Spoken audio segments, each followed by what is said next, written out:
It's finally here.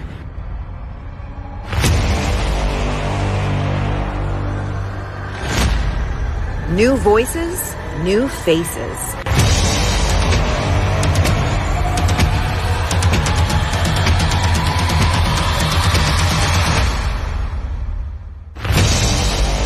Welcome to the Pantheon. Yo. Hey, yo. Hey, yo. Hey, yo. Hey, yo. Hey, yo. Hey, yo. Hey, yo. Hey, yo. Hey, yo. Hey, yo.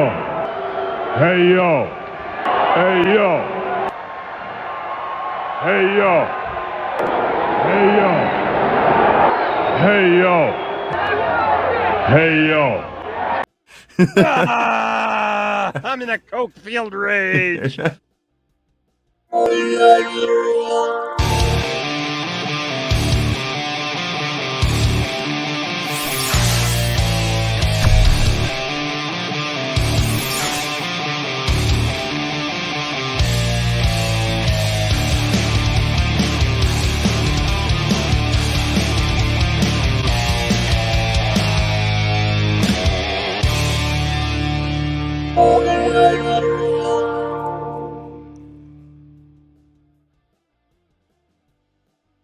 What's up, nerd family, children of all ages? Yes, all of you from all the way from 2, because we got to have an age limit. I mean, if you're under 2, you're probably not going to really understand too much we're doing. But if you're 2 years old, at least we can have some fun. You know, we can show you Star Wars, we can show you Superman, you can see the bright colors and you'll like it. Anywhere from 2 to 102.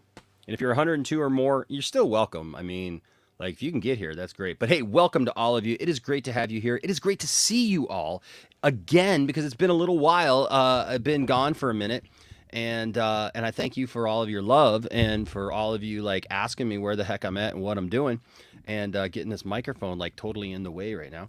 But hey, you know, welcome to the Poindexter Lounge. All right, welcome back. My name is Enosh. If you didn't know already, if this is your first time, hey, that's great. We're glad to have you here. But just know that the Poindexter Lounge is a place. Oh, what is it a place? It's a place for nerds. It's a place where you and me can get together and talk about all the things that we love. Things like TV shows, movies, games, sci-fi, fantasy, comic books, superheroes, toys, and so much more. Yes, I still got it. And if those are things that you're into, then hey, please hit that subscribe button and that notification bell and join the growing group of nerds that we are. Because I'm a nerd. Hope you're a nerd too. Wouldn't you like to be a nerd too? I hope that you would. And I also hope that you join our Patreon, because we really need it. I need the cash. I need the money. I'm working hard. I'm like that Tina Turner. Or no, it wasn't Tina Turner. Was it? She works hard for the money. Now, who was that? Somebody put that in a link. Who or in the chat? Who did? She works hard for the money, so you better treat her right. I'm working hard, baby. Working hard for the money. But thank you to all the Patreon supporters. Thank you to all the members. You guys are fantastic. Keep the show on the air. Thank you to everyone who gives super chats. It's very, very appreciated. And like I said, you keep us going. All right, you keep us on the air and able to do this, and so we appreciate it. If you guys just want to support the channel, of course, we have PayPal, Venmo, Cash App, and yes, thank you. We do appreciate that as well. And, you know, you guys work hard for your money. We work hard for ours. And so I definitely appreciate all those who support the channel. Of course, we also have the link to the store down below. And I am going to go, I said this a couple weeks ago, but I am going to go through some of these and be kind of shaking this up a little bit. So get them while they're hot, because there's going to be probably a change. Just like Warner Brothers coming in and getting bought out and moved around.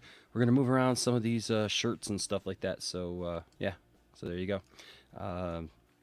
There's going to be a shakeup in the Poindexter Lounge t-shirt area. Just saying.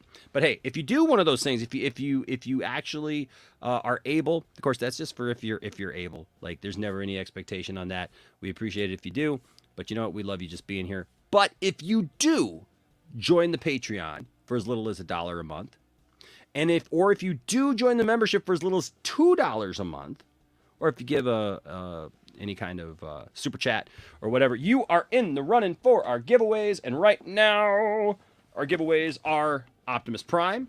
We're giving both of these away. Both of them are going to one person because, look, you got to have both of the leaders of the of the Transformers factions, right? You got to have Optimus. This statue is pretty awesome. It's a resin statue, and it's pretty cool. I have one myself, and that's how I know you're going to love it. You're just going to love it. And so that's going to go to somebody. All you got to do is join up the proper things. Remember, if you join up, we give you a whole moment of woo or whatever. It's a lot of fun. We do that, and not or, because you're going to get both. You're going to get both Megatron and, whoops, not the microphone, and Optimus. All right? So join those, and you're going to get this. And if Fourth 1000 is here, yes, Fourth 1000, I still have to send out your box of Crunch here, of Skelegod Crunch. That's coming to you. I promise, man. It's coming. A lot of you guys know I spent a couple of weeks down with AFib, and my heart was, I had a regular heartbeat and all that stuff, but I'm good. I went back to the doctor today. I got a clean bill of health. There is nothing wrong with my heart. I was just out of time. I was out of time. I was out of the rhythm, but the beat goes on, and I got shocked last week. I got shocked last Tuesday, and first try, baby, I was right back in it. I'm becoming Electro, even as we speak. It's my superhero origin story. And so I did all that, and I needed to take some time. Sometimes, guys, you got to take some time for yourself. You got to kind of rest up and everything. I know everybody's been asking me, where are you at, Enosh? Where are you at? What are you doing, man? We miss you, and hey, I miss you guys too. You guys don't even know, man. I miss you guys so much when we're not streaming and doing this thing, but I needed the time to get some rest, do some stuff. I had a fun day today. I'll tell you about it when we bring everybody in. It was just good. It was really, really good. And tonight you're going to hear some ranting on my part about certain subjects. And hey, I hope you agree with me. If you don't agree with me, that's fine. You can tell me in the comments section. Just be nice. All right, because that's how we're going to roll here in the Poindexter Lounge from now on. I'm just at a point. Look, I'm 45 now. I'm going to be 46 in September, and I realized something. I don't have time for nonsense anymore. This is my moment of change, I think, where look, I want everybody to have their opinion, and that's the great part of the Poindexter Lounge is that it is not an echo chamber, but it is also a place for respect. So as I told my class that I taught this morning, all three of the classes that I had today that I taught, we're going to start off with respect. I'm going to give you all the respect that you all want, all the respect in the world. And all I ask is that you give me that respect back. So you could disagree with me. You can hate my take. You can absolutely think it's horrible and disgusting. And you cannot like the fact that I like the people that I like, or like the things that I like, or support the people that I support. God forbid. And, but as long as you just, hey, you're cool. I'm cool. And that's what's important. And so I hope you're cool tonight. All right. And you know what? Going to the chat. Todd, you're right. Sometimes a turkey is just a turkey. It's just a turkey. Sometimes lifting weights and talking about it's the 18th day of filming is just that. Hey, maybe y'all should go support Rebel Moon. Maybe people should start making videos about Rebel Moon, talking about what Zack Snyder is actually doing instead of griping and complaining about what you think he's going to do or what you think this means or that means, because it's all a bunch of BS. All right. So let's get off of the nonsense.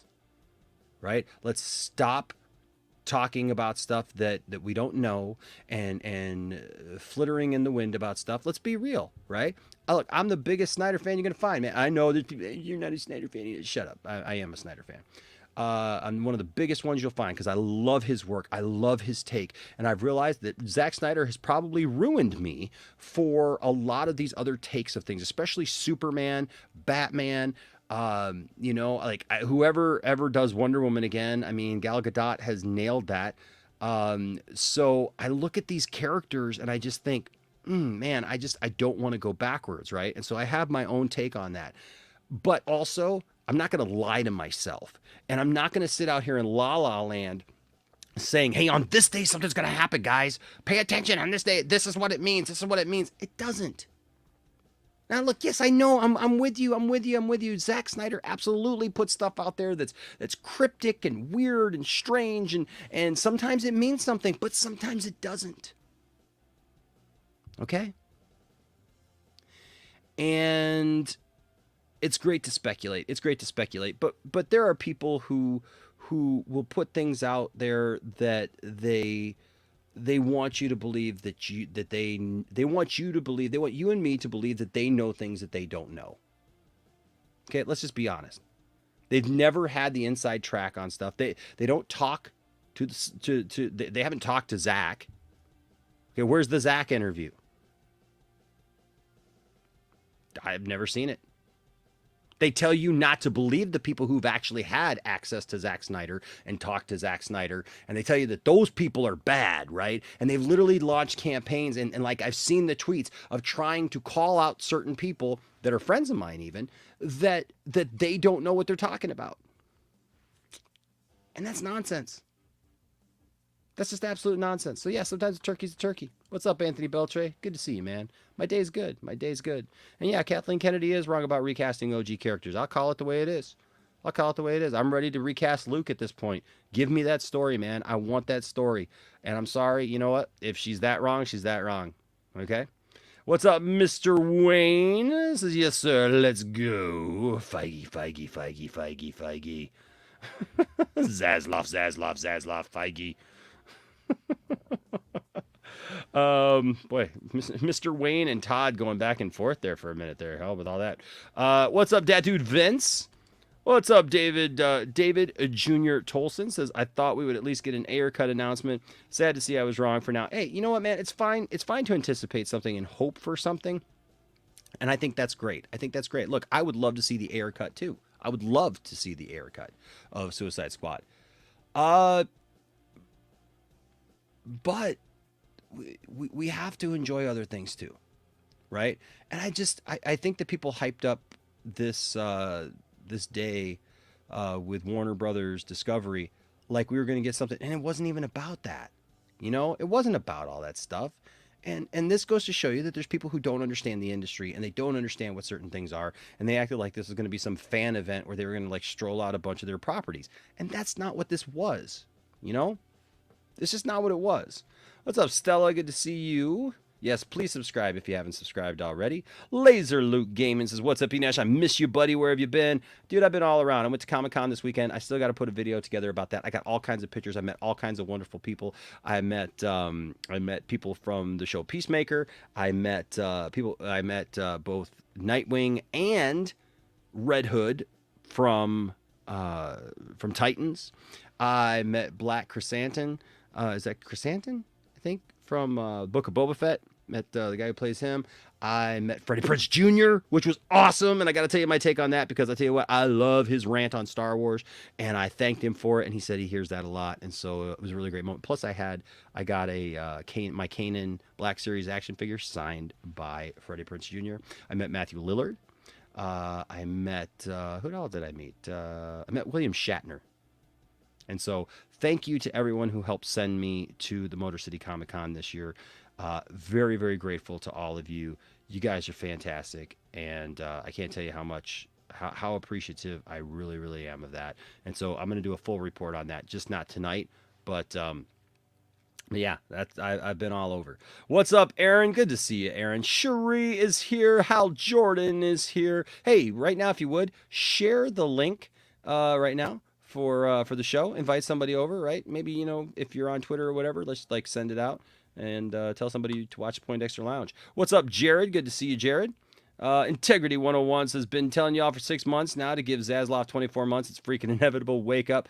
Timing, man, right? Timing. It's all timing. Timing. Everybody wants everything now. And you know what?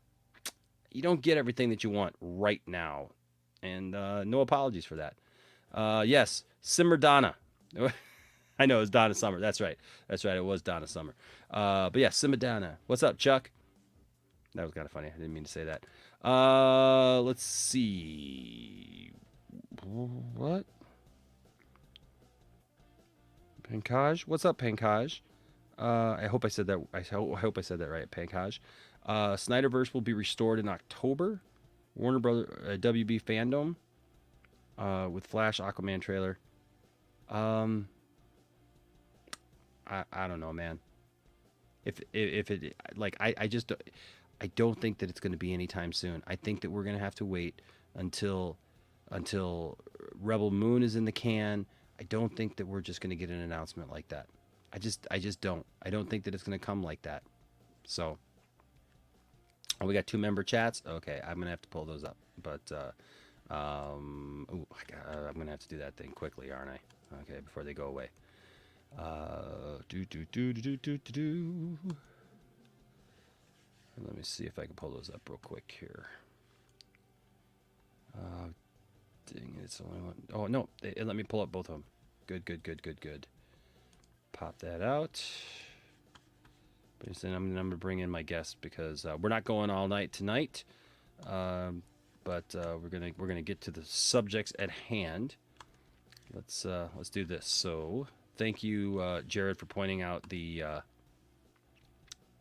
pointing this out. We got that dude Vince, who's been a member for 15 months. Has it been that long? Wow, man. Thank you for your support. Love you, bro.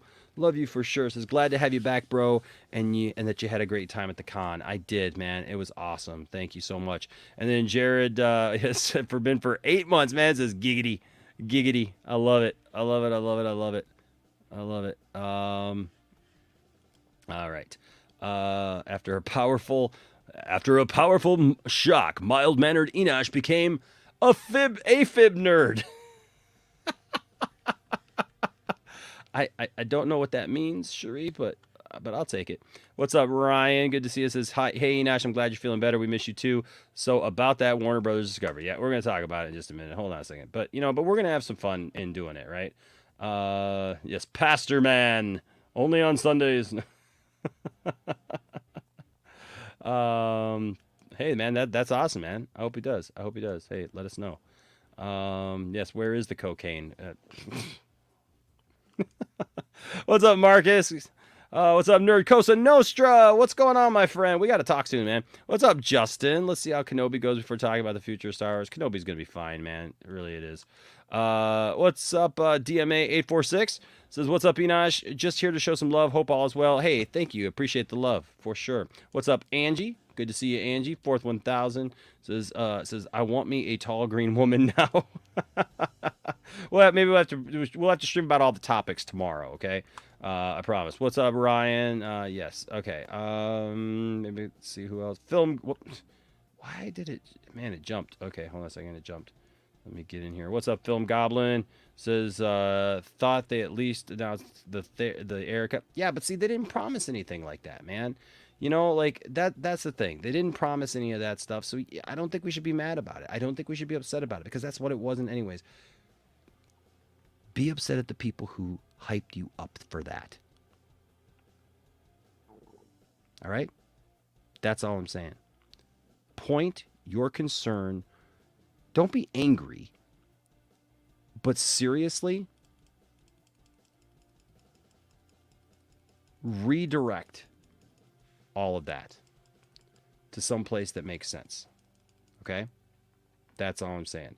And here's Scotty. Hey, I just want to say hi to Scotty, and I want to thank Scotty because Scotty says I made his dream come true at Comic-Con, which Scotty had asked me one thing.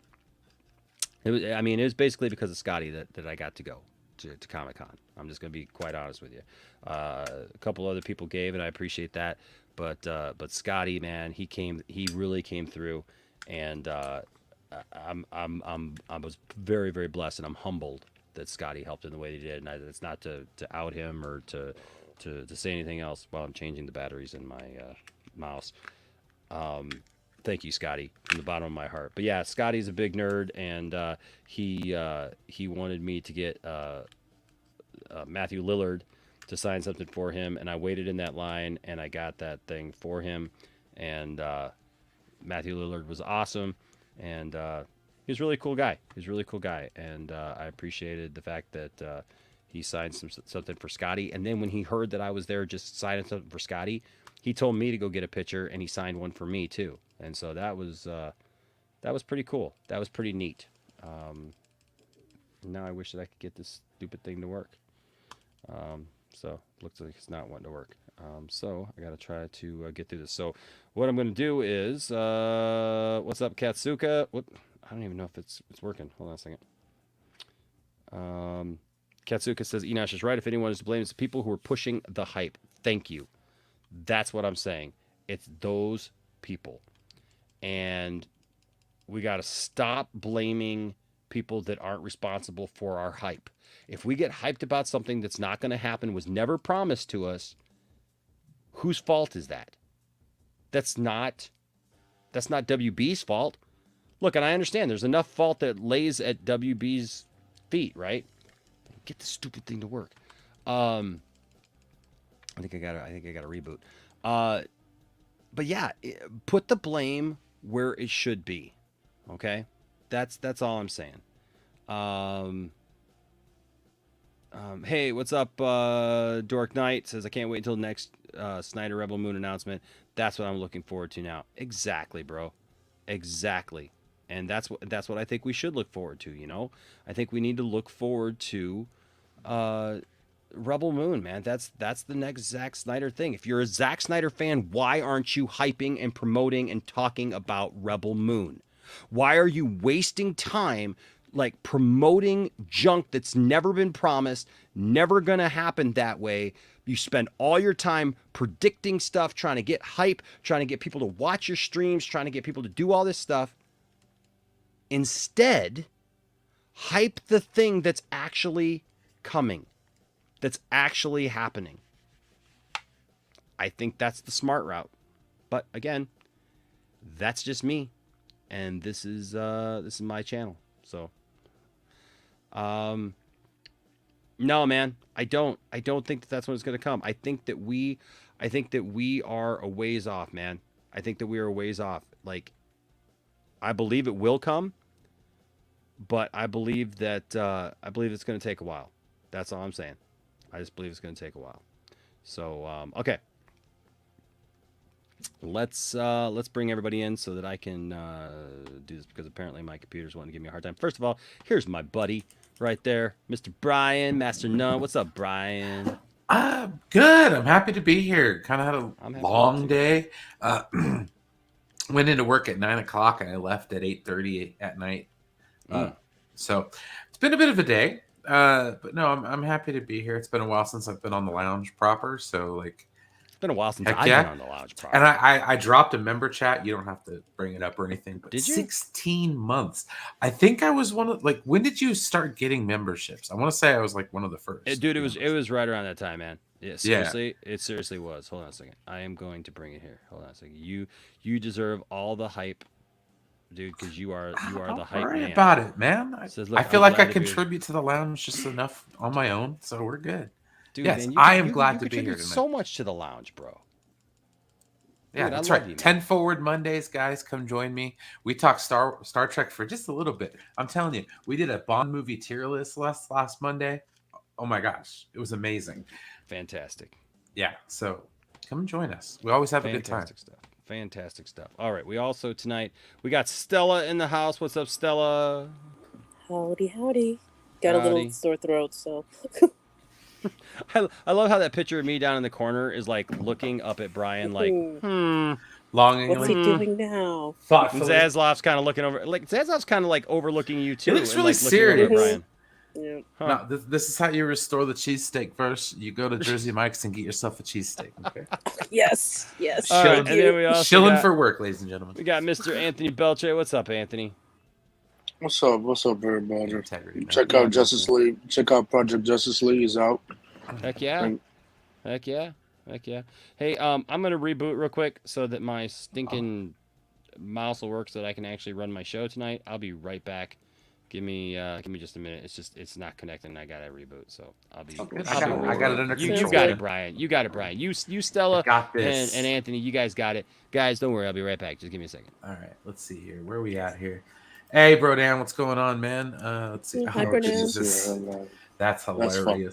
That's fucked up. Anyways, moving on. Mm-hmm. Let's see here. We got. Let's see here. Jared, I don't know if he brought you up or not, but hello. It's been a while. Hey, Fourth, how's it going, man? I love you guys. Been a while. I've had a rough night, so glad to be here. Justin, dude, always a pleasure, man. Always a pleasure. Love you, Justin Proper, man. That's common, yes. All right, let's see here. Even Marcus Cruz, man. Hey, I'm having a good night, man. Welcome, dude. Welcome. Integrity. Hey, what's up? Oh, no. I went off about this last night over on Max's channel. Okay. So I personally am pissed at the scoopers, and I'm mad at myself for allowing myself to get worked up because of it. Because if you think about it, okay, what do we talk about like 90% of the nights? On my stream? No, comic books. Comic book movies, but we talk about the scoops from those movies. Okay, Yep. so like we'll pull up an article from one of the multitude of scoopers. I'm not gonna name drop anything. I don't really care, but one of them turned out to be a straight up liar and didn't give a rat's ass about it. So it kind of hurts his credibility. But anyways, I'm just gonna tell you, I think that this whole scooping game and speculation and all that kind of stuff, if we can speculate without running an article from somebody or something like that, I think that's more pure because it's not influenced by that. Yeah, I mean, it's one thing, when we're just, spitballing and thinking like, oh, maybe this, maybe that. But yeah, that's one thing. Someone's but like pure BS's or somebody's quote unquote sources, you know what I mean? Yeah. It's like, well, what exactly are we getting it from? And should we be able to trust that source? And honestly, why would we want to know that? And that's what another thing. It's like, I kind of don't want to know that anymore. I don't want to know that information. Yeah, because I mean, everyone's like forgetting to enjoy the moment and enjoy the film that you go see, for heaven's sakes. And that's what ticks me off. It's like, why should I let some, forgive me, imbecile influence me that, and I still know people in the industry. And even then, they won't spoil stuff for me, and if they do, I'm okay with it because I'm used to it. But still, you just don't talk about certain things and you don't give them the attention that they crave. Oh, and that's kind of where I've had my like cognitive dissonance. Like, dude, I started feeling this way last year when people started just blindly hating Warner Brothers for no reason. It was just like, it's wasted hot air. Like, seriously, you could just sit there and hate on a network like people hate on Disney. I mean, I get the hate for Warner Brothers. Well, I get you, but it's the same kind of hate for Disney and Kathleen Kennedy. It's weird. Yeah, it's just like it's literally the same damn thing.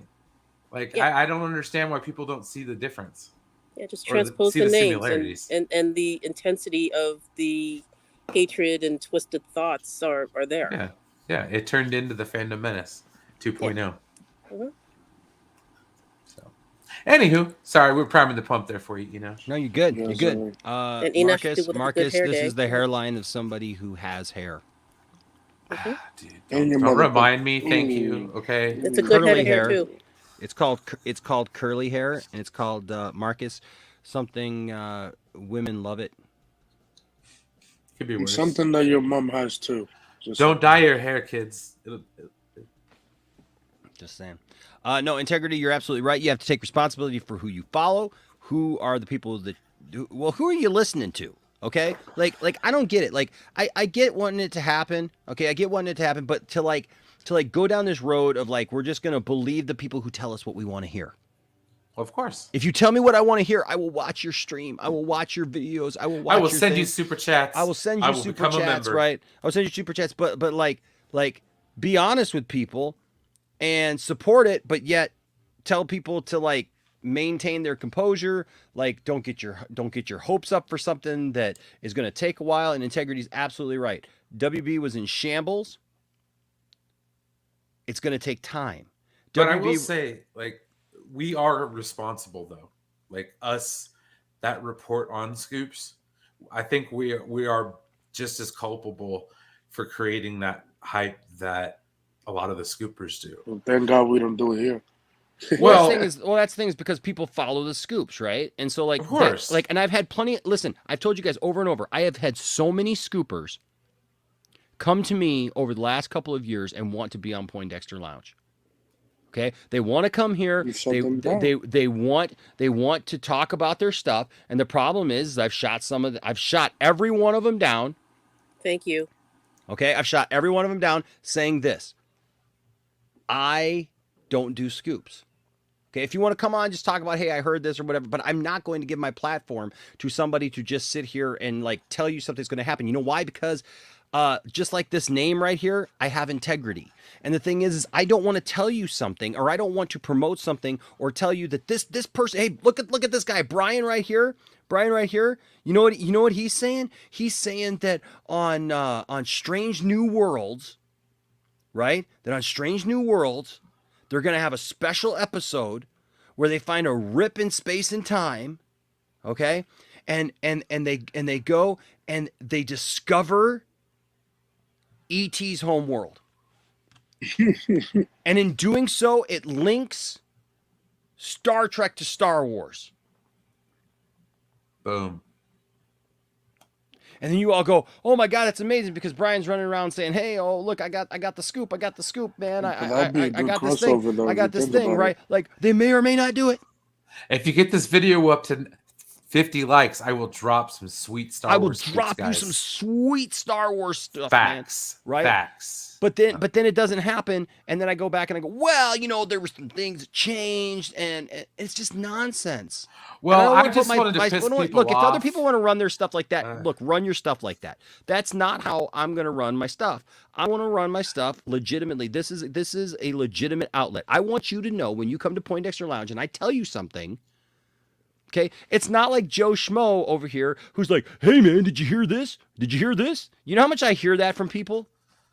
Right? Like in my regular life when I hang out with like real people, Brian, like because they know that I do this, and stuff like that, and they know that I'm in this world. But the thing is, it's always funny to me when I see that they're reading the tabloid stuff that like comes across their Facebook, news feed because they're listening to Bounding into Comics and they're listening to Hollywood.fart. And they're trying to ask you about it, and you're just like, yeah. And I'm just like, guys, it's you got not it happening. From there, guys, it's not happening. Guys, it's not happening. Guys, it's not happening. Guys, it's not happening. You know what I mean? Kennedy was fired last night. Right? Like I heard they're gonna retcon the dude.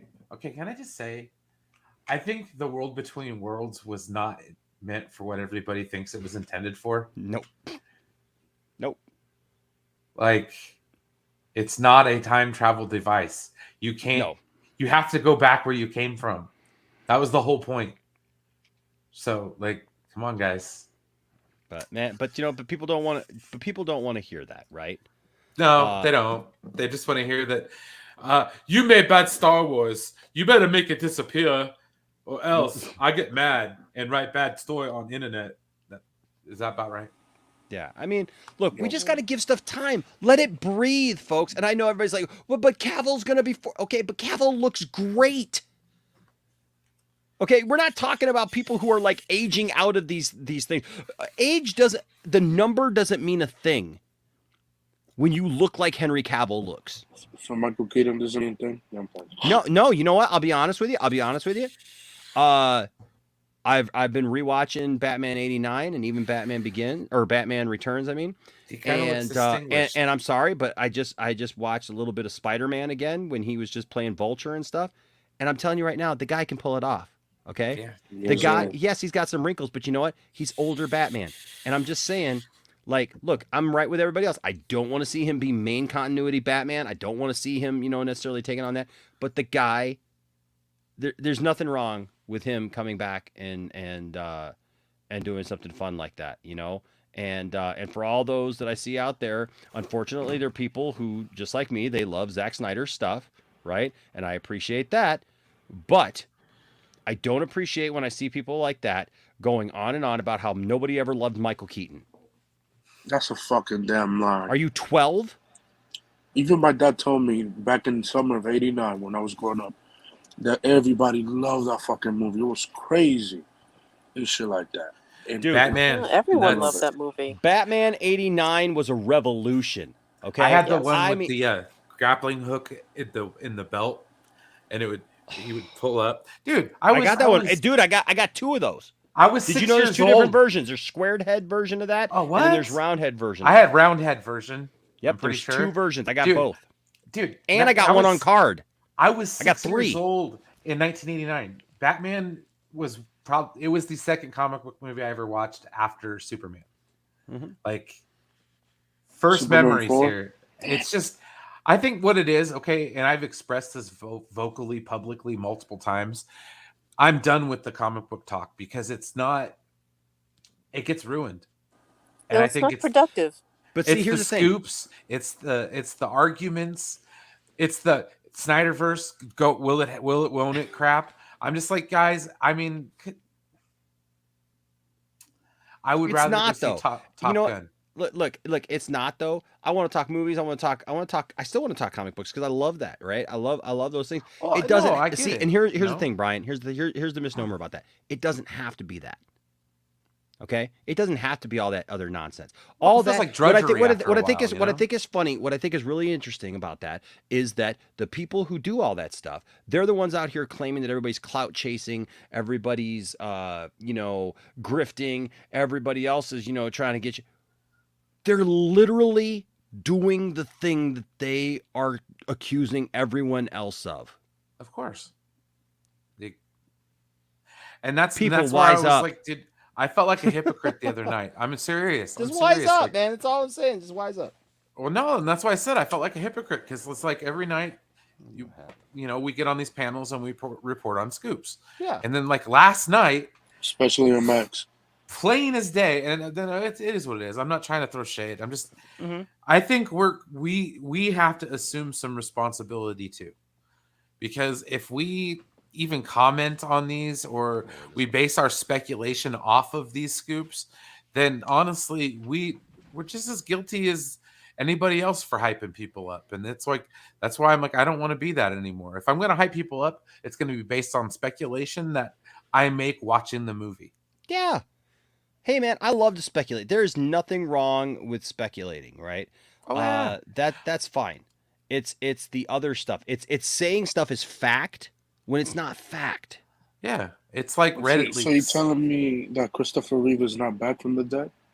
No, I'm not telling you that because that's a rumor. That's a rumor now. But the tweet got taken down, right? The link got taken down. Fine, yeah. Did you know that? No, damn. Yeah, so there was the hold on a second. Let's where is it? Hold on. I just had it up a second ago and it's gone. Hold on a second. So if the studio about your likeness, So they're saying they're reporting that what was that? What was the Twitter account that did it? It was like something comics or something. Oh gosh, I'm trying to look for it. I right would now. give it any credence because it's one of those secondary sources that I keep telling people not to use.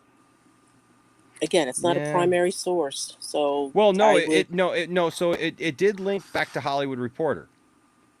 It linked to a Hollywood Reporter article. Yes, it absolutely linked to a Hollywood Reporter article. The problem was that now that Hollywood Reporter article is down. It ain't up anymore. Yeah, they messed up. So it means that they're announcing something soon about it. That's what. Not necessarily. No, they got something totally wrong, so they took it down. And Variety and Hollywood Reporter are used to mislead you people. So again, you got to watch it. I mean, as much as I do trust the Hollywood trades, you got to watch out when they're throwing a smokescreen up for you folks. You really do. Yeah. Yeah. No. Now it's not popping up. It was a Hollywood article, a Hollywood Reporter article, and now it's not. So. Took it down. They'll probably put it up. So. Right. I mean, if it's true, then it is what it is. Yeah. So that's that's the thing. So I get it. People pine for the past. They want all these things. But look, give it time. Give it time. We got to give these things time. And I know everybody's like, well, people are getting older. People are getting older. You know what? It ain't going to be that long. I told you, I'm not going to be here 5-6 years from now going, hey, restore the Snyderverse, because, by that time you just go, hey, look, we're done. Well, you got to move on with your life eventually. Come on, Yeah, guys. look, I got other things in my life, right? I mean, but honestly, Brian, that's why I made the 5 Stages of Grief Snyderverse edition meme. It's real. It is real. It is that was from the conversation we were having. Dude, it's so funny, man, but it's true. It's true. And look, at some point, if it doesn't happen, you got to move on and you got to say, look, I get leery of anybody who's just like, I have to have this version or else. Well, then can we go back to a year ago where I was saying this? Then like, how are you a DC fan? Gatekeeping. I'm just asking. I'm not pointing a finger. I'm not telling you that you're not. I'm asking you. I'm asking you, not you, Brian, but I'm asking. It's a general question. How do you call yourself a DC fan if you're saying that the only way that you'll ever like anything ever again is if you get more Snyderverse? Right? And I'm just saying, listen, sometimes we're going to get what we want. We got the Snyder Cut, right? Nobody can take the Snyder Cut away from us, guys. But I wanted ice cream. I'm just saying, nobody can take away the Snyder Cut from us. No. Okay? And if more comes, I'm going to be very, very happy. Now, one thing I will say, Brian, and I just said this on Max's stream earlier, Zack Snyder has ruined me for Star Wars, or for Superman. Ruined me for Superman. Because I can't go back. I can't go back. I can't go back to a Superman that's just, hey, I'm cheesy Superman in live action. I will not do that. I can't. I just can't. I can take it in a cartoon. I can take it in a video game. I can take it in animation all day long. Yeah. Give it to me. I'll accept it. I cannot accept them moving backwards with Superman. Yeah. Because more red trunks on the outside. No, I'm good with the trunks. Give me the red trunks. Stella, I have no problem with that. What I have a problem with is the personality and the attitude. I cannot go back to a Superman who acts like he's perfect. That doesn't make any sense in our world, and especially when they've done it so well to bring out who Superman is. I cannot go back to a Superman that is just like, hey, golly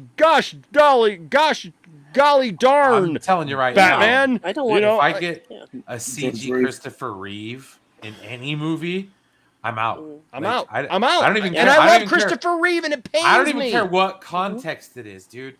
It just shows me that you were creatively bankrupt and you don't understand the material you're working with. And you're going back. I don't need to watch reverting. Yeah, of course. And I don't need to watch that. There's other stuff to be out there to be excited about. Right now, I got 6 different Star Trek shows. Okay? 6. We have four shows that are ready to drop for Star Wars. Okay? We can wait. And all anybody's saying, is it any good, though? Is it going to be any good? Shut up. No, I mean, it's not good. It's going to be so good. Wait till you watch it and make up your mind then. Thank you guys. I see you guys. In there's so this is how I am too, Enosh. I asked my mother the same question. Her answer was the same as mine. She loves Man of Steel and BVS and Zack Snyder's Justice League. There's just no going back. Yeah, and that's the thing, right? That is the thing. There is no going back from getting a Superman that makes sense finally, okay, in live action. And Exactly. Look, if you want to throw that cheesy stuff on the CW, do it. But I'm sorry, I don't even look at Tyler Hoechlin as Superman, and I feel horrible about that, guys. I really watched the do. Pilot, and that was I feel really horrible because look, I love Superman. And Superman is so important to me, but I literally look at Lois and at the Superman and Lois show like it's dollar store Superman. Like you go to the dollar store and they got like the cheap plastic toys of Superman, and like as a collector, like I'm like, nah, I'm good. I'm gonna go to like a real store and pay $30 for a Superman action figure, but I'm not paying that for. I don't care if it's $1. I understand that dollar Superman toy is for a little kid. That's not for me, and that's where I say, look, everything doesn't have to be for me. Okay, you can make a Superman show for other people. That's fine, but don't neglect me, because I love Superman too much, and I'm just asking you, don't starve me. That's all I'm asking. For me, like, listen, I like Tyler, and then CW is doing him dirty by not upgrading his costume Don't know why. I hate that shit. All But right, there, man. it's a fucking contract issue. Just stop. And to me, like, he's playing the super dad version of Superman. Unlike when Henry, he's playing like a younger, well experienced Superman. That's what it remind me more and stuff. I don't mind it. And plus, I just want to see Superman Lois is like, damn, why can't you just give us Henry back? I get it. I get WB Walter Amado has issues with Henry for whatever reason. We never will know. Just give me another Superman movie with Henry. Doesn't matter if we get another director. Give me a new one. And that's what Zaslav won. You know, and here's the thing. I don't have a problem necessarily with the actors on Superman and Lois. I want to make that clear. No. I have a problem with the way that it's written. I have a problem with the melodramatic junk. I have a problem with the way that they write Lois as basically hating Superman, and then they instituted John Henry Irons in it, you know, and he was supposedly married to a Lois Lane in his world, and so then they introduced like almost this you know, romantic triangle between Superman and her, like you know, oh, it's, you know, like almost little hints about like, oh, they, you know, they could have, you know, a spark or whatever. I'm sorry, that's BS. No, write it well. Speaking That's of a writing thing. well, That's a thing from Crisis, but you know, this happened. yeah, well, it's a crisis, all right. All right, but you know what it's time for? It's time Betty for the White. little guide All to Betty right. White. And what we got here is, oh, I love it. Betty White said this, and if you ask me, and of course you won't, from 2011, she said, friendship can be so comfortable, but nurture it. Don't take it for granted. There's your Betty White-ism. Three more quotes. Friendship can be so comfortable, but nurture it. Don't take it for granted. Don't take your friendships for granted. Don't take people for granted.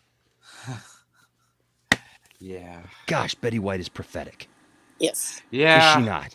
That's fitting. I had a Rest- people God rest day her soul. today, so that makes sense. I'm just saying. So there you go.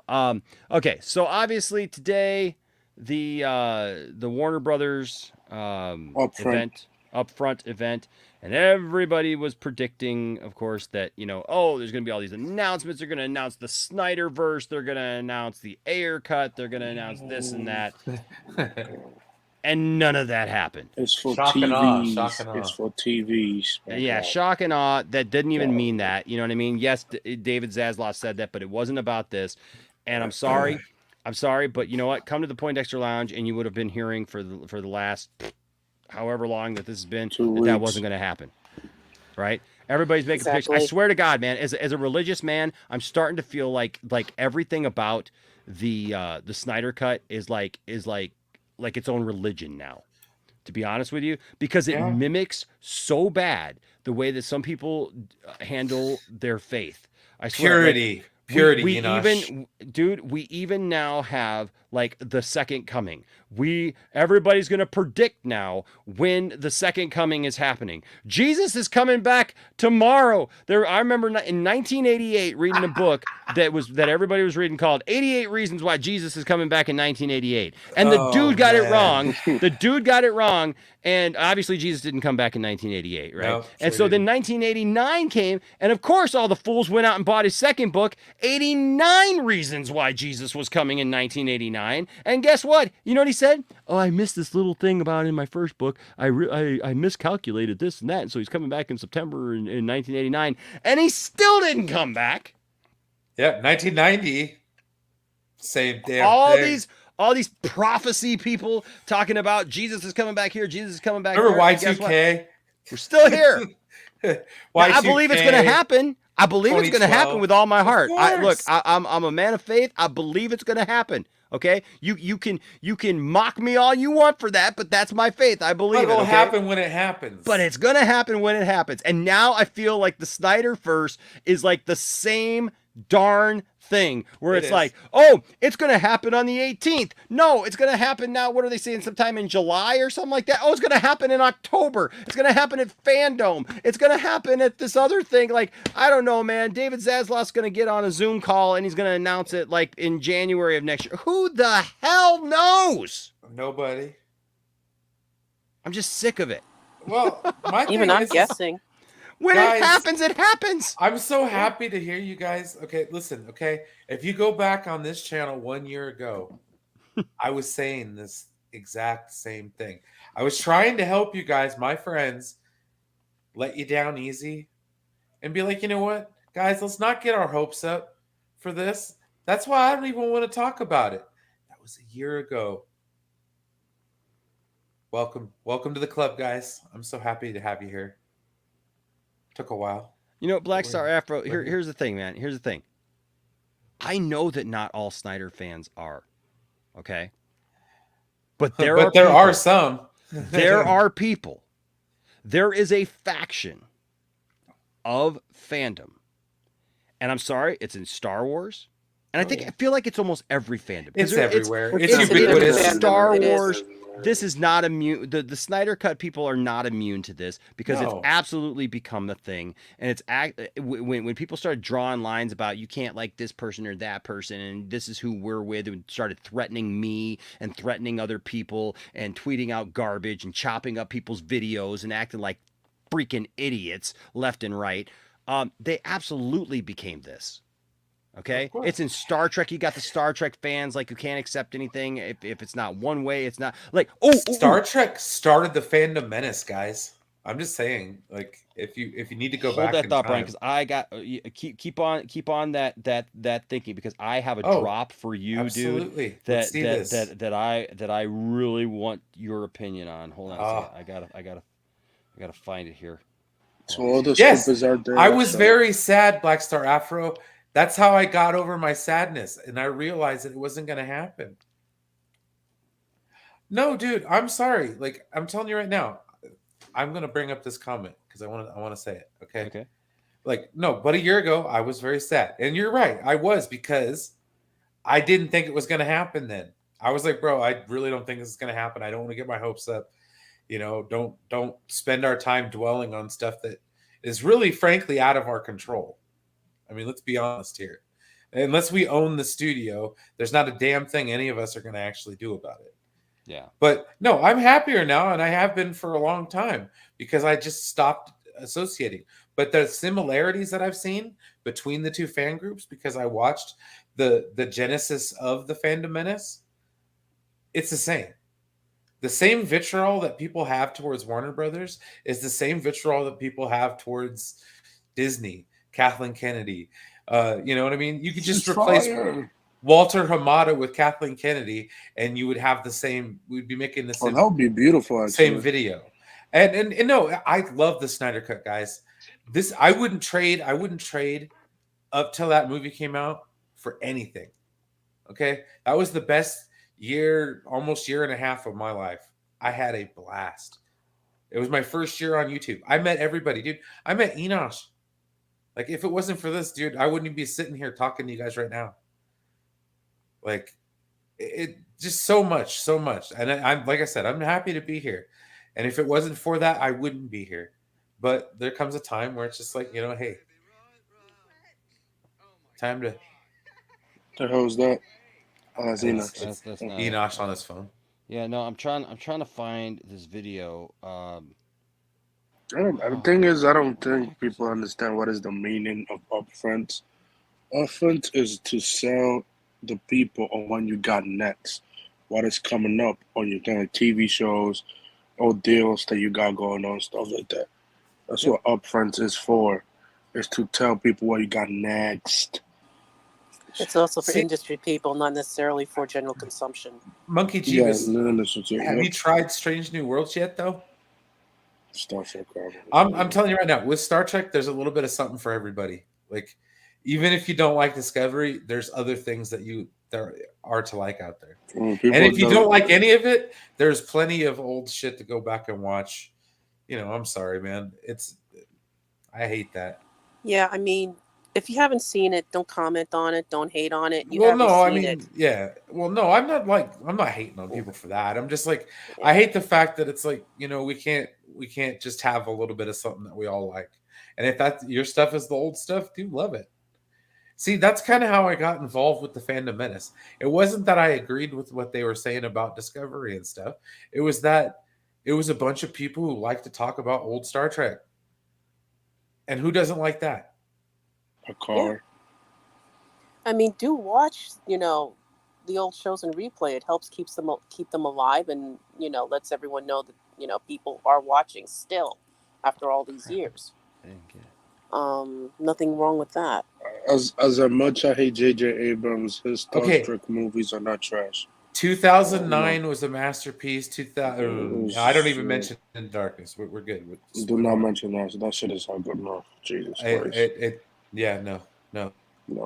JJ should have stopped. Just saying. I'm telling you, dude. Yeah, you should. Honestly, there's so much. Like I said, there's so camera shakes is the reason why JJ Abrams.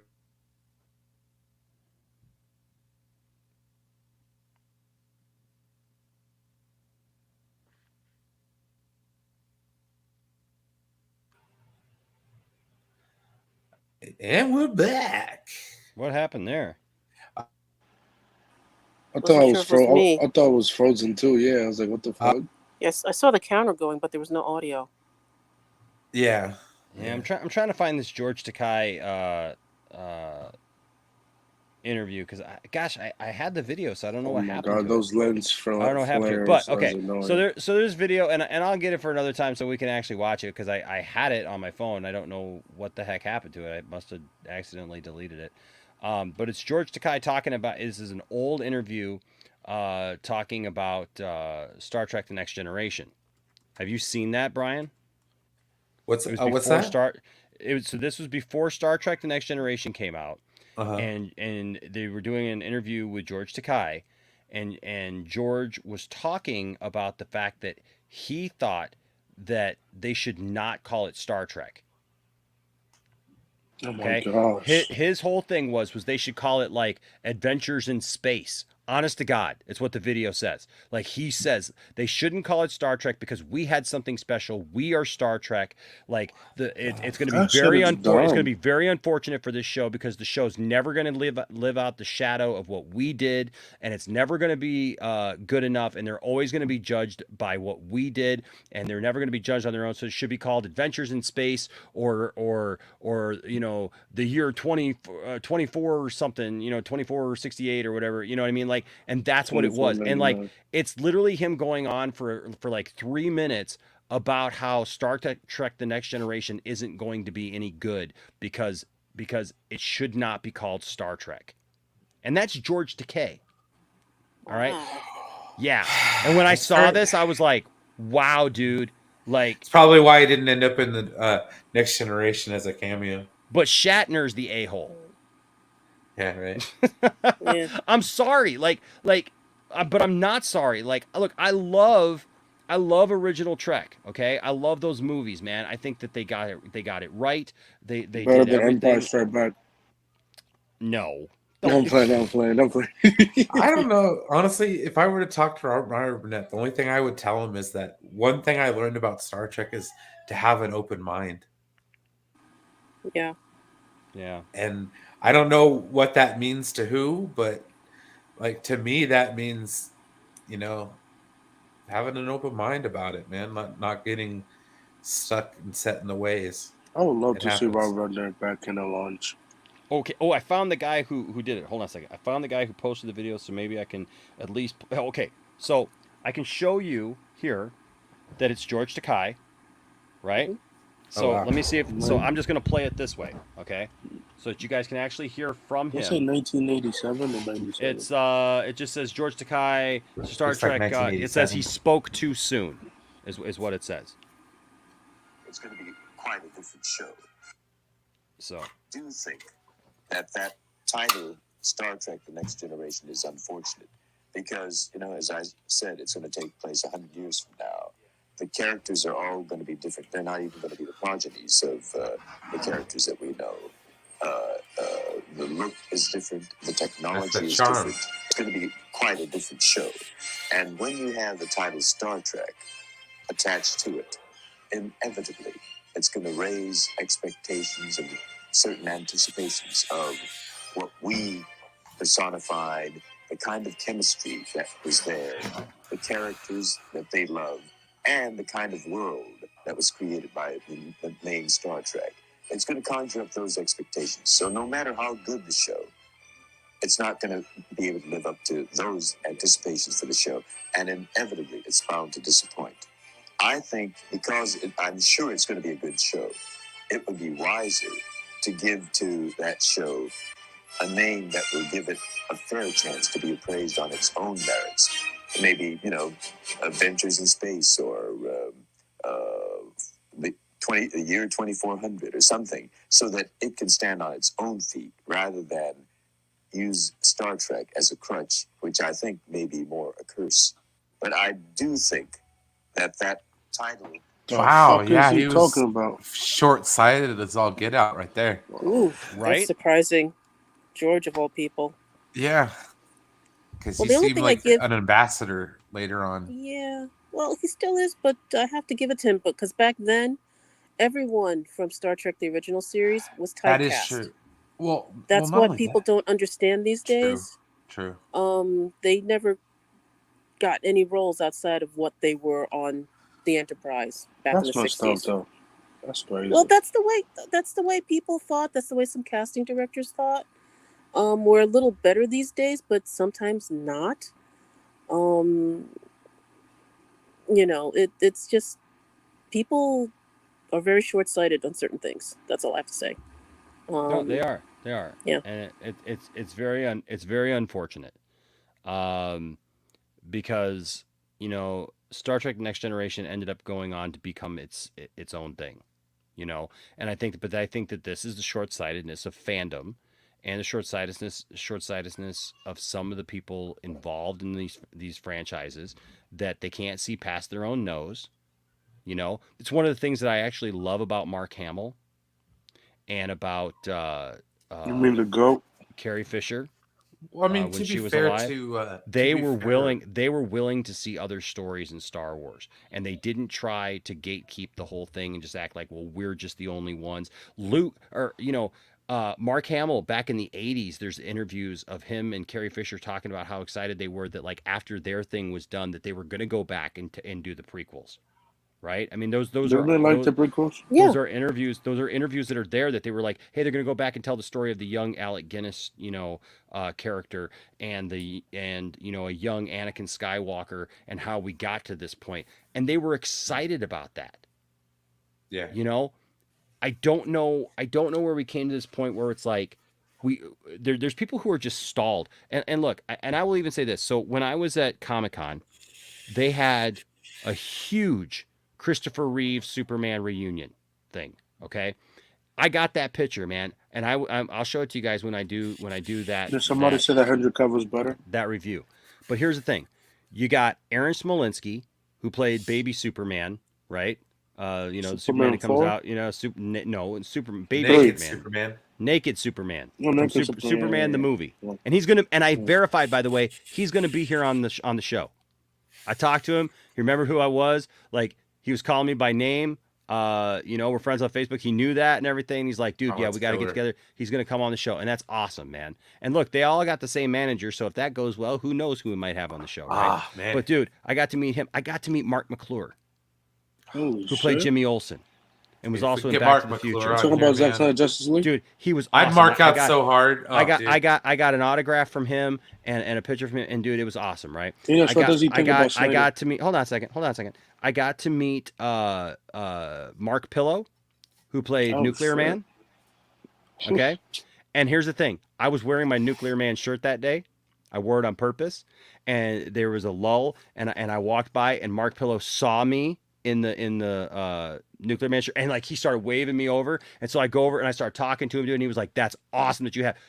One of the ladies who organized the whole Superman thing, she's part of the whole Superman section. She runs over to me. She goes, I've never seen somebody so excited to see a shirt in my life. She goes, oh my gosh, you have the shirt. And I'm like, yeah. She goes, no, you don't understand. As long as we've been doing this, nobody has ever come through with a Nuclear Man shirt on. I cannot believe I you have love the it. Nuclear Man shirt. And that's the funny thing amazing. is they had the actual Nuclear Man costume right there from the movie, and she goes, "No, before you walk away, I need a picture of you in front of the suit." She wanted a picture of me in front of the suit. Okay. Love it. Mark Pillow's talking to me, dude. We're talking about Nuclear Man. We're just talking about like the concept and how like he really hopes he's really hoping for a resurgence. And that movie actually gets pieced back together and like put back together the way it was supposed to be and like cleaned up and actually, done well. And then right next to him, Mariel Hemingway, who is gorgeous. Awesome story. Who is absolutely freaking gorgeous and amazing and was just awesome to me. And I told her the story about how when I was in 6th grade, we watched that movie that she was in, Creator, with Peter O'Toole, and she laughed her butt off because she flashes her boobs in that. I love that movie. And I just told her, I said, now hold on. I said, this may sound creepy, but it's really not. I said, I was in 6th grade and we had a movie day and my teacher did not pre-screen the movie. And I said, you remember the movie that you did, Creator? She's like, oh yeah. And she's like, they showed that movie? And I was like, yep, they sure did. And I said, I'm telling you right now, I said, you got to that moment and the shirt came up and I said, all of us It wasn't 11, just her, 12-year-old though. boys were It just was like, what's her face too. Virginia Madsen was in that movie. was she? It's been a long time since I've seen it, but all I remember is Mariel. And the thing is, she laughed, and I said, my 6th grade teacher looks at all of us boys and goes, okay, boys, we're going to be mature about this. And we're like, yeah, right. Right, we are. We just saw boobs, man. You're like, today that woman would have been fired. That, you know what I mean? It should have been that teacher of mine would have been fired. Yeah. But you know what? It was like 1987, 88. Something like that, and it was awesome, and it was funny, and she laughed. We all laughed. We had a good laugh. We started talking about how, hey, who cares, right? It's just body parts, and she was just awesome. And then that lady took the picture of me, and then I got a picture, and then we met everybody, and it was awesome. Okay, I mean the guy who played Nan was there. And Sarah Douglas was there again. We got to see Sarah Douglas again. I got video of Sarah Douglas doing a drop for the Poindexter Lounge. I got to pull that out because Sarah Douglas is amazing too. And they made us laugh. So there's 7 of them. Oh, plus the kid from Superman 4 who goes, when they're like, who would you write? And he's like, I'll tell you who I'd write. That would do some good. I'd write Superman. That kid was there. And it was just awesome, right? So like me, Tiffany, and Landon, we get in this photo with them, and it was fantastic. But here's the thing. I was walking around, and I noticed something. I'm going to bring Chris in. What's up, Chris? Here's what I noticed. There was I just want to say before you finish your story that anytime Sarah, you're talking about you have to pull things out that involves Sarah Douglas, I will pull out anything. When it comes to Sarah Douglas, calm down. Let Calm yourself down. Okay. All right. Whoa, Anyways, whoa. But here's the thing. What I noticed was that the people like hovering around that area in the Superman, because they had the guys who do the Superman 78 comic, which is awesome. I love that comic. Okay. Oh, that comic was amazing. It's a continuation of the Superman 78 story where Brainiac comes, and I mean it's amazing. But here's the thing. It was a bunch of old white guys hovering around the table talking about the good old days of Superman. Yeah. And I love Christopher Reeve. But it was one of the things I talked to Mark McClure about the Snyder Cut because he's in the Snyder Cut. Yeah. Okay. And he's in Justice League. So it's That's like, what I'm saying. Did you like getting your forehead written on, or did you like getting coffee brought to you? He's like, I'm telling you right now, dude. And we talked about it, and like, and I mean, like, and he was like, so which one? He was even kind of like, which one was which again? You know what I mean? Like, but I told him, I said, but like we talked about, I said, dude, it was so good to see you get a bigger role in the Snyder Cut. Yep. And more representation in that. And he was excited about that, man. And we had a good time. So like, all I'm saying is like, we got to stop gatekeeping stuff. And like, I just noticed all these guys just kind of standing around reminiscing, and reminiscing is great, man. I reminisce about stuff. I think it's awesome, but you got to be able to move forward. Okay. Stop listening to people giving you pipe dreams. Be content that you believe it's going to happen. And I mean the Snyderverse, because I believe it's going to happen. And just be content when it happens, it happens. push for it, talk about it, tweet about it, be respectful. I can't tell you any other way, but don't be a jerk. Don't be one of these idiots out here, because I'm telling you, folks, they see you. Yes, they see you, but you are not having a positive reaction. Okay? People are. It pains me when I talked about the Snyder Cut, that people like it, people respect Zack Snyder that I was talking to. When I talked to what's his name, who plays Vigilante, he Freddie Freddie Stroma. Stroma. Stroma. Stroma. Awesome guy, right? He was fantastic. He was so super cool and so polite and so amazing. And like they talked about how like they liked what they were doing, and like, but all these people are like going off on them, like they're systematically trying to destroy Zack Snyder's work, right? That they got a plan, and it's all this conniving thing, and they're just trying to be jerks. And he's just like, dude, we were just setting out to try to make a fun DC show. Yeah, of course. Yeah, of course. Exactly. Yeah. Like, you know, and he's like, I love the Snyder stuff. He's like, but I love what we're doing too. You know, I talked to the guys in Titans, right?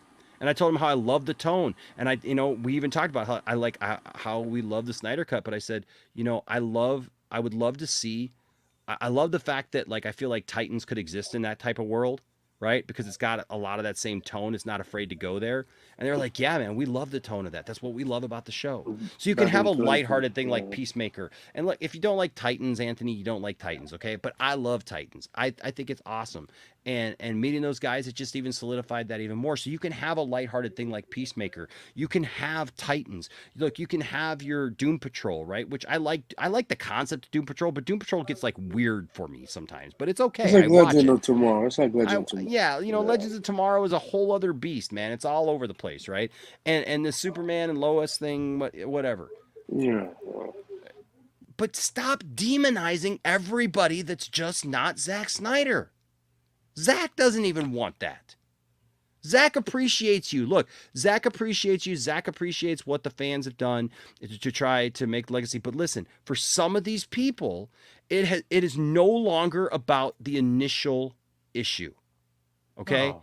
It's no longer about Zack to them. They say that it's about Zack. They act like they're putting Zack on this pedestal, but really they want to be the voice for somebody that they've not even ever talked to. They're telling you what Zack thinks and what Zack does, and they've never talked to Zack. Well, I think there's some kind of like reward with exclusivity or something. It's like, you heard it here first, ladies and gentlemen. It's like, dude. I know. We're not standing on the street corner in 1930 with some kid going, extra, extra, read all about it. You know, Zack Snyder's making a movie for Netflix. It's like, right. Yeah, okay, and hey, and Brodan brings us a great transition here. Brodan with a $2 super chat. Thank you, buddy. Says, hey Enosh, now I have the power of Dr. Phubs. No, you don't. No, you don't. Blame you know Fate what? for that one. You know what? Because I got it. So you know what, Brodan, this is what I think of you. Hey man, quit acting like a nutsack. I'm tired of that. Nobody likes it when you act like a nutsack. Everybody wants to tell you smell like a butt crack. Hey man, quit acting like a nutsack. Like a nutsack. That is a cool photo. By the way, so y'all know that I got this for Tiffany, right? And so we have. Can you cut something? The Sword of Omens, right? Does it cut? Yeah. We got the Sword of Omens, but I picked up a little something at Comic-Con. I'll end up doing a thing where I show you all the stuff we got at Comic-Con. Oh yeah. Yeah, right. By the power of Grayskull. Mm-hmm. And the power vested in me by the state of Manhattan. Or no. Oh, where's the jewel? I'm not She-Ra. Oh, okay, my bad. Sure. She-Ra's power sword has. Is it made out of steel? No. Unfortunately, fuck. Look, the steel one is $699. Fucking hell. Yeah, exactly. You know how much I paid for? I think I told you guys all for this metal $73. Heavy duty. It was like 73 bucks, man. Okay. Yeah, Look, you I gotta want a get me power one. sword. This looks great. It's the hard foam stuff, you know, but it looks great. No, it looks great. Yeah. It looks awesome. It gets the job done, guys. And yeah. Jordan, I am not going to apologize to you because I think Sarah Douglas is hot. I'm not. So, Sarah Douglas is smoking hot, yeah. dude. Bro, then get out of here with that. If you don't think that Sarah Douglas No, he keeps telling me to go to the corner for saying it though, because she's much older than me, but still, who cares? Who cares? Dude, Bro Dan, do you understand that Betty White was my free pass? What is this, Houston? Sarah Douglas is awesome, man. Yeah. She's hilarious too. She is absolutely hilarious in real life. So when I was a kid, my favorite part was when Za was like, "Blow them a kiss, sweetheart." And like, oh yeah, I loved it when I was a kid. So was sexy, like, it was campy as fuck, but I loved it. And I'm not usually like one for like short hair, right? I kind of got a preference. Okay, I like some longer hair, but man, every once in a while, there's a lady, and she was definitely that lady, man. Can you show a picture of Sarah? Yeah, I can show you a picture. He wants me to apologize because I said I would take it out. Well, yeah, I mean, but I didn't exactly say it like that. Although I would. Hey, when we went for our picture, Tiffany was there dressed as Harley Quinn, and she told Tiffany to stand next to what's his name, who played Nan, because he likes blondes. I saw the picture. I was like, who is this gorgeous Harley Quinn over here? And he's like, oh, that would be my lovely wife, Tiffany. I can go get the picture if you want. That's a great picture. But you guys, okay, did I share it? I didn't share it, did I? I didn't share it. Hold on. Let me make sure I share it. By the power. Okay. So here is Sarah Douglas. Let's see. I mean, look at her. You have to understand why this woman was one of the earliest females to ever hit my spank bank. Nope. I mean, I loved her, dude. In Conan the Destroyer, she was so hot. Holy cow, dude! People, do people even remember that she was in Conan the Destroyer? No, is this her in Conan the Destroyer? Yes, that's her in Conan the Destroyer. She was the evil queen. Yeah, I didn't know that was her. Yeah. I did not know that was her. Holy, whoa! Yeah, just rocking it, man. That is so 80s right there. 80s as hell, British as hell. Oh God, stop it! I mean, come on. I forgot she was Superman too. Yeah, she's still beautiful. People don't remember that shirt was really transparent that she wore. The Donald cut is better. I would love to get Sarah Douglas on the show, man. You wouldn't be wrong.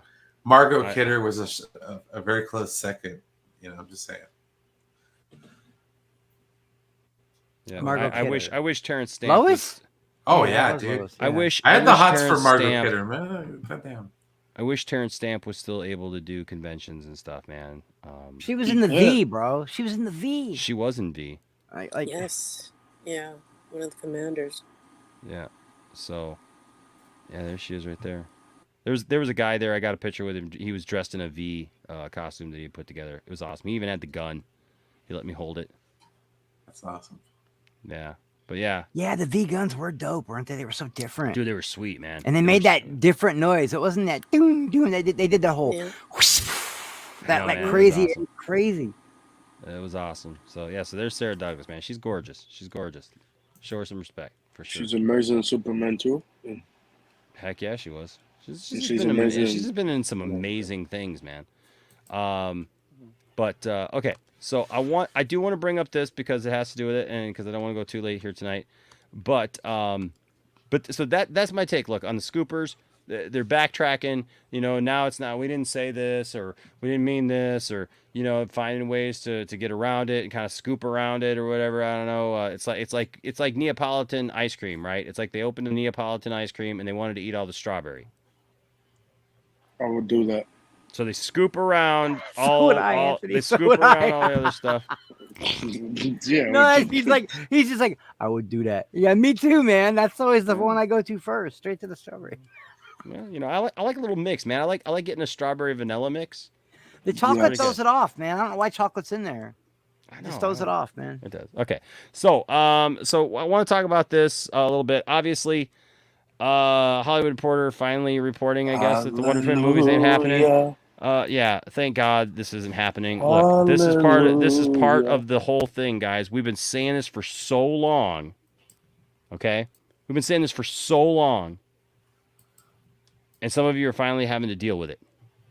People don't want to deal with it. People are acting like it's a bad thing. It's not a bad thing. It's a very good thing that things are changing at Warner Brothers. Okay? And this Wonder Twins thing should have never been on the docket right now. I love Wonder Twins, don't get me wrong. I paid top dollar, man, for a Wonder Twins action figure 2 set. And it's awesome. Okay. I also paid I've got Wonder Twin action figures, I got the pops, I got like stuff. I loved Wonder Twins growing up. This movie had no business being made. No, I only feel, that's the only people I feel bad for is the actor and actress that were going to get to play the role. Sure. That's it. I feel bad for them. I'm pretty sure they will get a new role. Yeah, so much. Yeah. But look, but $75 million for this, nobody asked for it. Nobody wanted it. Nobody understood why they were making it. Like, it doesn't tie in with anything. And I'm sorry, but people cannot be mad at Warner Brothers for what happened today. You should not be mad at Warner Brothers for what happened today. SK, I love you, man. And look, if you're talking about the stuff Warner's has done in the past, great. But let's be honest. What happened today was not anything bad. They didn't do anything to disgrace fans or anybody else. The only reason people are disappointed or mad or pissed off is because they listened to YouTubers and scoopers and articles from non-legit sources that quoted those YouTubers and sources that stuff was happening today, that stuff is going to happen this day or that day or another day or whatever. It's not on Warner Brothers. This is not on Warner Brothers.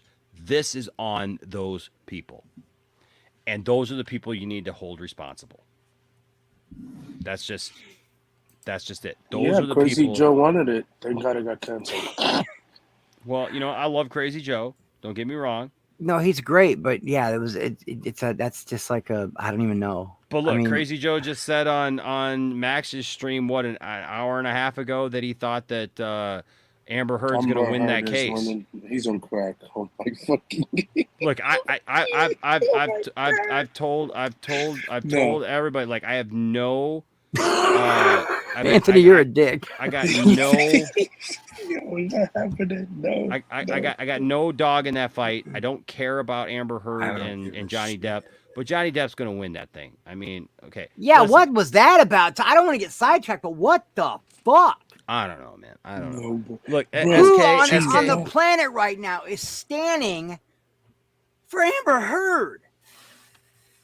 I don't care. She is done after Aquaman 2. I don't even know why it was part of the subject to talk about. I don't give a shit about that case, I don't know either. But look, in the court of public opinion, she's already done. Bro. She's already lost. Yeah, she's toast. So look, and here's my thing. And if you want to know my opinion about that whole thing, here's the thing. One, it's stupid.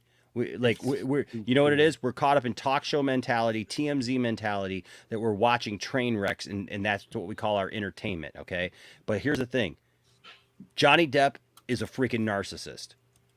Oh, okay? Yeah, he's definitely an egomaniac narcissist. There is no bones about it. There is no bones about it. I believe that they abused each other.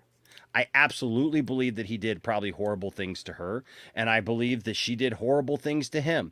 And the fact that he sits there and laughs while she says things, look, is she all over the top and fake crying and all that stuff? Yes, but some of that stuff though that is coming through is a real thing. She's just not communicating it right. And the thing is they both did horrible things to each other, in my opinion. And he is showing classic narcissist behavior by laughing, by giggling, by pointing things out, by making snide comments and stuff to his legal counsel and things under his breath. And if there was any other thing, that judge would be putting him in his place too. Because nobody else would get away with doing that kind of stuff. Okay? And yes, they're asking him stupid questions about mega pints of wine, okay? It's dumb. This is the dumbest thing I've ever seen. And I don't know, like, it doesn't affect any of us. So anyways, so I'm done with that. But the point is, SK, I love you, man. I love you. But here's the thing. WB didn't make us do anything to each other. Okay? Didn't make me stab anybody in the back. No. Brian, did WB make you stab anybody in the back? I didn't have blind hatred for a movie studio because they didn't give me what I didn't want. Look, I can hate movie studio all day long, even. Yeah, but it's not going to do anything. You could go outside and start yelling it to the wind. The only thing you're going to do is piss your neighbors off. I think that Warner Brothers did a bunch of stupid stuff that absolutely was in the wrong, and mistreated people, had too much oversight on a bunch of movies and everything else. But Warner Brothers did not make Snyder fans, DC fans, or any other fan of any other thing, dude, stab each other in the back. You know who did that? Look me in the eye, bro. And Sunrush. You know who did that? The people who stabbed each other in the backs. Yeah. You control your own destiny. I control my own destiny. I don't have to be a dick to everybody. And I don't always have to be right. And I don't have to be the one that scooped something, and I don't have to be the first one to tell somebody something. If that's somebody's goal, question the source. I saw a really great tweet, That's all I'm saying, bro.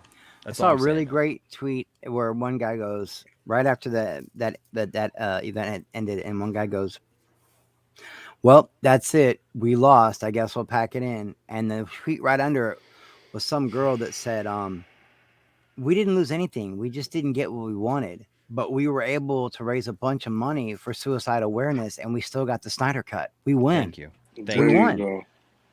That's a great fucking tweet, man. If everybody thought like that. And think about this. For Nerds Network, right? Just released that Project Justice League. Okay? I can't even praise those guys. Yeah, that enough. was amazing. I'm which is so amazing. proud of those guys. And I don't know. Do we know how much money they've raised so far? Hold on a second. 16, 17, somewhere in 16 there. or 17, what Dave said 17. earlier tonight. Project Justice League. Let's take a look. And we watched them. It's right now. It's right now $1,676 that they've raised for suicide prevention. Mm-hmm. All you out there who are like, I haven't seen it yet. I'm not watching it. I'm not going to report on it. Scared to talk about it. Shame on you. Yeah, go to hell. Straight up. That's just dumb. Shame on you. You can't put your pride aside.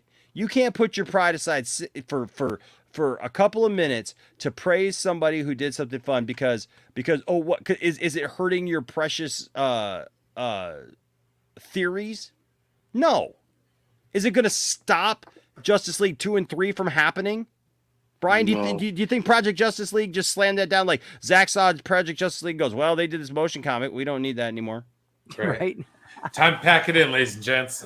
We watched those guys work their asses off for months. They throw it on YouTube and give it to everybody for free, and then they raise money for suicide awareness, and people still got to find a way to make it toxic. That's bullshit. Yeah, because they didn't think of it first. It's just petty jealousy. And I love that art. I love that form of art. I'm gonna start. Great. I might start getting into that stylus art, like Zeverfett does, because I just love that style. The Black Manta he did looks dope. That's my favorite one out of all of them. And Black Suit Superman. That one's pretty rad too. But the Black Manta is so badass.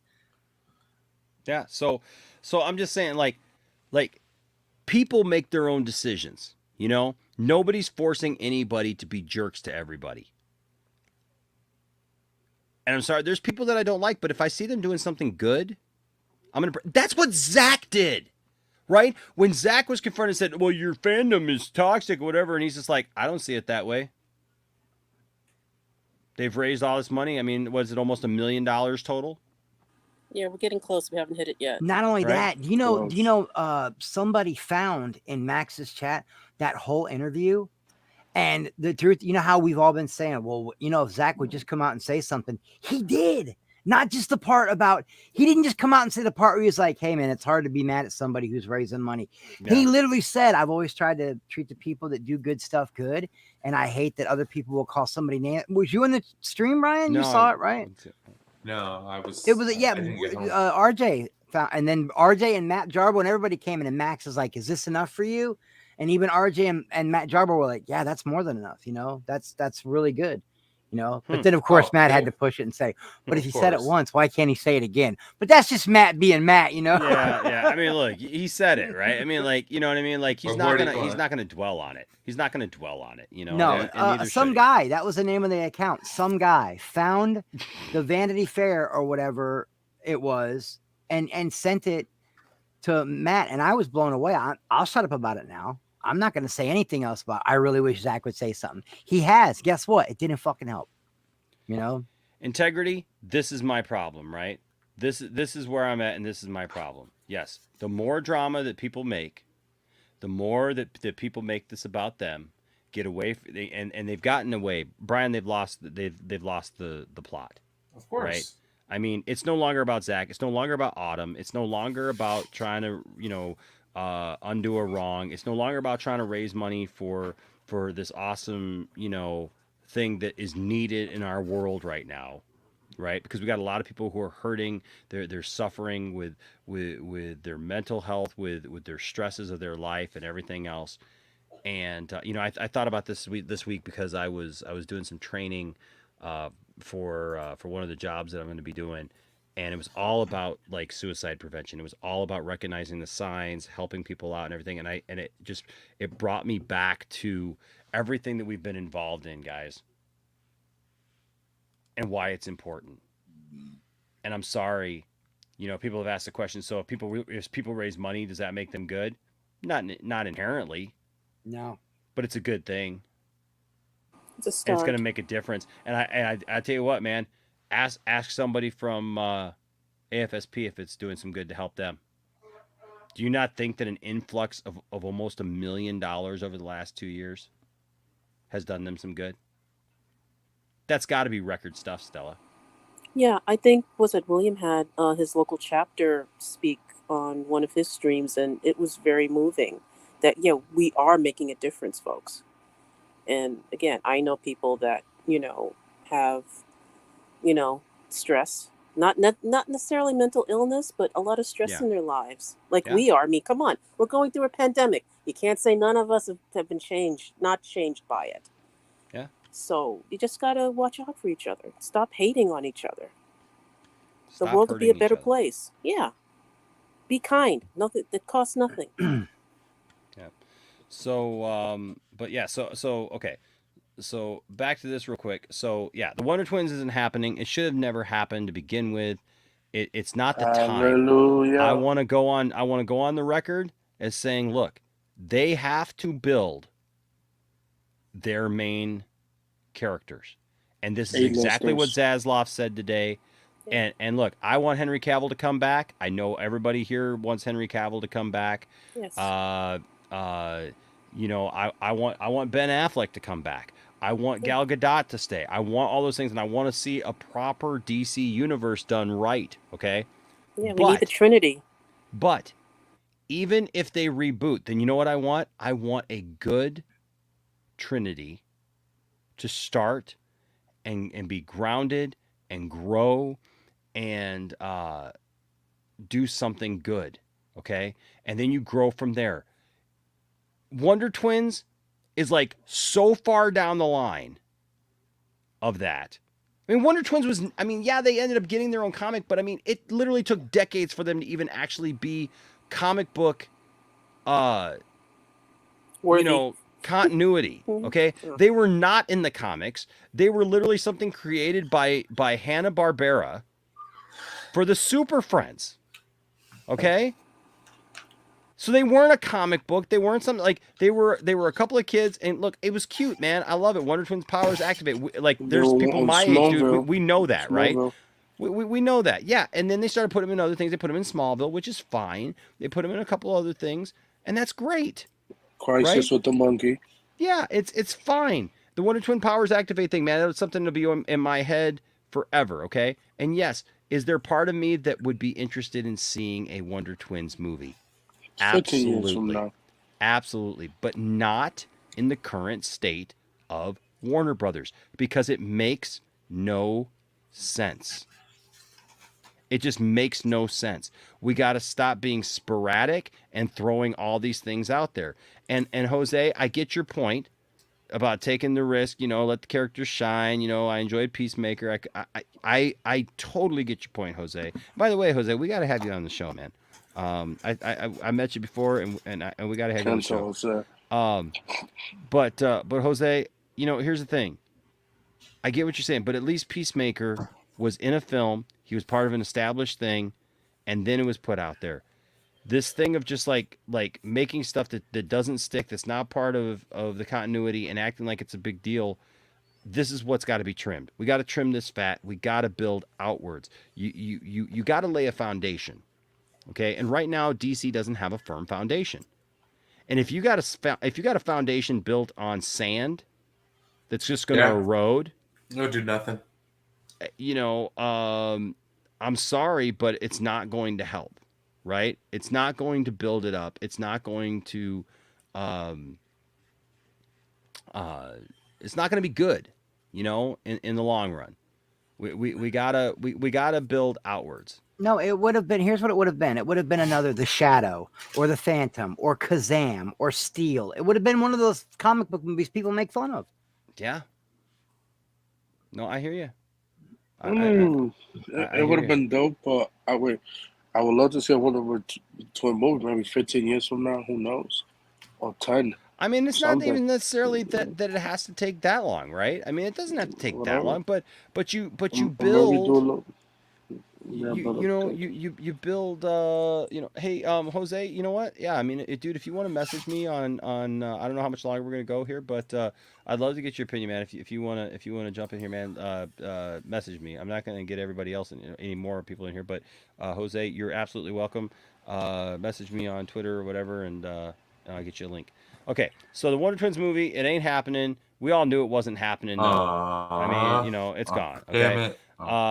It's already been announced that it wasn't happening. I'm actually really glad about that. Okay. It's just, nope. Would I have been interested to see what the movie was about? Sure. I just don't think that it's ready. Okay. But here's the real scoop of the day. Sources say the decision to shut down the project occurred several weeks ago. According to insiders, the leadership of Warner Brothers Discovery, the new company combining Discovery and Warner Brothers, now being led by David Zaslav, is imposing a mandate that DC movies should now be made with a theatrical first goal. I love that. Wonder Twins, the way it had been conceived, was too niche, said one source. This is important. DC movies should now be made with a theatrical first goal. Yeah, I'm not seeing bad going theaters. Good luck. We need these movies in the theater. Everybody who was like, oh, no, the theaters are done. We're not going back to the theaters or whatever. I'm sorry. They're not dead. But you know what? They're not dead. They're not dead. Sorry, Brian. I love you, bro, but they ain't going nowhere. There's going to be a resurgence of this. There's going to be a recommitment to theaters because they're opening back up. Listen, I know everybody's like, hey, pandemic. Listen, people are getting vaccinated. People are doing the things that they need to do. I just went to Comic-Con. You know what? Yeah, William Shatner was behind a glass because he's 91 years old, and I'm glad that he was. But you know what? Before that, he was out in front of everybody. He was talking with everybody. We walked all throughout Comic-Con. And, there's some people who are like, well, that's too dangerous. Look, I think it depends upon where you're at. I think it depends upon what your situation is. You got to make your own decisions. But the reality is we are coming out from underneath the shadow of this. And it's going to be something that's always going to be around. But I think that the danger level is going to, as far as like the way that it takes some people out, there's always going to have to be some people in the world who take certain precautions. Right? There's always going to be that. But in the same token, there's going to be people like who maybe get it, but it's going to be like a sickness you get and it sucks and you get over it because that's what these things do. Get vaccinated. Like, I mean, I can't tell you enough, right? But the thing is like it's not going to. I don't think that it's going to remain this thing that is always going to be, you know, um, a death sentence. You know, and I say that as somebody, you know, my grandmother, you all know, she passed away from COVID, and she didn't take the steps necessary to protect herself, you know, and she was 80 years old, right? So I think there's always going to be a segment of that, you know, but people are going to get it. But the reality is, movie theaters are coming back. If you make good movies that people want to go to, guess what? They're going to go to them. It's Spider-Man. a part of life now, so we have to get on with our lives, you know. Spider-Man made $2 billion. Okay, if you make a movie that is interesting enough, Batman, 750 million. it's still, look. It may not be the $1 billion that they wanted. Sorry, I was laughing. That's funny. What's that? 2 billion versus 750 million. Yeah, I can't believe the trash made that much. I'm still shocked. Yeah, probably was a flop. I really didn't. I don't know, man. I tried to watch it. It was a flop, guys. It was a flop. I really did not like that Batman movie. It wasn't very good. I didn't care for it either. And look, and you know what the thing is, and I know that a lot of our friends don't want to hear this from me. But this isn't because of like some hatred for Warner Brothers or hatred for Battinson or whatever. It's or longing for what could have been. None of that. Like I wanted it to be good. I wanted it to be awesome. I still have fundamental issues with some of the choices and with some of the things that happened in that movie. And here's the thing: all the normies, the common people that I talk to, I'm sorry, they saw the movie, but they don't love the movie. Yeah, and that's Nirvana sucks. By the way, they do. I like Nirvana. Now, come on, Brian. Come on. No, I'm not a Nirvana fan. I never. Overrated is all get out. You don't have to be. You don't have to love them. But here's the thing. I don't think they're horrible. I love Nirvana for the sonic sound that they are. I put them in the same tier as like Jimi Hendrix. You know what I mean? Like, yes, influential, but come on. Well, I mean, look. David Grohl was the talent in that. Well, I mean, Chris Novoselic wasn't that bad either, though. I mean, he yeah. Bassist was pretty. But I mean, like, look, what I started laughing about was when people started acting like Kurt Cobain was an amazing guitar player. Oh, or acting like he's some kind of god. Yeah, it's like, dude, no. He played 3 chords, bro. That's it. And it's fine. Well, I mean, the formula actually was 4 chords, and what you do is in the verse you play them clean. And then it plays the same 4 chords, but it goes into like really heavy, and it gets there. Okay, so right before I bring our friend Jose in, I am going to I need to go to this member chat real quick. Everybody with member chats tonight. Member chats. I was just like curious to see how long I've been a member, and I was like, oh wow. Hey, Anthony Chobot here. With a 9-month super chat. Thank you so much, buddy. I'm so glad to have you here. Says, how are you, buddy? I'm good, man. And then he says, I got 432. Much love to you. Hey, congratulations on your 432 subscribers, man. That's awesome, man. And thank you for the member super chat. Appreciate it, bud. So there's another member super chat. What's that? It's another one. Oh, there is? Yeah, buddy. It's Anthony Beltre. Look at there. Yeah, it is. There it is. Anthony sneaking in there with his own super chat. I don't know integrity. Hi, Enash. I love it. It's just hi, Enash. He's literally on the stream, folks, and he's just like, hi, Enash. Hi, Enash. All right. Damn, 9 months. That's crazy. 9 months, bro. That's awesome. Okay, and ladies and gentlemen, welcome to the show, Mr. Jose. How are you doing, sir? Hey, what's up, Enash? What's up, everyone? Good to have you on, man. What's going on? It's the first time I've ever had you on, isn't it?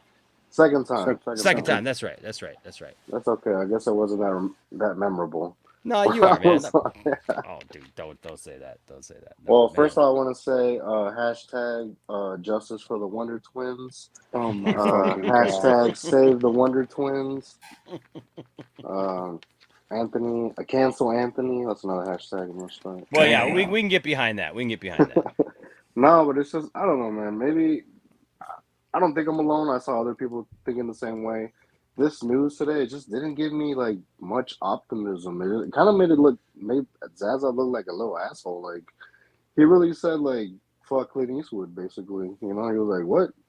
Clint Eastwood? Why'd you give him a movie?" And they're like, "Well, he's been here for a long time with the studio," and he literally said, "We don't know anybody any favors." He's been with Warner Bros. For like 80 like, years. Wow. So like, Well, okay, so let's unpack that. Okay, I don't know about that long, Anthony, but he's been there a while. So let's unpack that because we're going to take just a little bit of time here before we end, because I like I said, I don't want to do one of my normal streams because I got to get up in the morning and I got to teach some kids. I started substitute teaching, guys, and it was awesome. Today was my first day. It was absolutely fantastic. And so I had a ball. So tomorrow it's not a tumor. Them Snyder fans. It's not a tumor. Well, dude, it was awesome. So welcome to all the kids who subscribed today. You're awesome. Thank you for being here. Well, what? There's kids watching this? I don't want to. Yes. Wow. Watch your language. All right, guys. I'm a horrible role model. You should. I can't be on the lounge anymore, guys. It's been fun. Penis. Okay, then, fuck it. All right. Bye. Okay, that's where we're at. Shit. Oh, I gotta get a shower and go to bed too, man. I'm gonna dip out of here. Okay, so let's get to this because I just want to talk about a couple of things. First of all, it says I gotta get a shower and head to bed, but I just want you guys to know I love you. Love you too, Chris. All right, man. Love Chris. All right, bro. So I don't know why Wonder my shit Twins won't close. No, it really won't. It What? won't close. Do I have to close it for you? Nope, I found it. All right, love you guys. I'm out. All right, see you. All right. So Wonder Twins apparently had a $75 million budget. way too high. Way too high. And according to sources, and this is according to sources, Zaslav didn't actually announce this, but this is according to sources. Zaslav wants to keep HBO Max original movies $35 million and under. Here's why: because Zaslav just said, I want DC films to be theatrical releases.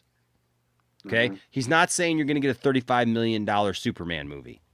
He's not. Right? He's not saying that whatever, you're going to get a $35 million Batman movie or Justice League movie or whatever. He's saying, I want those to go theatrical. I want those to be big. When you're talking one of your best properties in DC, he wants it to go big. He wants to make that the event. He wants to make that the thing, right? And I love that. And $35 million for a direct to streaming movie, I think is fine. For example, you can make Green Arrow for $35 million. Make creators. This is not crapping on creators. I know I've got some friends who think that way, and I respect them. But here's the thing. You can make good movies. They don't have to be superhero films. Everything doesn't have to be a superhero film, guys. What? Get out of here. I'm just saying, way. You can make comedies. Yes, you can make rom-coms. They're important. And you know what? You can make them for $35 million. You can make a good film. Look at the movie Split. Split was a fantastic film. And what was that, $10 million? Yep. Something like that. $10 million for the movie Split, and it was fantastic. Now, look, you could say Glass was like, okay. John Wick was $20 million to make. Yeah, but I'm telling you right now, man, Split was a fantastic. Does anybody know how much it cost to make Brightburn? Probably 15, maybe. Let's see. Does anybody know? Can somebody look that up? How much is Netflix playing Henry Cavill to play what's his face? I'm just saying, like, some of these Netflix movies and some of these things, like they're spending millions and millions of dollars on It's just the talent, not even the movie itself. I know, and that's the, and you can tell because a lot of the special effects are not that special. They're just not. The budget was $6 to $12 million. For Brightburn was $6 to $12 million. Yeah, that's what it said. And you're going to tell me, hold on. No. Okay, knowing that right there, do not look at me and tell me that you can't make a good film for $35 million.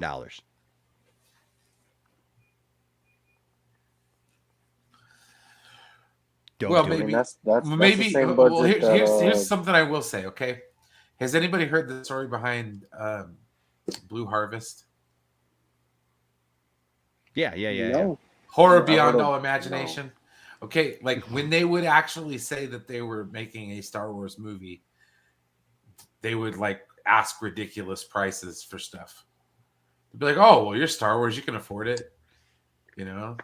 So I don't know. That's something to think about, maybe. Like, Yeah, somebody look up how much Chronicle was. How much was Chronicle to make?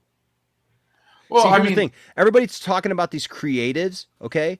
If they're really good creatives, Brian, have a good story that's creative. yeah, that's not an obstacle, you know. Yeah, and find a creative way to make your film. $12 million. $12 million for Chronicle. Get out of here. Get out of here. $25 million.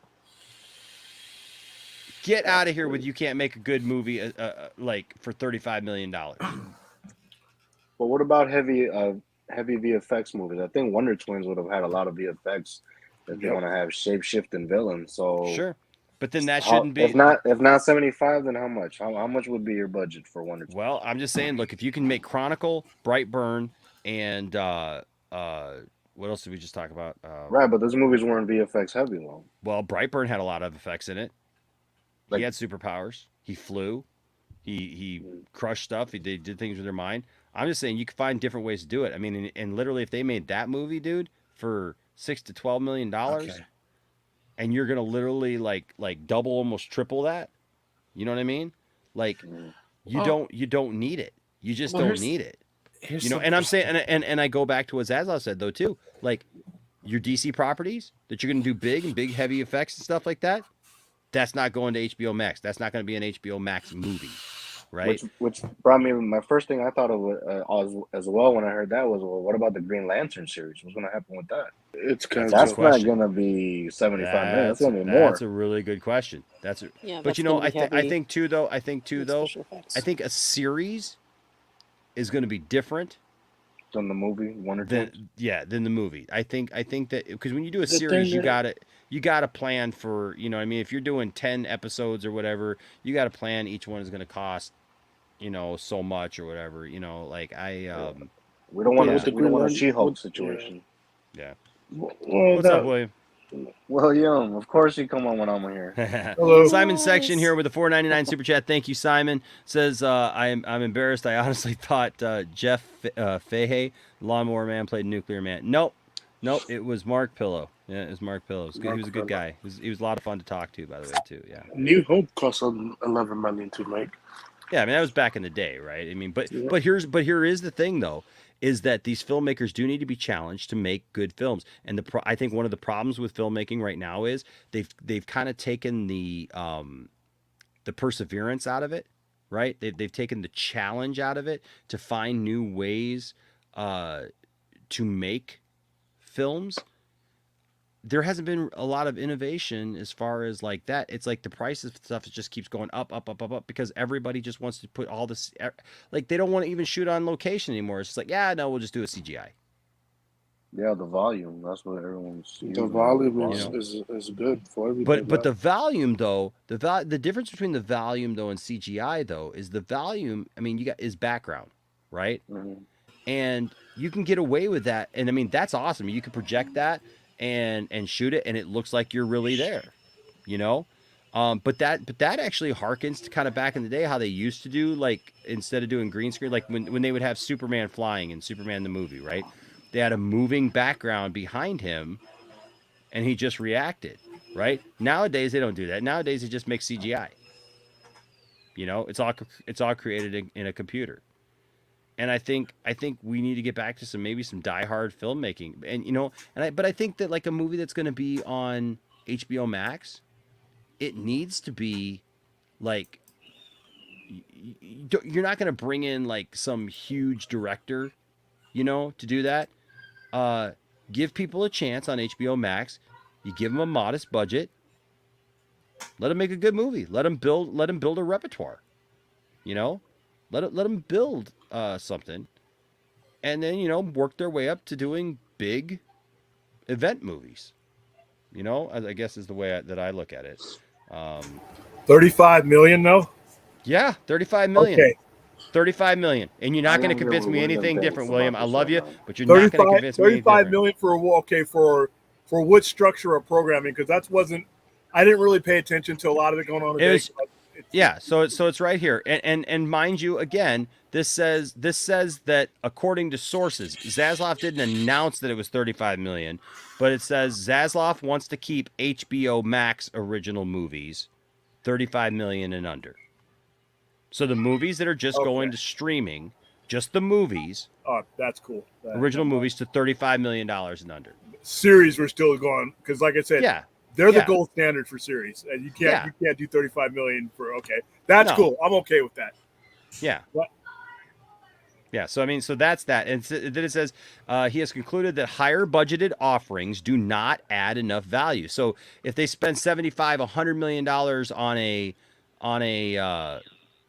HBO Max original movie, because they've had these movies that go direct to, they're not getting their money back. There's not enough value, and they're saying that they don't add a significant number of subscribers to do a $100 million HBO Max movie. Oh, absolutely. That's why Netflix is failing hard. Yeah. It says, and more modestly budgeted movies seem to do the job of retaining subs. Movies that are that don't cost that much, but people want to see them. That's the ones that they're retaining more subscribers on.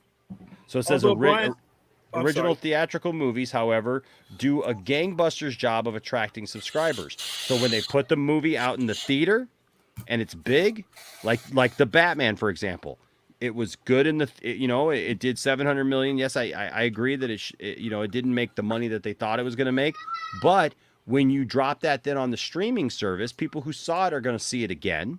That did draw people in to actually watch HBO Max, was to be able to watch Batman. But you have that 45-day window. It helps when you take your theatrical movie and then you drop it in there, and then it does gangbusters of attracting subscribers. It says the Batman being a huge hit for the service, according to sources. It says a lot of things, and this is where William is right, and where people are taking an L, and they're worried. They're worried, William. They're all over the place right now, because it's not what they predicted and it's not what they thought, and it doesn't make sense to them, but it's made sense to us the whole time. But the quote right here is, a lot of things that were developed are going to go away, said another insider, referring to the broader scrutiny that is coming to the slates of many Warner divisions, including film.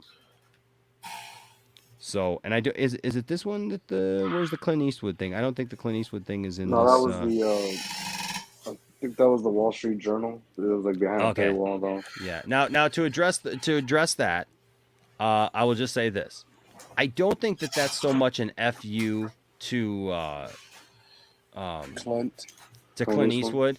I think that's more of just saying, look, Warner Brothers has done a really bad job of just throwing money away, of just throwing bad money after bad money, like not funding the right projects, as William has talked about, and we've all talked about over the last few months, like throwing money after projects that don't make any sense to do right now, and just wasting money. And I think the thing is like, I think for Zaslav said, like what that article says is that, like, Zaslav questioned them, well, why did we make this movie, right? If we knew that it wasn't going to be profitable, why would you make a movie just to throw money away, right?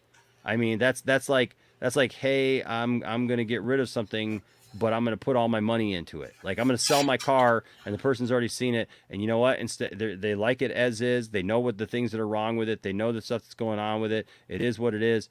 But now I'm going to go and like put a new engine in it, right? I'm selling it, and I'm selling you a car for $5,000, right? And now you wanted it, you're coming to pick it up, but instead of having you come pick it up for what it is and know that it's got 100,000 miles on it, I put a new engine in it, and I totally waste all the money that I would have made on it. So it doesn't make any sense. If you're a business, you can't afford to just put bad money after bad money. Makes sense. You got to be profitable. And so that's what he was saying about the whole Clint Eastwood thing is like all the people, all the suits, you know, when he questioned it, all the suits could tell him, all the suits could tell him was, oh, well, he's made good movies for us in the past that came in on schedule and didn't go over budget. So we just like figured we'd let him make this movie even though we knew that it wasn't going to do well. But remember, this is the regime that pushed Justice League into completion because they wanted their year-end bonus. Yep. These are people that did not see what was on the table that they could actually profit from. They just wanted to mush through things so they could get their bonus. So at the end of the day with that, I understand. Hold on. But that's not the same regime, Stella. The regime then no, that's what I'm trying to say. That's the old regime versus Zaslav right now. Like the old regime mentality, you mean? Yeah, I mean, everyone keeps forgetting that, you know, blame all the bad stuff on the old regime because that's where it lies. But, you know, Zaslav is course correcting and doing the best he can because he's wading through all the crap right now going, oh, yeah, get rid of this, get rid of this, get rid of this. This makes no sense. This being said, this $35 million thing, that's fine with that. But I think the future of streaming in general, and I think where Netflix needs to adopt this, even though they have series, is week-to-week series, week-to-week streaming. I mean, it is the future, and in that case, you're going to be spending more, but you keep it, like Paramount Plus has me for the rest of the year. As far as I'm watching. Definitely. Oh, yeah. I'm watching The Offer. I'm watching Strange New Worlds. I got done with Picard. I got done with Discovery after that, and eventually these streaming services are going to have you looped in to the point where you may have a week in between them, and sometimes they'll start on the same night as the other one's ends. And that's where those budgets, like I said, you're not going to do a $35 million HBO series because it's just impossible in the quality that they've Game of Thrones 30 years. Yeah, you just can't do it. But once again, you're going to be eventually getting $1 billion a month from subscriptions eventually. So certain things you can justify. So everything he said has gone along track. So when we were in that chat today, I kind of said, I'm like, damn, I hope he does a stream about this tonight because it seems like a lot of stuff is getting kind of misconstrued and a lot of people were agreeing with each other and they really didn't know it. But and then because I didn't even watch the upfront because I didn't think it was a big deal. It was basically a glorified press conference is what these things are. Yeah, exactly. It wasn't an But don't you know, William, they were going to announce the SNYDERVERSE today. Now, and listen, even if this eventually happens, like I said, no one wants it more than I do. You got to give this guy space to resurrect the company. And another thing, you got to give him give him room to make mistakes because they're going to screw up every now and then, and they're going to have to make adjustments.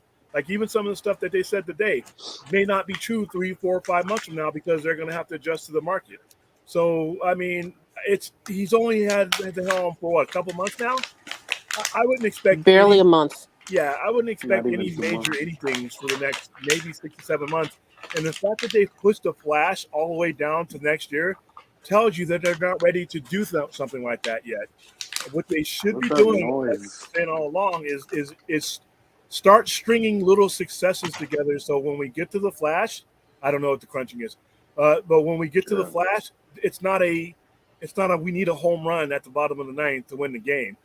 Between now and when the Flash is released, they put together an infrastructure and threaded everything in, established what your main universe is. If you have a standalone universe, Elseworlds, let us know about that, and that'd be cool. I think no matter what they do, once again, they got to communicate to us at some point. I know for a fact, like with Marvel, once again, some of the content is garbage, but the structure is there. I know that Kang is going to play some part in what's going on. I know the Eternals, I know the multiverse. I know certain aspects are going to be taking place over the next 3 to 4 years, right? And they've done a good job in communicating it enough to us.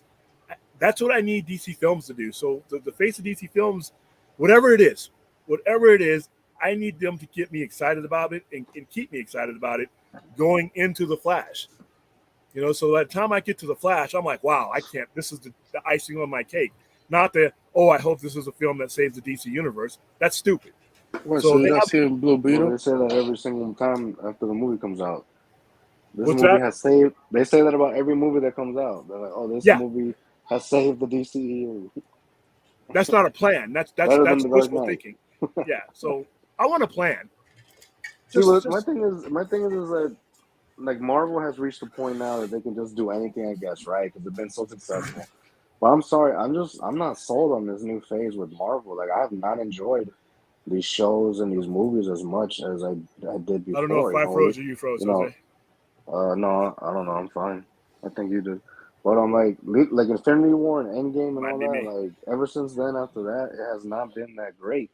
But Marvel has reached a level they can just throw anything out there that we're even gonna get a show about that. I can hear you, Will. I can hear you.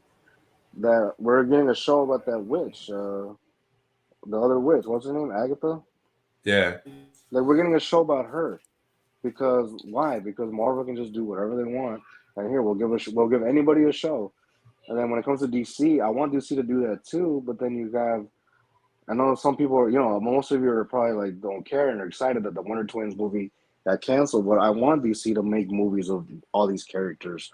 Like I want Detective Chimp to come out here one time. You know what I mean? Like I want to see that in live action. I don't want them to be like, nah, there's no profit in this. What's the point? Like these are characters that have fan bases. They're characters that people want to see in live action.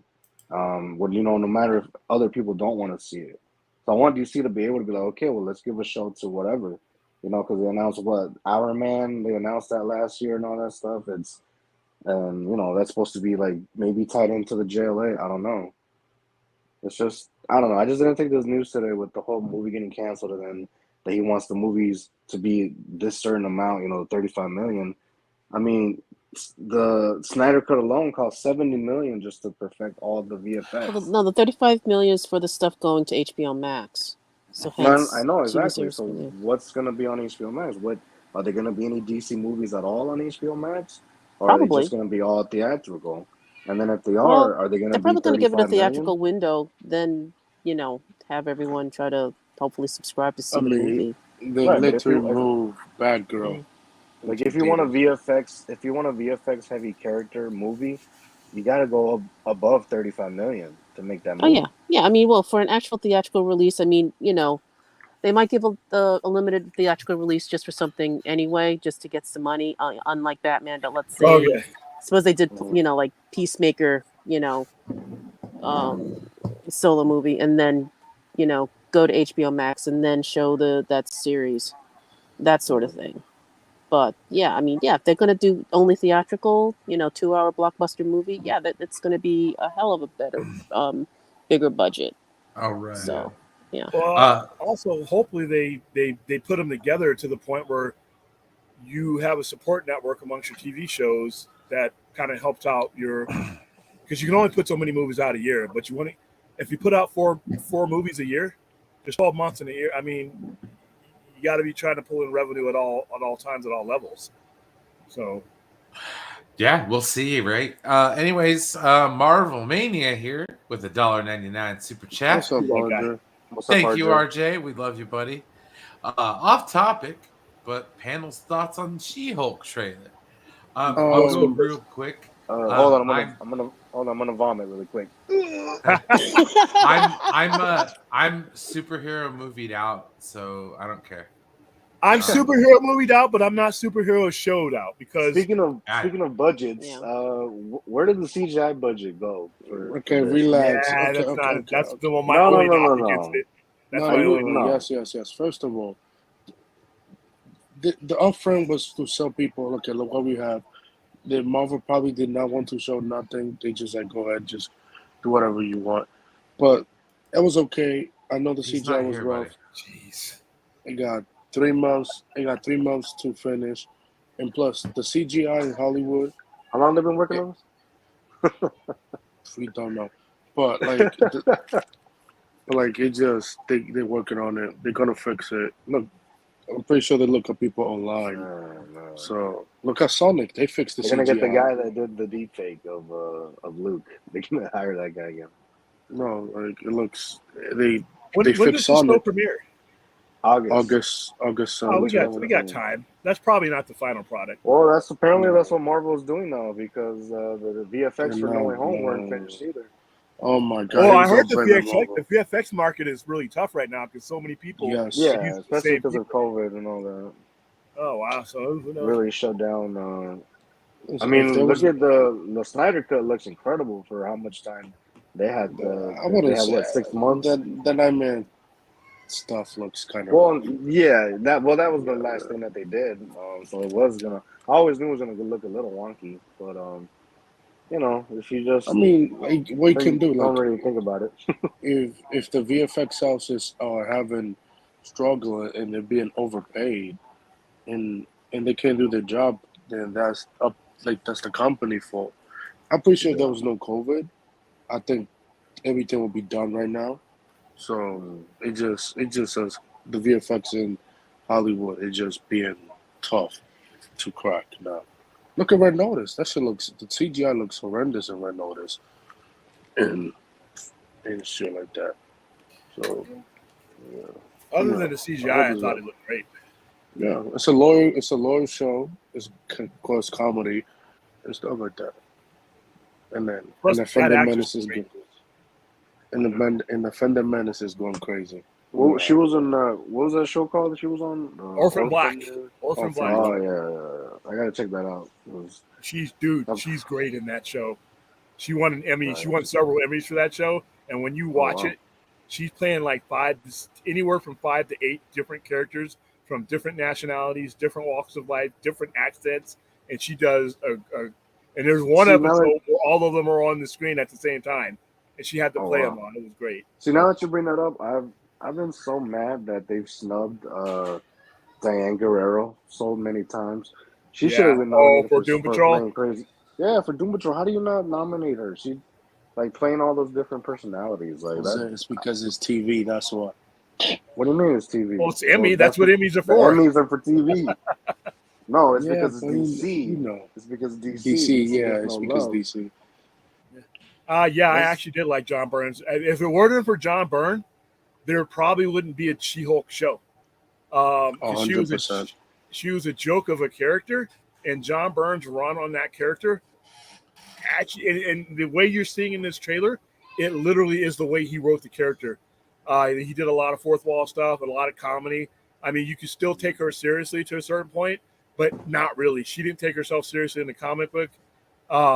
She does her lawyerly duties, 7 foot tall, green thing. I mean, she's always looking for dates, and it's hilarious. Like when you see her carry that guy away into the bedroom, that's exactly how John Byrne would have wrote it. He's dead. He's dead. And if she gets, depending on who's driving the action. So lucky guy. She's breaking him in half. Yeah, I mean, she's gonna have to be slowing down there. I mean, no protection there. But no, I like it. This is gonna be a lot of fun. It's gonna be a lot of fun. All right, that's you. I see you whenever. Have a good night. I miss it. It's been fun. All right. All right, go Dodgers. Please. Yeah. I'll be back tomorrow night. Go Giants. Go Dodgers. Go Dodgers. But yeah, so, we need Superman. We need a new Superman movie ASAP. Danny Garcia got on the fucking phone, please. So yeah, that's what we need right now. Have we? When does this? When does She-Hulk take place? Has that been established? Because before Chen-Chi, I believe. After Chen-Chi. Yeah, because I think after Chen-Chi, I believe. Yeah, because Emil Boxy's in there. The Abomination's in there, right? Yep. Wait, that's the thing. Because Bruce was he was human in Shang-Chi, the post-credit scene. Yep. Turn into Professor Hulk and then turn back human, or what's going on? I think. I do not like the Hulk in the MCU. I think the Hulk is. Well, no, he's terrible. It's a waste of a really good actor, and the waste of a potentially good character. I don't like what they've done to him. Hate Universal. The last two Avengers movies. Ever since he got his ass beat by Thanos, he just. I just haven't the qualities that make the Hulk what he is, the duality of it just hasn't been there for me. So like I said, I like Mark Ruffalo, and I like the Hulk, but I just don't like what they've done though. So to answer that listen, I think they don't. No, go ahead, Anthony. Sorry. I'm sorry to bring up this garbage name, but I think Joss Whedon did good with the Hulk. That's my opinion. Sad, man. It's sad that that's the best version of Hulk. And because it's Universal hates Marvel, they hate them. No, but you know what? The Russos weren't doing any help either because nope. I'm sure you've all probably seen that deleted scene from Infinity War. He's like struggling like talking to himself in Wakanda, and they deleted that shit. I was like, are you kidding me? Yeah. That proved to me that they really don't care about the character. I thought he put the best Hulk on screen that I thought was the most accurate one. And when he walks in at the thing and says, "You want to know how I control? You know, I'm stop from getting angry. I'm always angry," or something like that. And he punches that machine. I thought that was a perfect interpretation of the Hulk throughout that movie. And they haven't really touched on it since. One last thing, Merlin, do you think? Yeah, because that's where you're going to make your money. Right now, Cavill is at the height of his career. He's at the height of his desirability. And you take that and you put him with that red S on it, you know, the second, arguably the biggest IP that you have outside of Batman. That's the kind of thing that you could justify a budget on, and that's the kind of thing that can kickstart the credibility of your universe. So I don't know what you mean by soon, I guess. I'm not expecting anything instantaneously. He still has a company to fix from a bunch of people, jackals that kind of just ate at the carcass for the last 6 years. Within the year, I could see an announcement. If you do another fandom, if there's a fandom in October, maybe then, as we get closer to Black Adam and we get closer to these things that really need to have Superman in the atmosphere, at least as part of the conversation. Remember Super Chat. Yeah, I see that. Okay, so I just jumped back in. Back? So here's a couple things. First of all, Edward Norton's Hulk, phenomenal. Phenomenal. I'm tired of Mark Ruffalo. I don't like Mark Ruffalo. You don't like Mark Ruffalo or how they've handled the character? No, I'm tired of seeing Mark Ruffalo because you know what? They turned the Hulk into Mark Ruffalo. That's good. And you know what? That may be the same issue. I'm fine with Mark Ruffalo as Bruce Banner. The Hulk is not Mark Ruffalo, and I'm sorry, but that's what they did. They turned that Hulk into the Batman and Robin George Clooney version of Batman, where there's no distinction. Wow. There's no distinction between the Hulk and Mark Ruffalo. It's all the same. And that's what pisses me off about it. Because, yes, I'll get to... Blame Universal. RJ here says, Enosh loved the She-Hulk trailer. I did. I thought it was fun. I thought she was good. I thought that was fitting for her. I don't care about the whole, it's cringy or whatever. You know what? It's She-Hulk. Let her be whoever she is. You know what bugged me about the trailer the most? Hulk. The CGI. Hulk. I didn't even care about the CGI, dude. It's not done. The CGI is not done for it. It's a trailer, and it's going to be on Disney Plus. I really don't care. But the Hulk was annoying. And I feel like they're gonna do the She-Hulk thing where she's gonna get angry and she's gonna be exciting. The Hulk's not exciting anymore. The Hulk is only exciting when he's unpredictable and you don't know what he's gonna do. And I get Professor Hulk. I understand it, guys. Don't come at me and be like, you don't understand Marvel. Listen, y'all watch me and you know that I'm a DC guy and and everybody takes shots at me with Marvel. But I get Marvel. I understand Marvel. I know what these characters are supposed to be. I do get it. But the thing is the way that they have portrayed Professor Hulk so far in the MCU is boring. It's boring. There's nothing exciting about it at all. Hulk is an afterthought. Hulk is not somebody who I'm scared of or who I fear for the villain fighting him. Hulk is just kind of there. And that's a shame. That's a real shame to do to the Hulk. It's just I want the Hulk to be unpredictable. Get the Hulk angry. Get the Hulk, doing something. Break off of the Professor Hulk thing. I'm done with Professor Hulk thing. And you know what? They also screwed Hulk over because they never showed his progression. Blame Universal. They didn't show one thing. It's Universal. We literally went from Hulk flying off in a Quinjet, went from one movie, come on, big fella, the sun's going down, and having to try to control his anger, to the next time we see him, he's in Thor Ragnarok, fighting and talking. We didn't see how that happened. We didn't see any of that on screen. We didn't see any, they didn't earn that. They just said, hey, guess what? Hulk's doing this now. And then the next time we see him, he's got his hair slicked back and he's talking like Mark Ruffalo. And they made him look like Mark Ruffalo, for God's sake. So it's what? He just looks like a big green Mark Ruffalo. You know how much it pains me to say that I would rather have Ragnarok Hulk right now than this Hulk? Yes. Because they can't stand Ragnarok's Hulk. But at least he's a freaking beast in that movie still, not this Professor Hulk thing. Right. And like, I have no idea. And like Anthony keeps blaming Universal, but I mean, you have the character, you're using it. But they can't because Universal hates Marvel. Just write him properly. Just write the character properly. You have him in your movie. Write him properly. You don't have to make him this buffoon that he is now.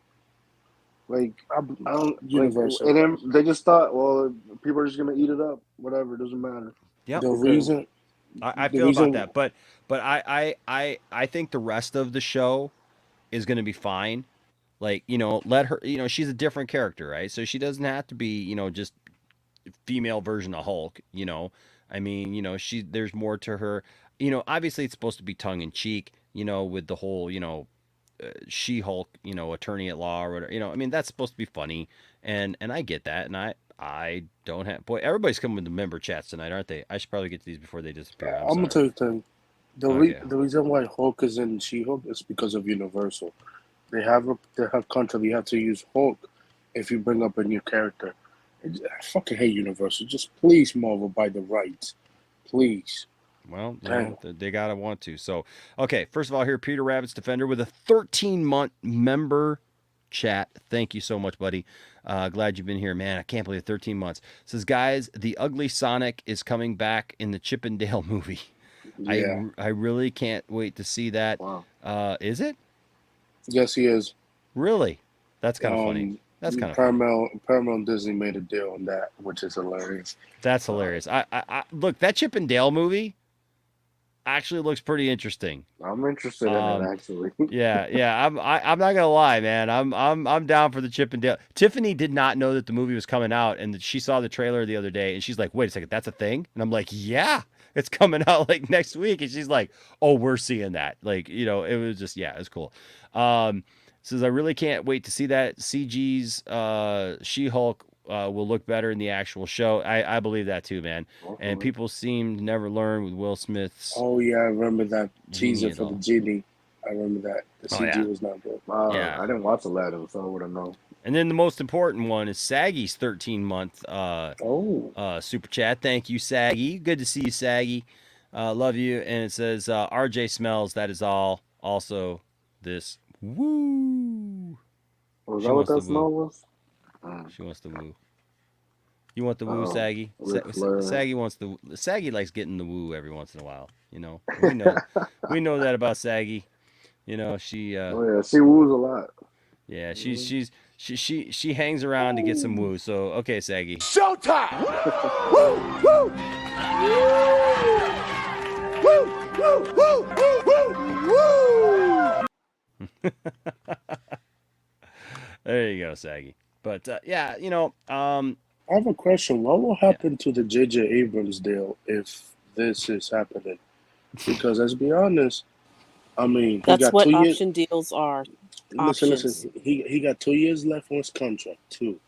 He doesn't have to make anything, and he still gets paid. You just waste that $500 million. That's what a development deal is. Either they give the studio ideas, take them or leave them. He gets paid no matter what. Hey, Warner Brothers, I got ideas. You don't have to use them. You don't have to like them. For them. Just pay me for them. I'll take that development deal. Not really his fault if his deal kind of straddles an outgoing regime and coming into a new one. Who knows how many ideas? I thought you were already getting paid by WB, you know? I wish. Oh, yeah.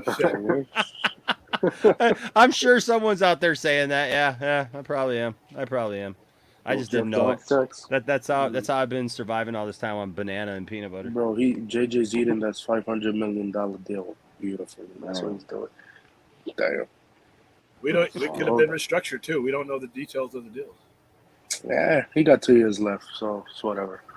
Yeah, but do you know the details of the, you know, there's things that can happen during a deal that can delay, you know, subsidize. There's all kinds of things that can happen. We don't know the details of this deal. I mean, we've heard rumored stuff, but we don't have specifics. I mean, hey, I know he's making Yes, content Saggy. here on Justice League Day. You carry me to bed, Saggy. We'll talk. What is she like 5'1"? Maybe what? That'd be 6'2"? interesting. On a good day. She said she's 5'4". RJ has a question for you, North. Rational. Oh, by the way, RJ, I did see. Yes, I owe you a shirt. So you got to tell me. You got to tell me what shirt you want, bro. Because he's in the Poindexter thing. I know I've been like in and out of the hospital and stuff like that last month, but hey, yeah. Yes. Yeah. Enosh William, what happens to Hamada's contract after today? Look, we've been saying it. I don't think it changes. It doesn't change my stance on it. I don't know. Maybe it changes Williams a little bit. I don't know. It doesn't change mine that they're not going to fire him. They're not going to fire some. I highly doubt they're going to fire him. I mean, look, anything's possible. And we could wake up tomorrow and it could be, hey, Walter Hamada is making his exit after it. But they're going to let him go with, kindness. He's not going to get fired. Everybody wants this like hammer come down and fire him. Hell no. That's not going to happen. That's not happening in any of these in any of these CEO, or not CEOs, but executive changes. Toby's leaving. Yeah, I mean that hasn't happened with any of these executive changes. It's simply What's that? No, about the Toby thing. There's a Variety article that said he signed an extension deal in summer of 2021, which was last year. Yeah, it ends at the end of this year. No, this article was written this year that he signed a multi-year extension last year. That's literally what the article said. Yeah, we already spoke about it. Even Williams says, he's still subject to Zaslav's will, no matter what happens. So Emmerich has to really watch his P's and Q's, because I'm sure he got a talking from HR, like some other people, and that's why he's like towing the corporate line now. Because if not, he's out. His deal would end at the end of 2023. That's basically like a lame duck coach. That's like going into the last year of your contract without an extension beyond that. So I wouldn't. And even still, even if they signed him to 1,000 years, he's an employee now. So it's really, he's not going to be the one that dictates the course of the company. David Zaslav or whoever he puts as that department head is. Same thing with Hamada. Hamada might go to New Line, Yeah. At least they're making DC Studio. Yeah. Basically, Emmer can't F with the creatives anymore, like the way he did to Zack Snyder. So the weird results of all that crap we had to go through, and Zack had to go through. See him leaving. I just hope Zaslav doesn't, have conflict with creatives, because, like people were saying that because of this, how he wants to, keep the movies at a certain budget. It might he might butt heads with creatives. It might, scare some other creatives away. Like, I don't want that to happen. His budget is HBO Max and HBO direct stuff, though. His big screen budget is not going to change. You're not going to see a discount Superman. You're not going to see a discount Batman. So I think you'll be fine there. Oh, so no more Superman and Lois? Oh, thank God. To be honest with you, that whole network might go away. Be honest with you, it's up for sale. So. I joked about it with people today, but I told them, like, you know what? Don't be surprised if there's no more Superman and Lois. Because if Zaslav is really like, Superman and he wants him on the big screen, listen. It's not going to be Tyler Hoechlin. This is what's going to happen. They're going to give them. They're going to give them people. One proper people who talk about Tyler Hoechlin going to theatrical scare me. No. Okay, the only thing that will happen is if he makes a cameo in the Flash movie. That's it. Other than that, that's it. Or in the Crisis movie. Who isn't going to cameo in the Flash movie? Yeah, the Flash. I'm just saying, I have seen people online talking about Tyler taking over the role and the mantle and being the Well, they want Grant to replace Ezra too, so I'm not even. It's absolutely absurd. Oh my God, Ezra. Okay, Grant Gustin is friends with Ezra it's people. Miller. It feels like people who haven't had the cinema, like the theoretical cinema money to go to like the real store, so all they know is off-brand. They don't know the difference between like the good spaghetti sauce, the RC Cola drinkers. Yeah, RC Cola. Hey, you know what? I drank some RC Cola. I like some. No, I'm talking about like I said, a Dr Pepper. They're getting like Dr K or like even Walmart Mr Pibb brand. is good. Yeah, even Mr Pibb is good. But like they're getting like Walmart brand, and stuff. And look, it's good if you don't have the money. It's called It's good Lucky if you don't have the Clovers. money. But if you Lucky have the Clovers instead of quality, Lucky Charms. if you have the quality, you got to go for that, man. Yeah, so like he won't do it. He's friends with Ezra. That would be disrespectful if he does that. Like, no. Well, and there's That no would be big screen disrespectful. market for it. Like, why do we keep putting these emotions on that, though, Anthony? Because it's not disrespectful. He plays the Flash. He was the Flash before Ezra and after they Ezra, respect each technically. other.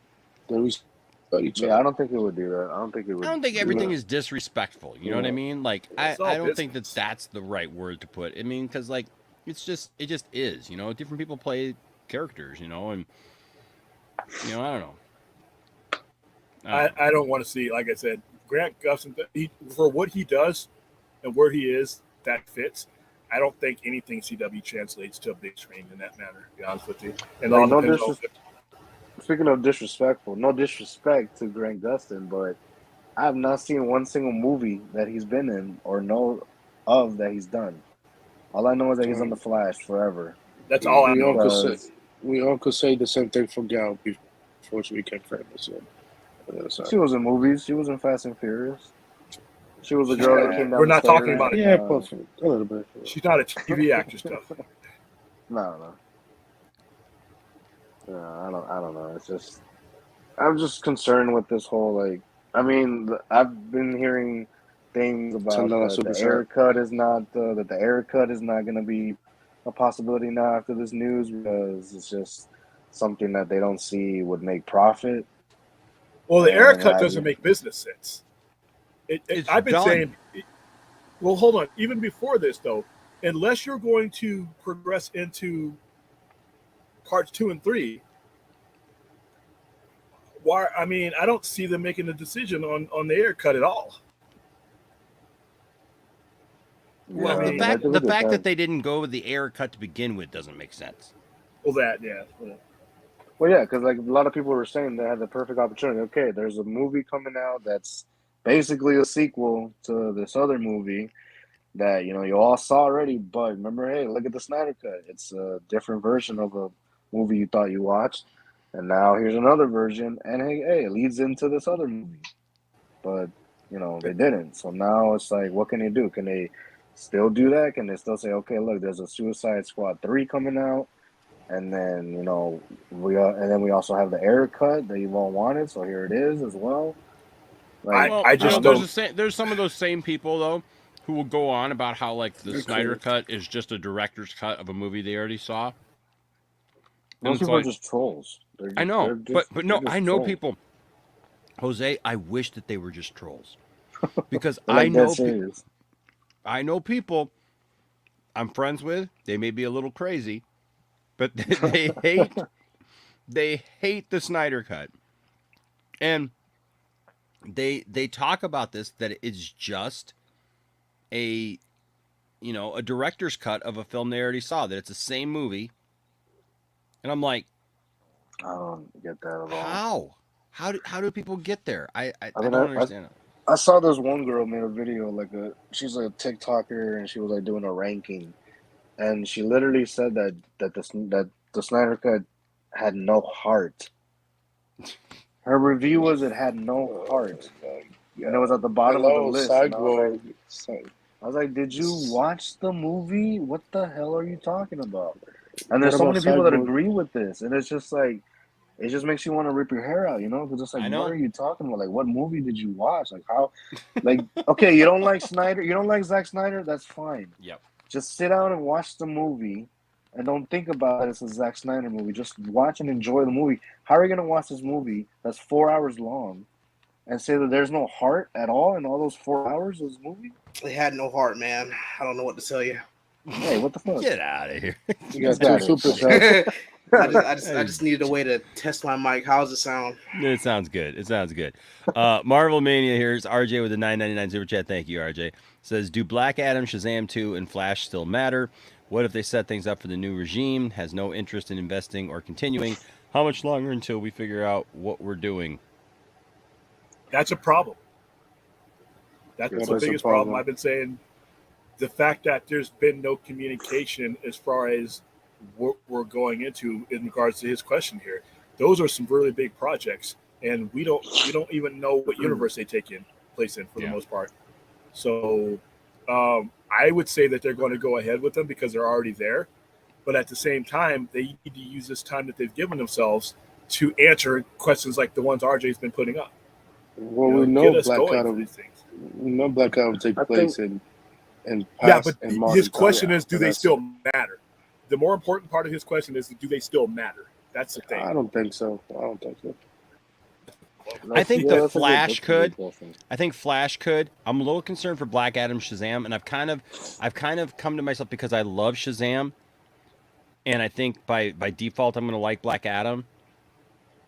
So I've kind of come to this idea that maybe like, depending upon how they connect it, on where they go, I'm okay with, like, if it's just like in its own. In my mind, at least, it's in like its own universe. It's in its own thing. It's just just do it. You know what I mean? Because I really like Shazam, and for me, even though they reference the other heroes and everything, BVS. Yeah, it doesn't really have to be like absolutely connected. You know what I mean? For me to just go, yeah, you know, it's good because I like it. I don't know why that doesn't. Like, I don't know why that doesn't do enough for people. Like, okay, they did a little, there's a little Easter egg thing here. This is connected. It's like some people want to just, no, it has to be this, it has to be that. And then, Superman has no head at the end of the movie, so it completely ruins the whole movie for me. And it's just like, well, you have to people complicate things too much. I think people complicate things too much with the movie because I honestly think. No, the studio. I think.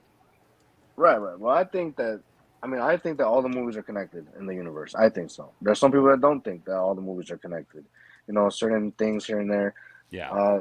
As far as, you know, I mean, look at Aquaman and the Snyder Cut. You know, there's stuff that conflicts there. You know, that doesn't really add up to be like it's the same movie. I personally, I don't know what they could probably fix it later on. Maybe, I don't know. But it's Aquaman being, you know, canon to right after the Snyder Cut. It's kind of iffy to me, because of how many changes that they made. But as far as other movies, I think they all take place in the same universe. But there's so many people that complicate it with, no, but this and that and this and that. They're completely separate, and they want to keep the Snyder movies away from all that too. They don't want, I don't want the Snyderverse to be connected to this and this and that. But it's like tainted, Jose. It's tainted. Right, but it's like, but it is, and so what if it isn't? And then who can change all that though? The studio. And by, you know, saying stuff. But I was going to say that there's been some rumblings going around lately about the Black Adam reshoots, that they might be including some Superman stuff, is what I've heard and been told. So I don't think I've said it before here, or I don't know if it was on Dave's stream, that I think Black Adam is going to be important into what's going to happen with Superman later on, because if he does show up, or if they do tease him, and they could do an announcement about, you know, Henry coming back now. He's going to get his own movie or do that, because he's going to be, basically he's going to cameo. That's the rumor, right? That he's going to cameo in Black Adam and he's going to cameo in The Flash. Don't know about Shazam 2. That'd be cool if he did too, but at least in 2 movies he might cameo. So how do you not announce something, you know, with him in the future as well? Yeah. I don't know. That's what I've been told. Which is, I think with Cavill, man, it's like everything else, man. It's just a wait and see, right? They've never announced anything as far as he's gone. You know, I don't know, man. At this point, if they introduce a new Superman, just reboot the whole thing. Look, if you're really gonna go there, and William, I know. Look, William, I'm not saying that that's what I want, okay? But here's the thing.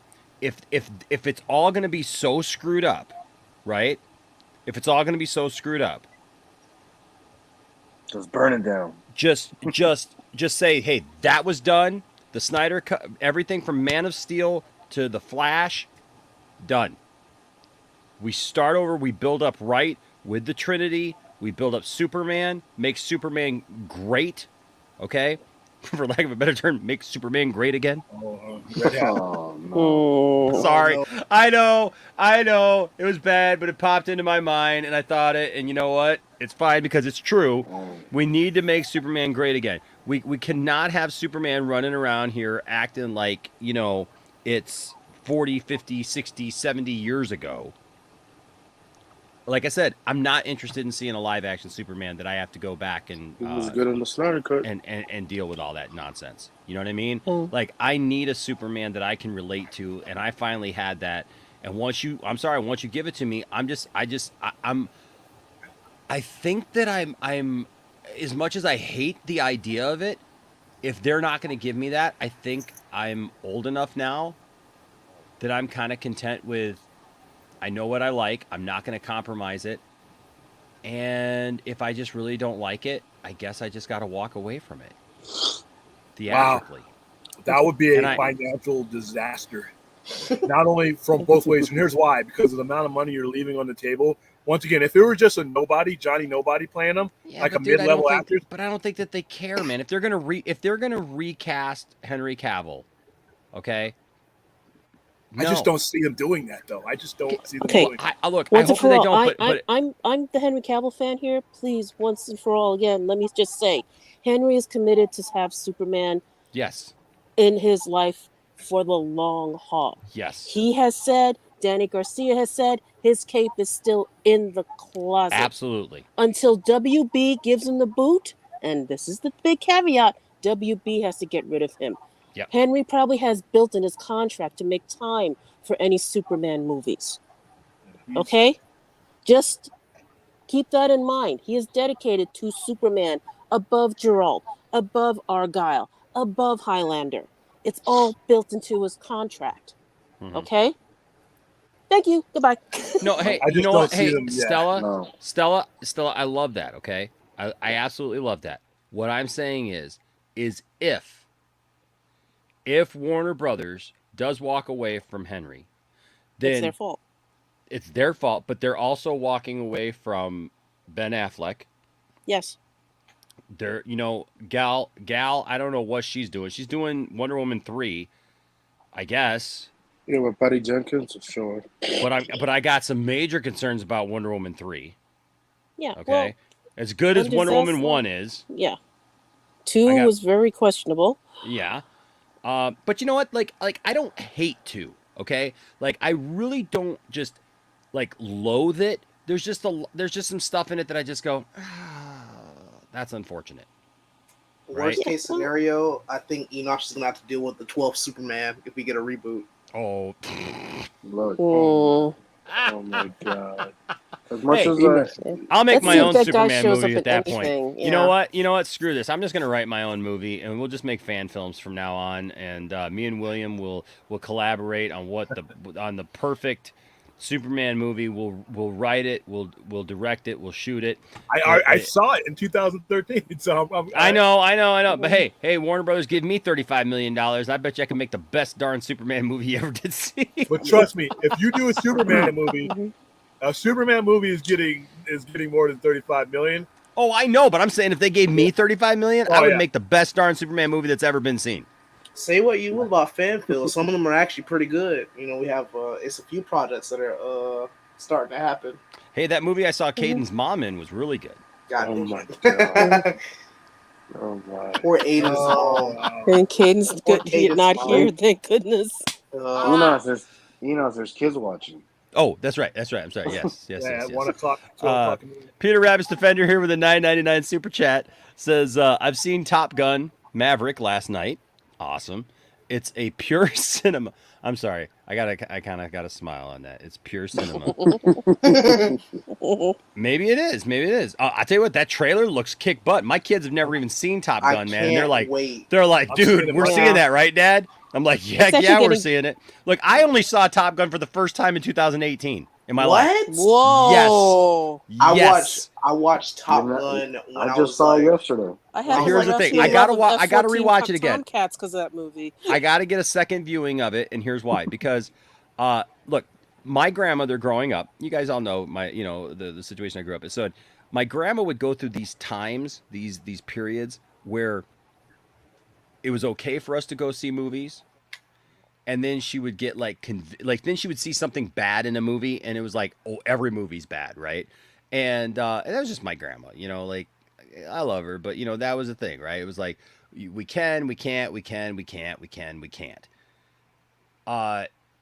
the 80s, I didn't go to a lot of movies until honestly, I mean, I went to go see Star Wars, but I went to go see Superman. I remember going to see Superman 4 in the theater.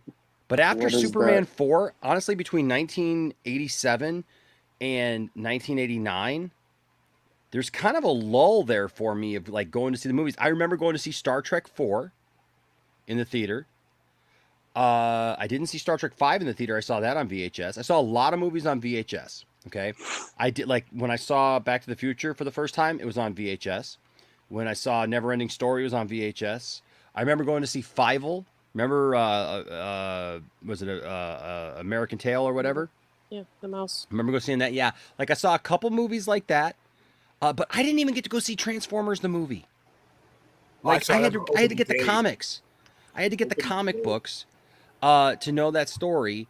And you know, and so that's why this last year when that came to my local theater, like I had to go see it because that was the first time that I ever got to see Transformers the movie on the big screen. And it was a big deal to me, right? August 6, 1986, baby. I know, man. And so, but like Top Gun was not on my radar as a kid. I mean, because you got to remember, like I would have been like 10, right? It came out 86? 86. Yeah. So when Top Gun came out, I was 10. Right, I was into G.I. Joe, right? I was really kind of just getting into that G.I. Joe thing, 86, 87. You love Snake Eyes. Wow. You know, so the thing is, but like Top Gun was not on my radar, and my grandma wouldn't have gone to see Top Gun, so of course I wouldn't have gone to see Top Gun.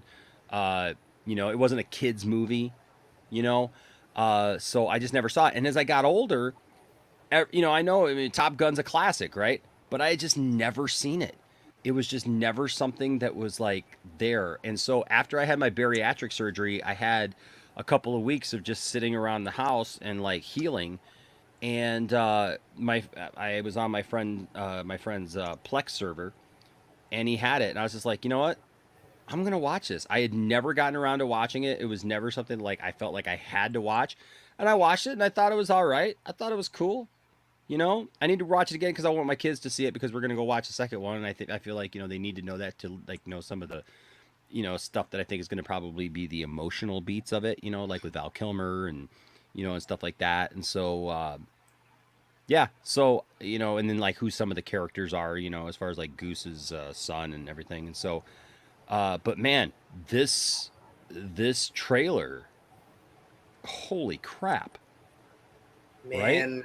Which one? Because there's been some really good ones. No, I mean Yeah, this last one that just came out. We went to go awesome. see. What did we go see a couple of weeks ago? What movie just came out? Doctor Strange. Yeah. I'm sorry, guys. It's 3 a.m, and I've been up since 6 yesterday morning. So here's the thing.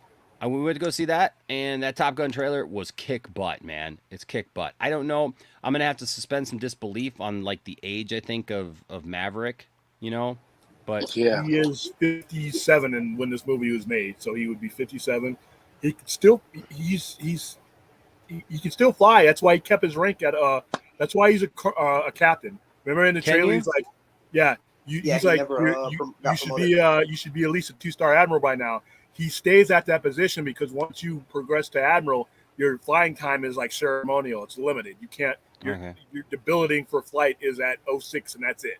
So once you go to admiral, yeah, like Jimmy Stewart, you know Jimmy Stewart, Wonderful Life, all that.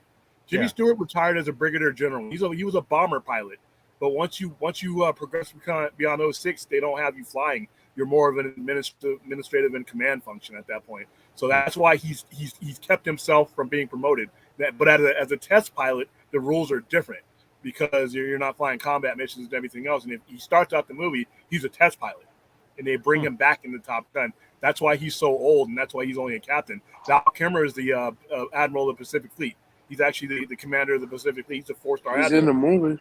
Yeah, he's in the movie. The black guy you see in there, the other guy, he actually flew with him in the original movie. So all his contemporaries have gone on to be admirals, but he doesn't. It's like Captain Kirk. He doesn't want to be taken out of the chair. You don't know the black guy's name. Wow. He's got a different. He's not in the actual original movie, but he's supposed to have been in that Top Gun class. Yeah. I'm sorry. I just had to give you a hard time. Like, you name it off everybody else. You're like, and where they're at, where they're serving, how they're, and you know the black guy. But no, all the people went there. And then John I love you, William. What are you trying to say? You know, that Williams knows every black person in the world. Maybe. Yes. Yeah, we all look alike now. Yes. Yes. I know every white freckled guy. That's the rules. It's pure cinema and the best Tom Cruise movie since Tropic Thunder. I like you, Peter Rabbit's Defender. I like you a lot because you know what? That's the last thing that I saw him in that I love too. Cruise deserves best actor and best picture nomination at the Oscars. And all the 80s boys are going to love this. Man, I'm a 2000. You know what else Cruise deserves? You know what else Cruise deserves?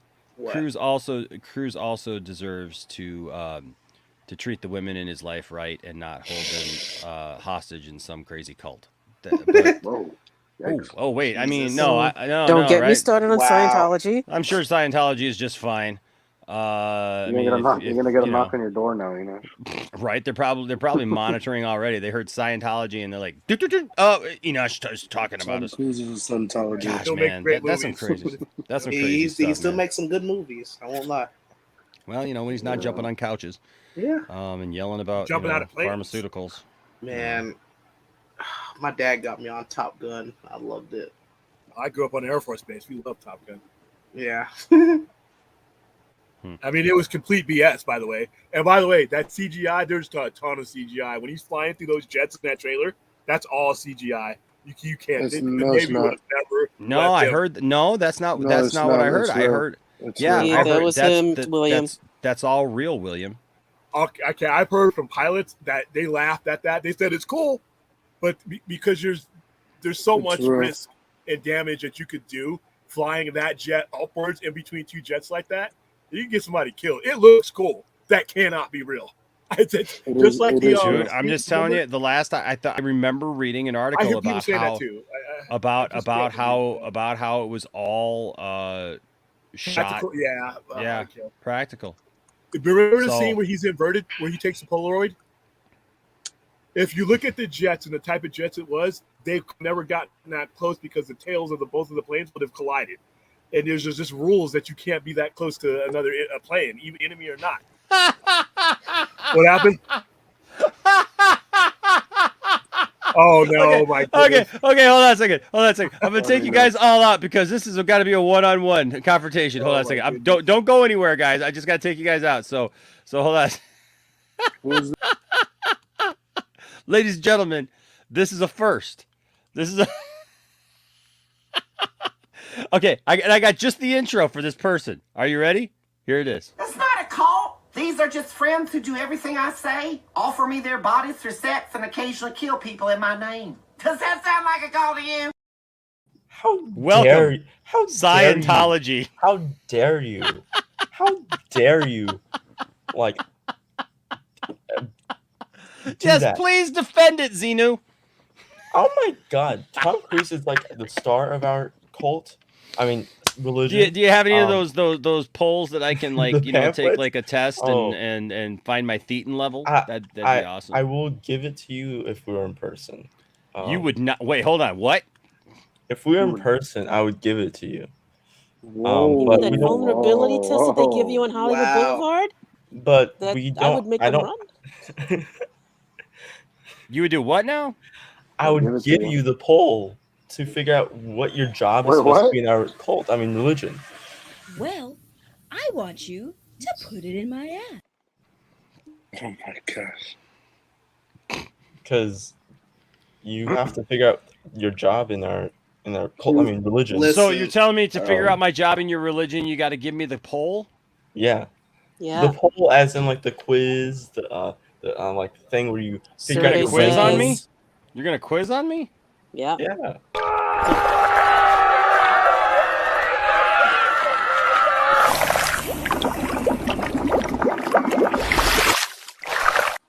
And just based off of what you said about us, and based off of what you have presented to me right now, it seems like you would be a really good geography teacher in our church, like a really good one. Well, I taught English today. We don't care about English. We just care about the geography of Xenu and the planets that we bow down to. Listen, Are we seriously doing this right now? And we would also love to welcome everyone else on into our cult. I mean, religion. It's still real to me, damn it! And like, you know who else is in our religion? Zack Snyder. I know you guys love him. I get it. Zack Snyder is not a Scientologist, and so is Deborah Snyder, and so is Jeff Johns and Walter Amato. That's where they have their secret meetings. Is at our church. Listen, I'd like to apologize to anyone I've not offended yet. Please be patient. I'll get to you shortly. But yeah, like I said, you can join our cult. I mean, religion, any day you want.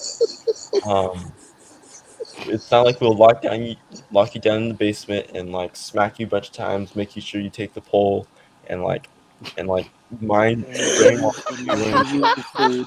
I am. Hey, look, Caden. This is not that movie your mom is in, okay? I don't know who Caden is. I'm a Scientologist, the long follower of Xenu, the lizard god. As we all hail Xenu, he's going to save us all. If you are really righteous, and I actually have video of one of your Scientology meetings right here. I think it's somebody taking the poll. Hold on. Oh my fucking god! Just when you thought it was safe.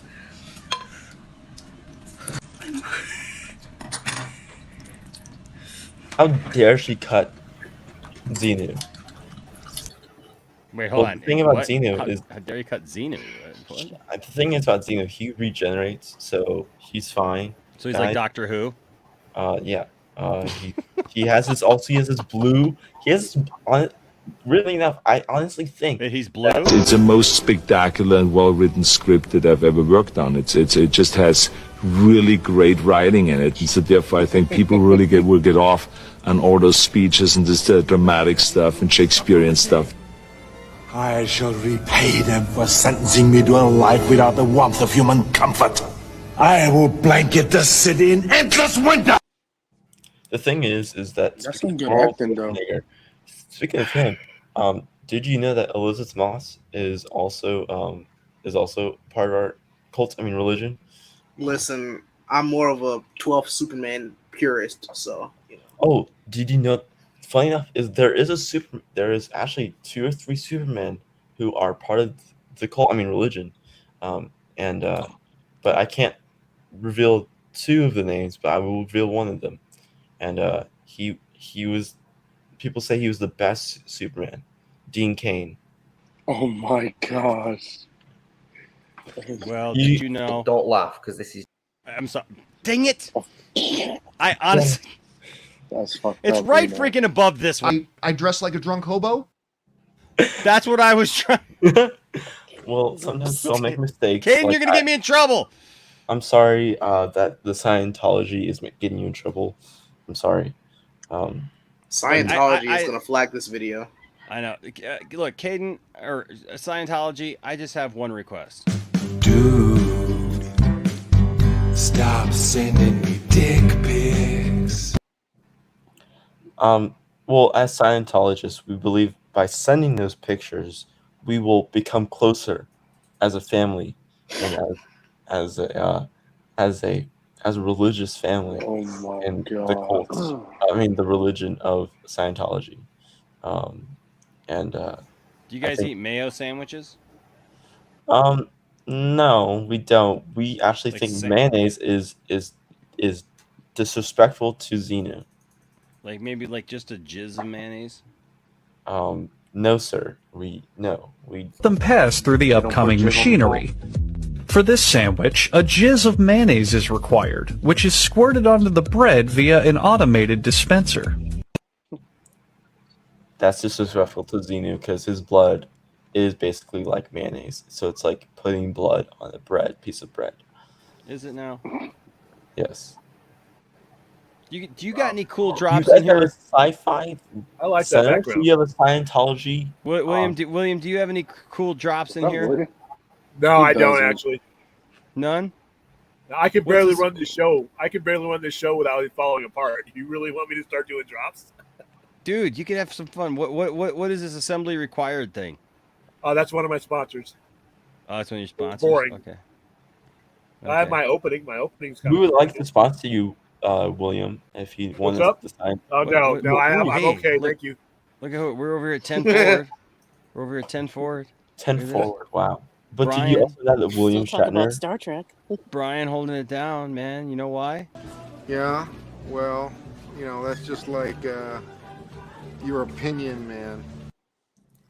But honestly, if you guys don't hear from me, who's that director that did Eyes Wide Shut? Stanley Kubrick, right? That's his name. You're not old enough to watch that movie. There, young man. I am old enough to That is watch an R-rated whatever movie. I can watch. Bears. Is there like a parental lock on your No, TV? but the thing is, we all know that Scientology killed Stanley Kubrick. Like, yeah, Scientology killed. Well, how are you trying to win people over if you're saying that your religion killed somebody? I'm not okay. I'm acting as Caden right now. I'm Caden, not Scientology. Didn't Scientology pop Tupac?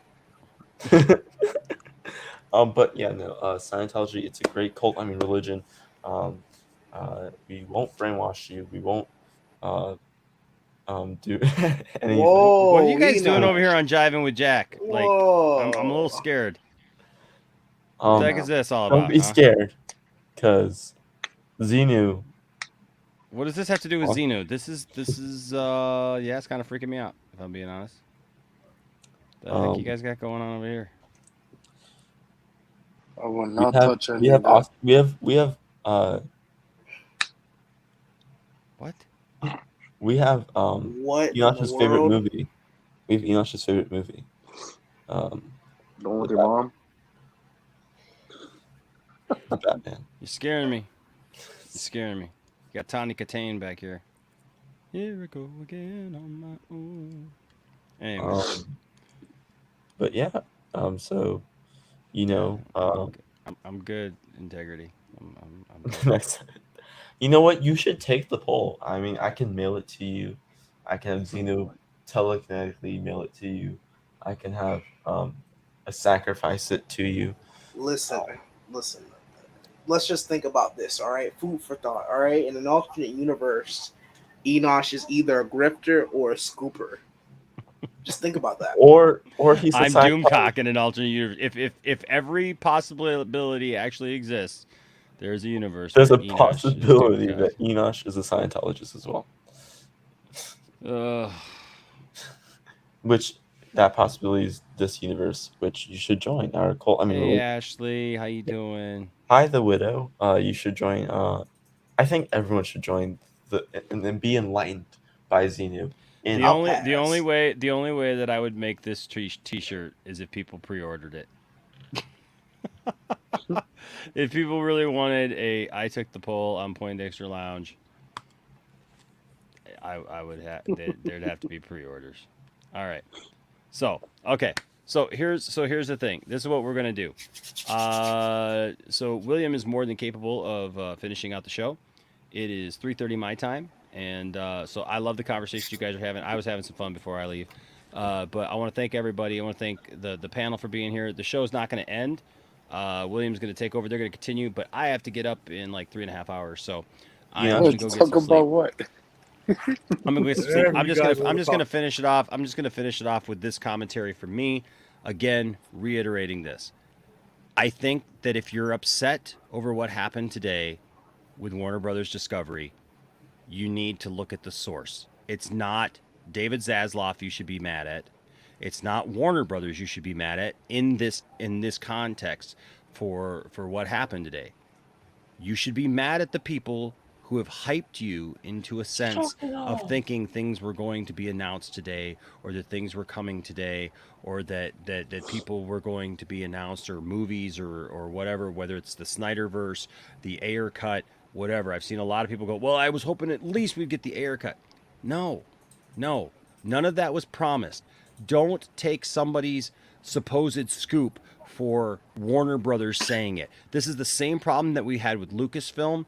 And I agree. So I agree with Brian wholeheartedly, because Star Wars fans have done this exact same thing for the last 5-6 years, where a Mike Zero or a Doomcock has come out and said, sources say this, and people are holding Lucasfilm and Kathleen Kennedy to these supposed sources, and then they're mad when that thing didn't happen. When I remember when Snoke died in The Last Jedi, and he didn't turn out to be Darth Plagueis. I would have loved for him to be Darth Plagueis. Okay? I thought that'd have been cool. But that was not something that was leaked. It was not something that was actually from Lucasfilm. And people were like, we were lied to. You were lied to by grifters and YouTubers and podcasters and stuff like that. And yes, somebody said earlier, like you can't blame, like we were talking about Solo, and they were like, I can't remember who said, but I saw the comment, I didn't bring it up, but that people don't pay that much attention to YouTubers. During that time, yes they did. And that's just the truth. Because people were getting their news about the Star Wars sequel from YouTubers and from podcasts and from these people who were these that said that they had these sources and they were doing these things. So yes, and we're talking about large YouTube channels that were getting major hits on this stuff, and they were absolutely using people for their naivety. Okay, and so you lied to me, Enosh. I didn't lie to you. Mike Zero lied to you. You told me Plagueis was going to be in Rise of Skywalker. No, that wasn't me. That was Mike Zero. You said Mace Windu would be in The Last Jedi. No, I never believed that. But so the thing that I'm telling you guys is make sure that your anger or your concern or whatever you want to call it is directed to the right person, the right people, right? Don't keep supporting YouTubers or scoopers who are feeding you lines just to tell you what you want to hear to get you hyped up, and you're like, yeah, so that you watch them for weeks and weeks and weeks leading up to the thing that they say that this is when it's going to get announced, and then when it doesn't get announced, then they have an excuse as to why. Okay?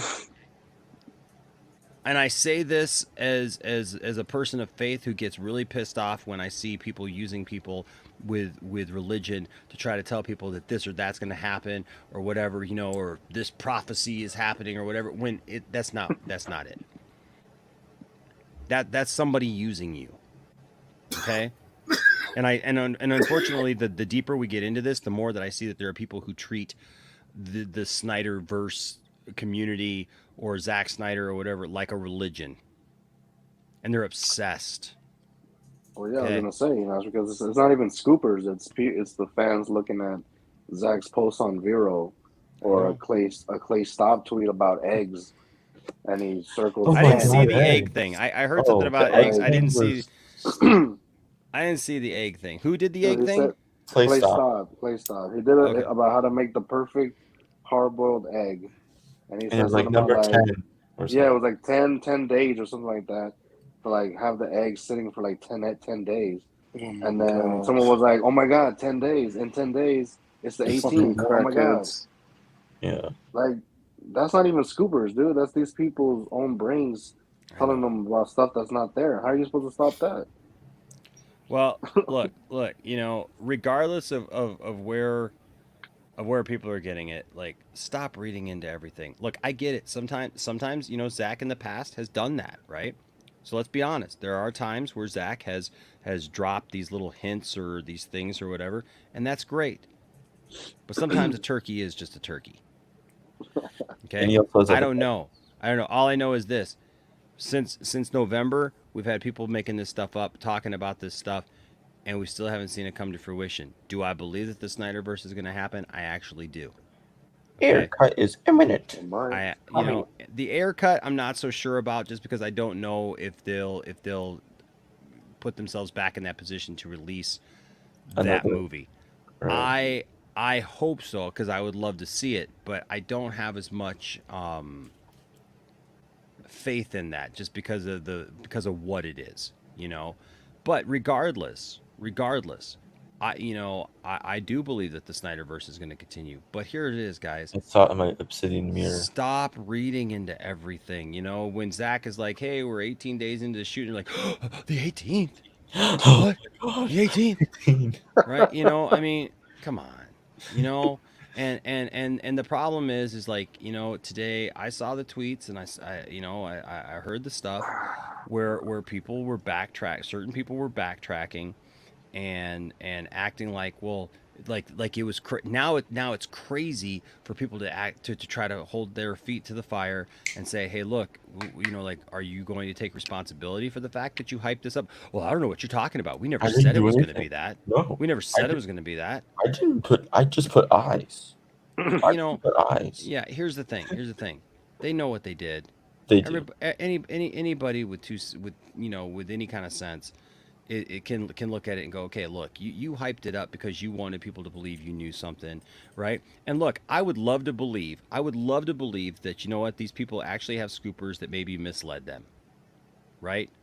And made them think something was going to happen. And you know what? And if that's the case, then they're victims too, right? Of somebody who's messing with them, acting like they're giving them scoops, acting like they're getting information or whatever from higher up. Worst case scenario, you got people who are absolutely trying to manipulate you and prey on your emotions for the thing that you want for their own gain. It's probably somewhere in the middle, to be honest. Because I know a couple of those guys, and I don't necessarily think that they're evil, but I think that it's that you got to really choose who you get your news from, and I wouldn't get my news from people who've never talked to Zach, don't know Zach, like to talk about Zach, but don't have any connection whatsoever, and who try to tell you as the consumer, as the viewer, as the whatever, that don't listen to the people who actually do talk to Zach. That doesn't make any sense to me. Don't listen to those P words, though. The whole thing, this whole, honestly, the way that these people were acting towards you and Nana and Cole and Andre, and acting like you guys are foreign to these things, and also honestly saying derogatory terms towards two of them, especially the P word, and calling them that, and it's just, and also and not only that, is just also being very derogatory to other people as well, in the way they act towards they try to. It's just, look how they've acted towards Dave Pena. Yeah, it's just tribalistic. I mean, bullshit, you man. recognize that dude can call up Zach anytime he wants. Yeah. I mean, Zach legit hops onto this hops onto. They hate it, dude. They hate it. They hate it. I know, and that's the thing. It's hate it. They hate it so much, and I've seen people tweet out Zach, don't trust Dave, don't trust Nana and Cole, and stuff. And these people don't understand that Zach has vetted these people. These people talk to Zach. Yeah. I'm not in that inner circle, but man, I'm glad to be adjacent, because I feel like, hey, I can trust what these people say, because first of all, everything that they've ever told me has actually happened. When they're like, hey, Zach is going to be a part of Justice Con, it happened. Right? When I was part of Justice Con 2 last year, guess what? Everything that they said and arranged happened, and Zach was super happy with them. And Zach went on record, doubled down, and said, hey, you know what? The Nerd Queens are people that I trust with everything, man. They have my complete and utter trust. What more do you need? because you don't watch, because you don't like them, because they sometimes they wear some black makeup, or they look a little different than you, or you've heard rumors, and you've listened to this person, that person, like, but Zach is just somehow like been fooled by all that, right? Yeah. Dude, I'll never get over how these so-called diehard true Snyder fans went so out of their way to completely trash Justice Con while, leading up to it, the week leading up to it and all that stuff, like trashing it so much. And then still watching it, of course. And then when Zach did the interview, and there was that time that he did the little small clip of Superman, coming to Alfred, and he's wearing the black suit, and then just literally going, "That's it. So that's it. That's all we waited for." Or what? Like, are you serious? But remember, all the scoopers at the time were saying that was Green Lantern. Oh yeah. They were saying it was Sam Benjamin's Hal Jordan. Yep. Oh god. Yep. It was Sam Benjamin's Hal Jordan, and you could see the green glow. You can see. I remember it. that. The green I heard it was glow. Etrigan in his glasses. I heard it was Etrigan. Green Who glow. you talking to, bro? I heard it was Wally West. No. The green glow. I'll never forget that. Everybody was talking about the green glow that they could see in Alfred's glasses. Alfred was really Martian Manhunter the entire time. That's what I heard. Never mind, you could actually see the red cape. Like, you could see the red cape in the first. No, it's not red cape. It's a green cape because. Oh, okay. I'm sorry.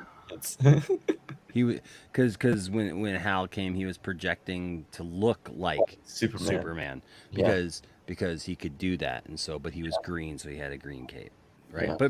But like I remember that stuff, right? And nobody talks about that. No. Now nobody talks about how they were completely wrong. Nobody talks how they took that Sam Benjamin thing and they just stretched it out over months. Right, It was the guy who trusted. and look, Sam played into it, right? Sam played into it, right? But like, who wouldn't, man? Like, he never said that he was Green Lantern, but it ends up being like a background dude, He really thought the movie was never going to be released. I'm convinced he really never thought it was going to come out. I would love to have seen his face the day that it got announced. He was probably like, "Oh shit." Yeah. So I mean, it just is what it is, But again, all this stuff today, take it for what it actually is, and just be careful when you're listening to people on the internet tell you what is and what isn't, and sift through that. And for a second, take your emotions out, take out your emotions about the people that you like and the people that you don't like, and all those things. And just use some common sense, okay?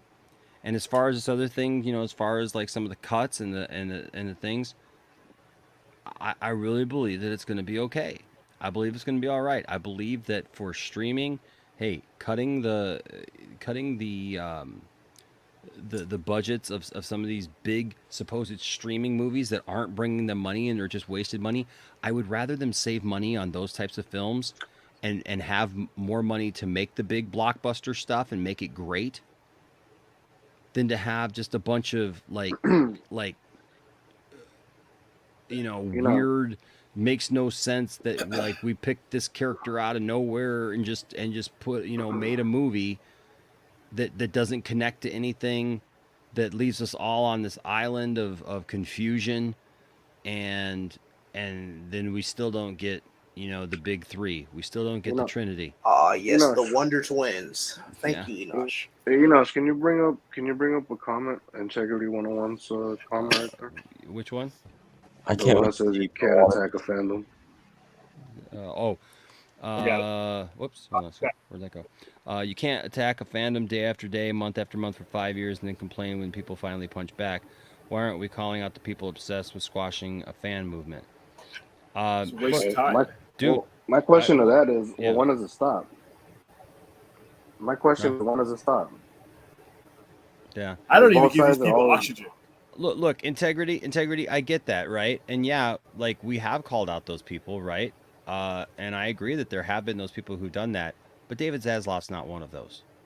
and it's a new day. And look, some of those people are going away. Some of those people already have gone away, right? But also let's not just find the devil under every rock, right? It's not that. Some of these people that are coming in, David Zaslav, they weren't here 5 years ago. They weren't. I wish there was. Yeah, I mean, I kind of wish they were too. I mean, like, I disagree with a couple people who said that David Zaslav would have never approved the Snyder Cut. I feel like David Zaslav would have seen the benefit of the Snyder Cut and seen what it could be and actually have promoted it and put it in theaters the right way. Batgirl is what he wouldn't approve. Exactly. He would have done it in a way that promoted it, because let's be honest, Warner Brothers didn't promote Zack Snyder's Justice League at all. They didn't do a good job of it at all. They didn't care. They didn't push it. It was all up to us to get the word out, and it's still been up to us to explain to people what it is. I'm still talking to people about Zack Snyder's Justice League, and they don't know what it is, or they're like, I saw that on HBO Max. I have HBO Max, but I've already seen the Justice League movie, and I wondered why they were showing it again. Or, oh, it's a director's cut, right? No, like they just don't get it because they didn't. Even Zack Snyder complained about that. Yeah, they fumbled every bit of it. I was talking to somebody today, like even the rollout of the red carpet thing, it gets delayed by 6.5 hours. Man, we were supposed to watch that at 6 p.m. on that Monday, okay? Because we were part of the red carpet thing, the red carpet showing, the premiere, and it's supposed to come out at 6 o'clock. And I get it, Google did some stupid reset thing or whatever. Okay. But you know what? A movie that we were supposed to start at 6 p.m. and be done by 10 p.m. and all of a sudden we're having to start it at 12:30 a.m. Tom and Jerry, all of a sudden magically somehow, the movie gets leaked. Toby Emmerich under Tom and Jerry's, thing. What? And so I don't want to get out because I need to go. But here's the thing. Again, that stuff, I think that there's good things ahead for DC if we give it time. Don't overread into things, folks. Like, seriously, yes, Zaslav is there to save money, but that doesn't mean that he's going to cut the quality out and everything that we might ever want. That doesn't mean he's going to cut all that out. It means they're saving money in places so that they can spend it wisely, and that's important because they're a business. They're not a charity. And I do agree, it's not show friends, it's show business. And if there's money to be made, they're going to do it. Listen, I think that we've taken like sound bites like it's a global phenomenon. Okay? And we've made it mean something else in our head. Like, I get it, man. It was said it's a global phenomenon. Why? Because people all over the globe loved it. Right? People all over the globe watched it and loved it. But let's not kid ourselves into thinking that like things are something that they're not sometimes. I get it, man. I hype myself up for it myself, man, and I'm all about it. I am all about it. But let's be honest. Let's be real. And let's tackle these things in the right way and not be the negative force that so many now unfortunately people relate with the Snyderverse fans. Okay, so that being said, I hope let Enosh go. I'm gonna head out. I'm Thank you. I'm gonna turn it over to William. Thank you, William. I'm glad that you have admin rights so that you can do it. So stick around for these guys. I'm sure they're gonna have lots more conversations for the next little while. And thank you, Integrity. Yeah, love you guys. I love everyone. Thank you guys for watching. Thanks to all the people who came in on the panel tonight. And we got some cool stuff coming up that we're going to announce. And yeah, we're going to stream some more. We may change a little bit the time though, because I can't be going till like 4 or 5 in the morning every night. Yeah. So stay tuned for more from me. All right. Good night. I'll turn it over to William. Later, Enosh. Good night. All right. Good night, Enosh. Check you out later. Bye-bye. Okay. All right. Let the roast of William begin. I mean, oh my god. All right. Okay. I hope that Warner Brothers re-release the Snyder Cut with deleted scenes for Blu-ray, because that shit made no sense. Why did it have no deleted scenes at all? Doubt they would release it on Blu-ray. They'd probably just release it on HBO Max, which I would be fine with. They released it on Blu-ray. That's enough. The Green Lantern scene. Fuck out of here. Well, no, release it on HBO Max. I'm fine with that. So you're going to spend money to release it again. I don't know how much it would sell. I mean, a third time around. But all right, why does William hate Batgirl so much? That's a good question. It's a derivative. It's a derivative character that we're getting when we haven't settled our main characters. So you're giving me a B and C lister when you have not organized, established, and supported the characters that makes that character relevant. Why do we know who Batgirl is? Why do we know who Batgirl is? Because of Batman. Why do we know who Robin is? Why do we know who Supergirl is? Because of Superman.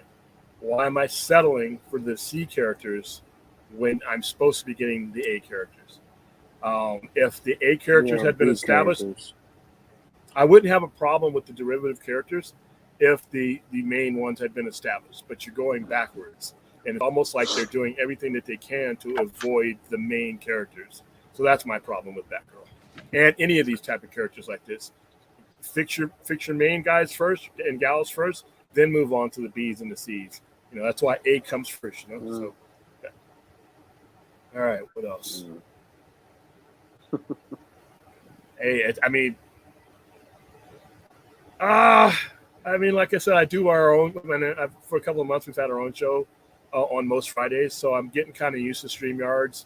The first couple of times I was erect. I mean, I was erect at it. I know that sounded like. But we were. I didn't go live the first time. I mean, there's a little live thing up in the corner there, and I had done the intro and I was talking and everything else, and I was about to bring in people, and I realized it hadn't gone live. I was sitting there talking to myself for the first show. So about 5 minutes later, got to fix. So I've gotten comfortable with StreamYard. I don't do drops. I don't have, I know he's got them on here somewhere, but I'd probably disconnect you all just by trying to get to him. So we're not going to do those. And plus, his drops are disturbing. All right, let's be honest. I would probably there are probably drops in here that he does not show you that would probably blitz my mind, and I probably wouldn't be able to get on back online again. So as long as it's not traumatized or us. Waste food. Yeah. I mean, mayonnaise and people covered in crazy stuff. It's just, Yeah, no, it's not good. Okay. But no, I was gonna go back to the marketing of the Snyder Cut, because I've always wondered about people that say that it wasn't marketed that much. It wasn't. Obviously WB didn't market it. It was just through HBO Max, where all the trailers and stuff were coming out. But I mean, I saw the same thing that they did with every other DC movie. I work in Hollywood. When I'm right there in Hollywood, there's those big posters that they have right there on Hollywood and Highland. They had the Snyder Cut posters right there, all of them huge. Okay. And in New York City, in Times Square, they had those big billboards, like they always do for every single DC movie. Oh, I know. I saw that. All right, so what more do people want with the marketing? A lot more, because that's what you're supposed to do. So when we do our marketing campaigns, and then I do them with the same company that you're talking about now, there's a lot more that goes out. There's a lot more word of mouth. Like right now for Top Gun Maverick, we're doing a hashtag campaign where you can pick your own call sign, because there's a call sign generator. There's a lot of things that you can do when it comes to marketing the movie. Billboard posters and things like that are maybe a minuscule amount, because they're not as broad as the type of campaigns you're supposed to go on when you do these type of movies, especially when you're talking about major IPs like Batman, Superman, Wonder Woman. When you're DC Comics, you literally have the nuclear weapon that you can put out every time. And when you have the opportunity to be proud of the fact that you have Superman, be proud of the fact you have Batman and Wonder Woman, you needed to do a lot more than they did. And especially when you have something that's online and you're not giving away percentages to outsiders, and your advertising budget is all within house anyway, you needed to be doing this on all platforms, TBS, TNT, every platform you had needed to be leaving this out, because it was literally free money. And they spent $70 million on it, but that's nothing when you look at some of the things Warner Brothers has put out and some of the money that they spent. So yeah, there was an ad campaign there, but it wasn't when you're putting Superman and Batman on something, that ad campaign was kind of pathetic. And I think had they not been in conflict with each other, if they would have been a cohesive unit running everything, I think you would have seen a massive ad campaign. I think you would have seen things, it got released in March. So you're leading some of the March Madness games were on some of the Turner networks. You had NBA playoffs that are on Turner networks. And that's the kind of thing you needed to be put in. You had other comic book movies that played all through Turner's networks. You could have interlaced that in there. So they did not do enough. I wish they would have done more. But like I said, there's still time to do better. But like I said, you had a fragmented company. The people who were running HBO Max were doing their own thing. The people who were running Warner Brothers property, you had Ann Chernoff. They didn't want to do it. And when you don't want to do something, you don't get behind it like you should. And that's sad. That's my only real answer to that question. So. Yeah, I mean, go ahead, sorry. Yeah, no, just look at what they did on Twitter. How you see how WB UK, WB Spain, Italy, India did so much better in marketing, Zack Snyder's Justice League. And what did the US do? Nothing. I mean, Toby Emmerich, whatever the hell he did, he managed to quelch anything in the USA to make sure those numbers were dead in the water. I'm going to give you an example of how just because it wasn't in the box office and just because it was on streaming, for Army of the Dead, we Netflix, we did a campaign with Netflix. I still have some of the patches. We got T-shirts, we got patches, the Las Vegas patches, and we got posters and stuff. This is for something that was not being widely released in theaters. That was exclusively a streaming thing, and a $90 million. So it's $70 million on Zack Snyder's Justice League, another $90 million on that, and yet they went all out to make sure that people saw that movie. People knew that movie was out, and this is from Netflix, which has been historically bad at letting you know what kind of content they have. So just to show you what could have been done, it's what Netflix did for Army of the Dead. I have T-shirts in my closet from Justice League that when they partnered with Foot Locker, or I don't know if it was Foot Locker or what shoe store it was, they were exclusive. Which Justice League? This one, Zack Snyder's Justice League. Because we never got any of that. League. They had the Dark Side shirt. I'm sure maybe some of you guys, I don't know if you have it in your closet too. They had a shirt for every single character that you could only get exclusively. I think it was through DC. I think it was Foot Action. I think I think it was Foot Action that did it. Like they had a Cyborg shirt. They had every single character shirt. That's part of marketing right there. That wasn't, but it wasn't. It was probably regional, not widely done, as opposed to Dune, which they knew they were going to get kicked in the balls on financially. They had every market in America I still got Dune T-shirts, Dune posters. Timothée Chalamet is everywhere, and they went all out. And that was for a movie that had a very limited audience. Well, William, you know you're obsessed with Timothée Chalamet. I have no feeling either way. He's been in movies that I really don't care about for the most part. Dune is the first movie that I actually care about that he's been in. He's been in too much human interest stuff. And listen, if I have a choice to watch heads explode, dismemberment, the 3Ds, death, dismemberment, and destruction over human interest, guess what I'm picking? So, and Timothée Chalamet has been in, for the most part, the human interest stuff. I don't care about human interest. The only thing that humans are for me in movies is to do the killing or to do the dying. That's it. That's my human interest. You're either the killer or you're the target. I don't care how you came to get. I don't care. When I watch a horror movie, when they're out at Camp Crystal Lake, I don't care how you got there. I don't care about your parents back at home. You're at Crystal Lake and you're here to die. That's it. I judge your character on how spectacularly Jason takes you out. That's your human interest to me. So some of these movies, they're just, complete zeros to me. Sorry. You're so dark, William. No wonder you're a DC fan. No, I mean, I grew up on the real stuff, man. I didn't grow up. Listen, I feel sorry for you guys that grew up in the 90s and the 2000s where they softened things up, man. And you think Hostel is hardcore. You think they were look at them today. Are you kidding me? Soft today. They're like, what? Give me an example.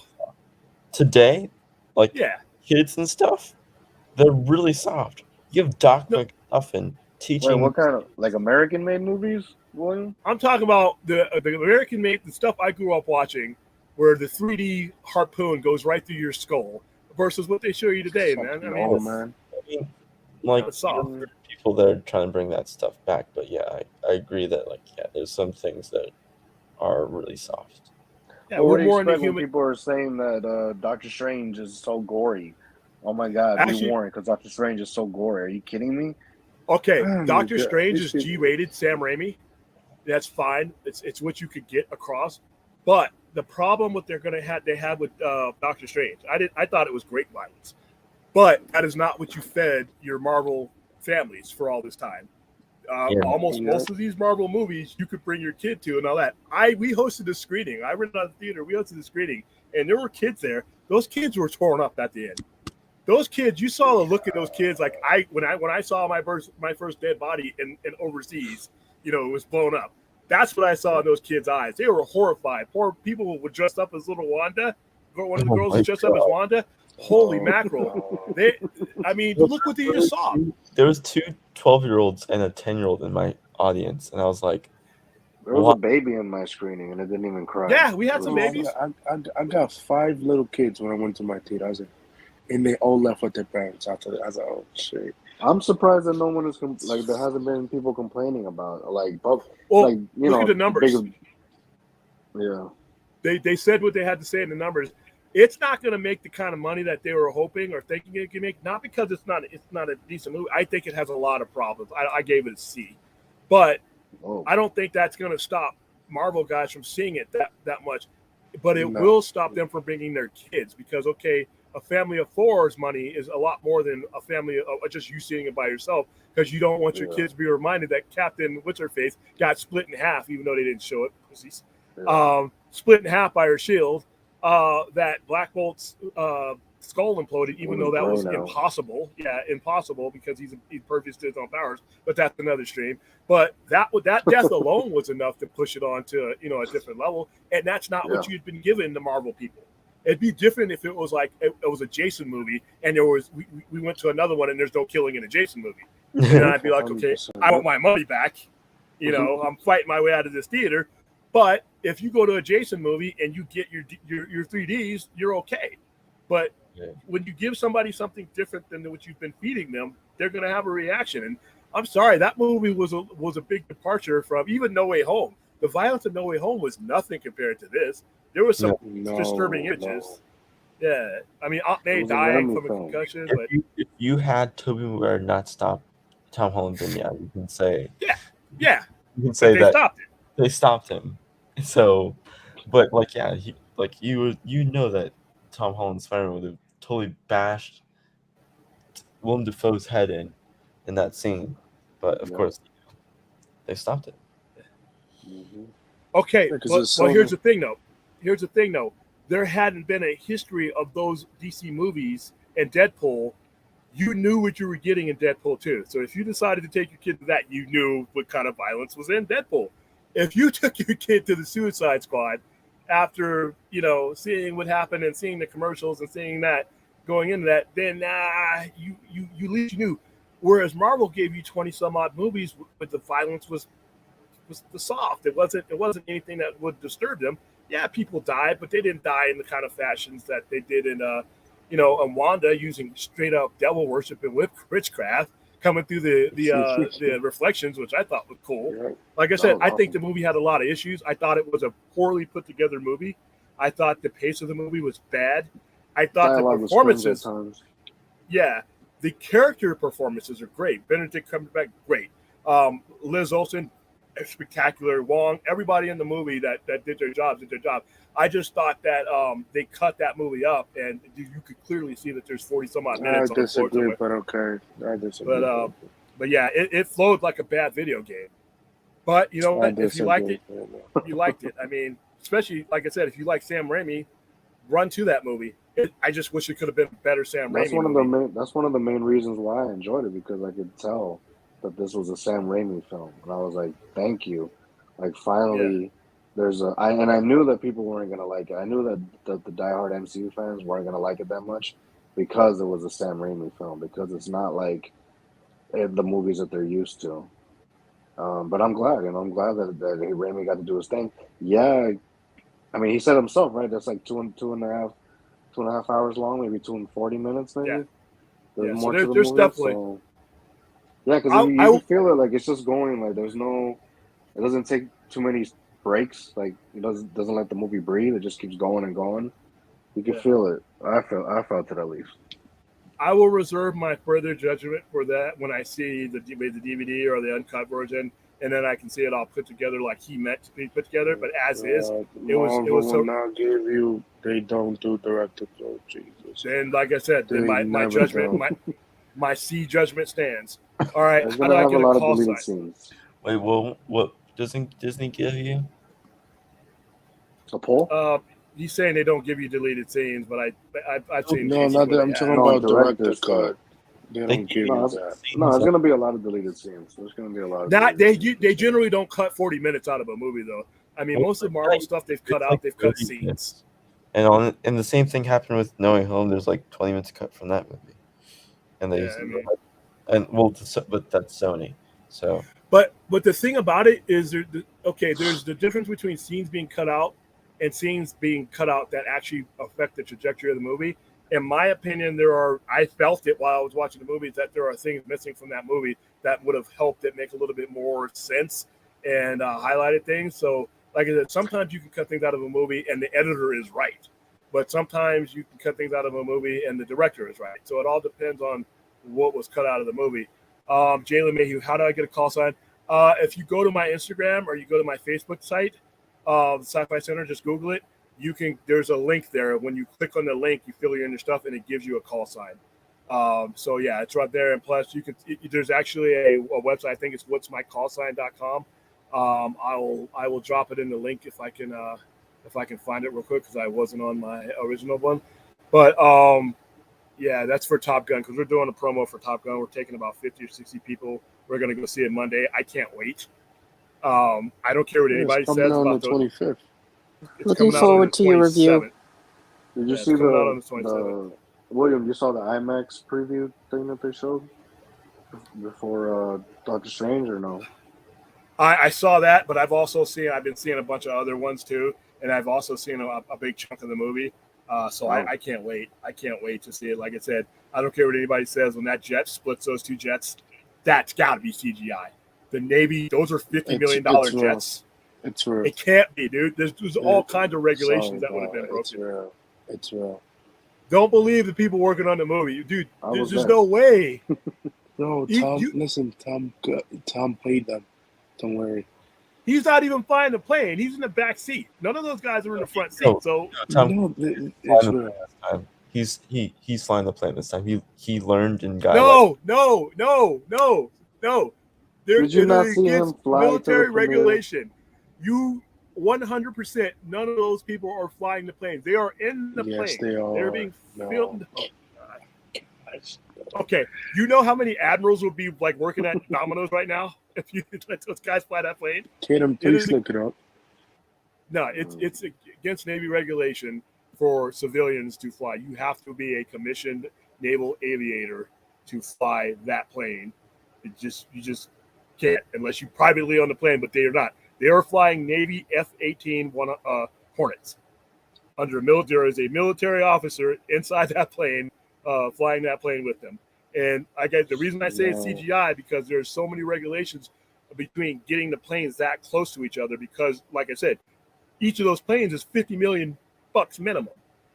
I don't care if you're Tom Cruise or anybody else. First of all, you clip that plane, somebody could get killed. That's not so. I don't care. I will take it to my grave. That's CGI. That is CGI. I'll take an L on this one. Tom Cruise isn't flying it, but he did take that jet pilot license test to have a license, but then he brought it up to them and was like, they're like, no, you can't. Yeah. The same answer that was given to them 36 years ago. No, they will never let a civilian fly an active F-18 Hornet. Yes, they you will could. never let that happen. Yes, they will. No, they won't. Look it up. Are you crazy? Take the L, Anthony. He's not able to do it unless he has like full-on training of a aviator or whatever. Like, and a naval, it has to be a naval. And you are commissioned by the Department of the Navy to take control of that taxpayer-funded airplane. That is Uncle Sam's airplane. You ain't letting no civilian take it. Trust me. When you watch this, he can fly any other jet he wants to, but not that one. He can he can buy his own F-18. Yeah. If he wants to, if he can get his hands on that. But he ain't flying that one that he's in the movie. And he wasn't flying that F-14 either. And once again, it's real.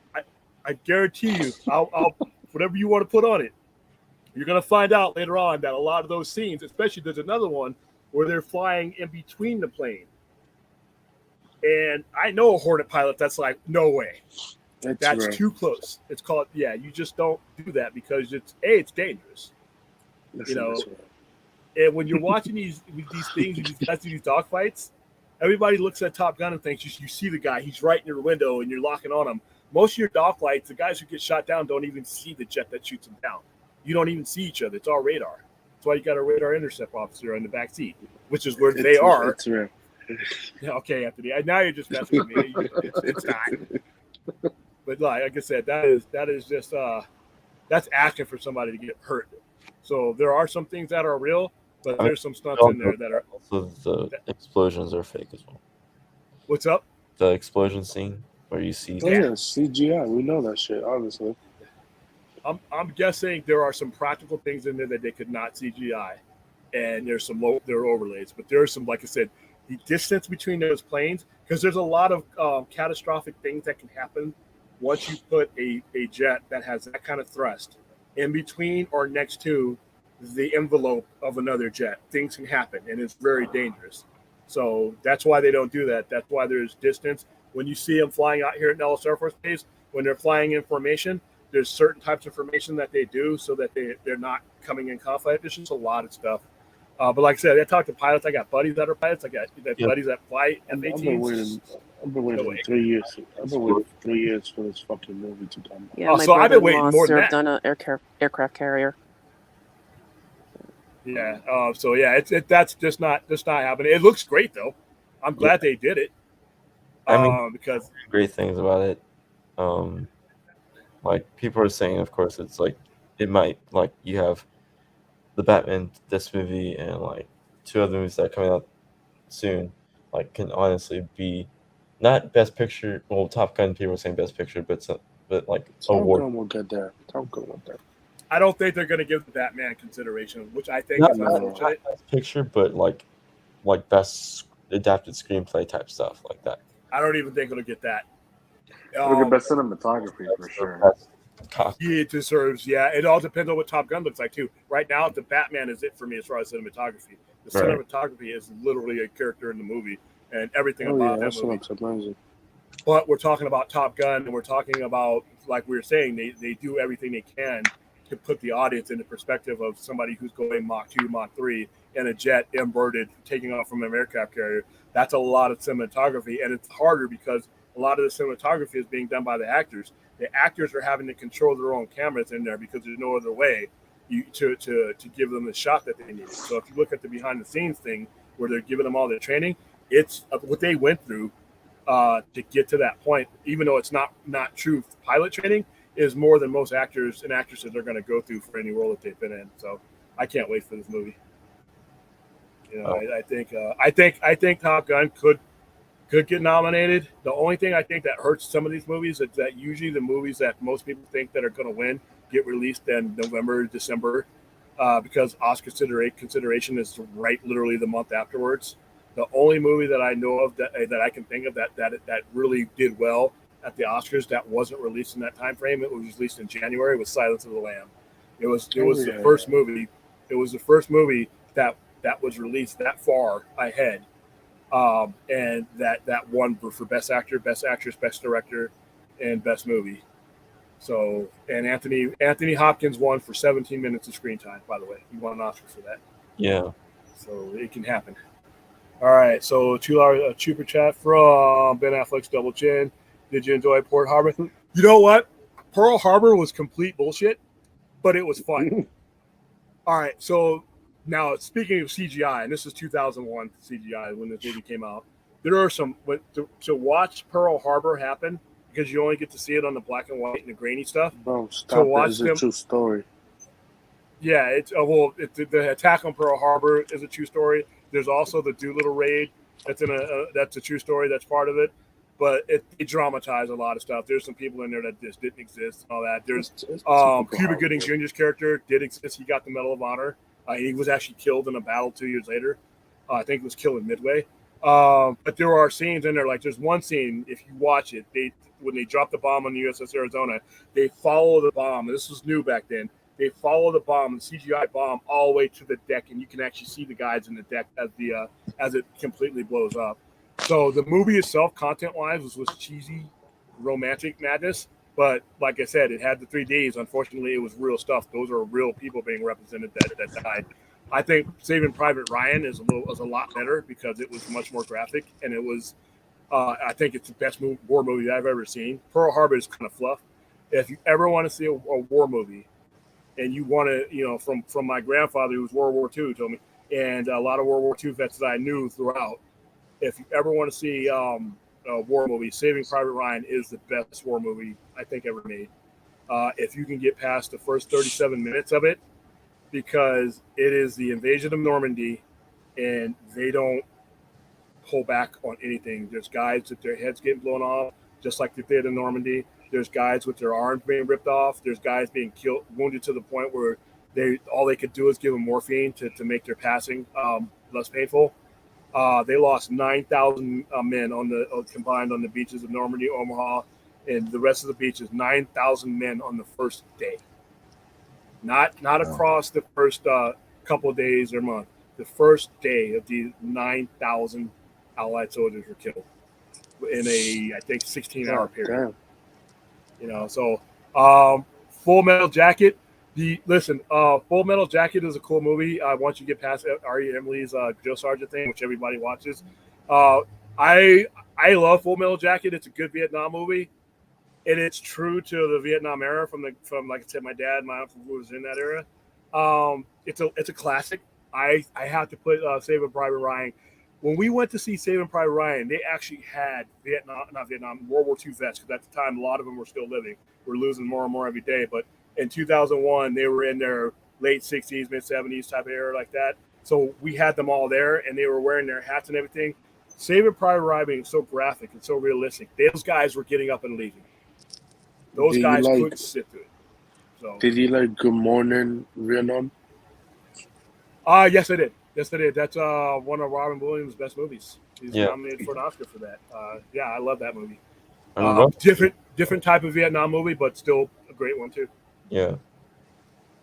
Hacksaw Ridge was very accurate. Yes, I agree. Let's see. That movie's good. Some movies are tough, man. Okay, hold on. Let's see. I'm just making sure I don't lose. Okay, so all right. Yeah.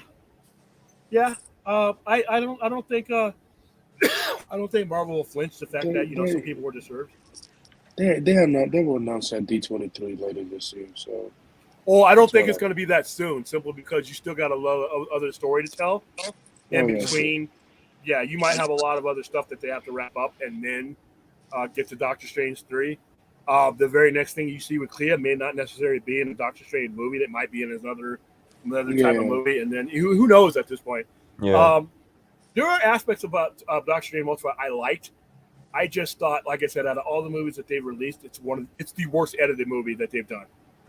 Like I said, most of the movies when they cut huge stuff out or significant stuff out, it's kind of seamless. Multiverse of Madness was not seamless. You could clearly tell that's on the cutting room table. And then certain scenes lasted longer than they should have. And then certain scenes didn't get enough time or people. Sinister Strange, it's a kick-ass character. He did way more time in that musical war, whatever the spoiler alert, whatever the fuck that was. I'm sorry, that annoyed me, but it did. Yeah, I don't know what was over that. I thought they were gonna break out dancing like Weird Al did in Bad or whatever. We have dancers. I liked it because it was so out there. It was Sam Raimi who did that scene. No, it wasn't. was goofy.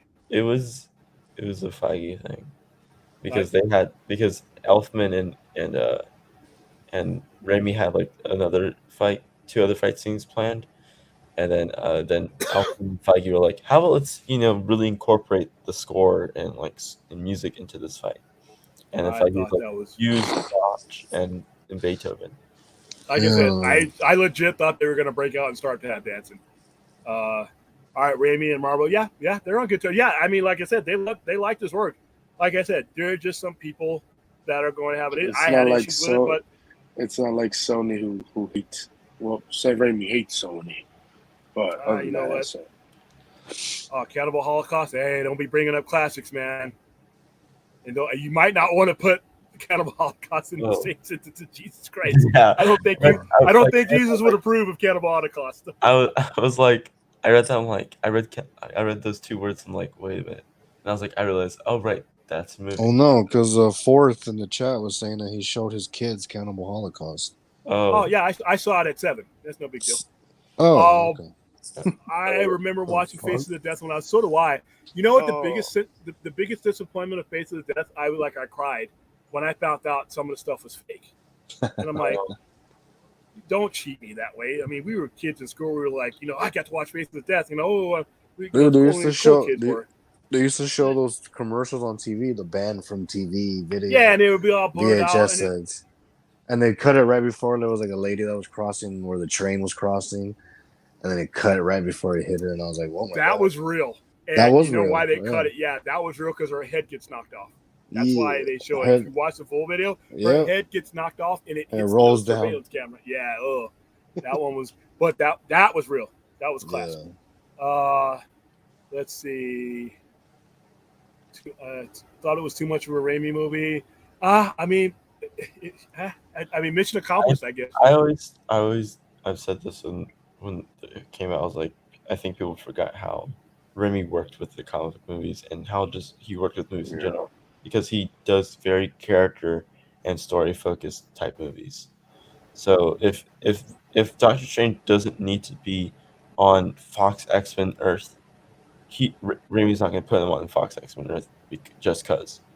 He's going to make sure that wherever Strange is, it moves Strange's story forward and also moves the Wanda's story forward as well. Yeah.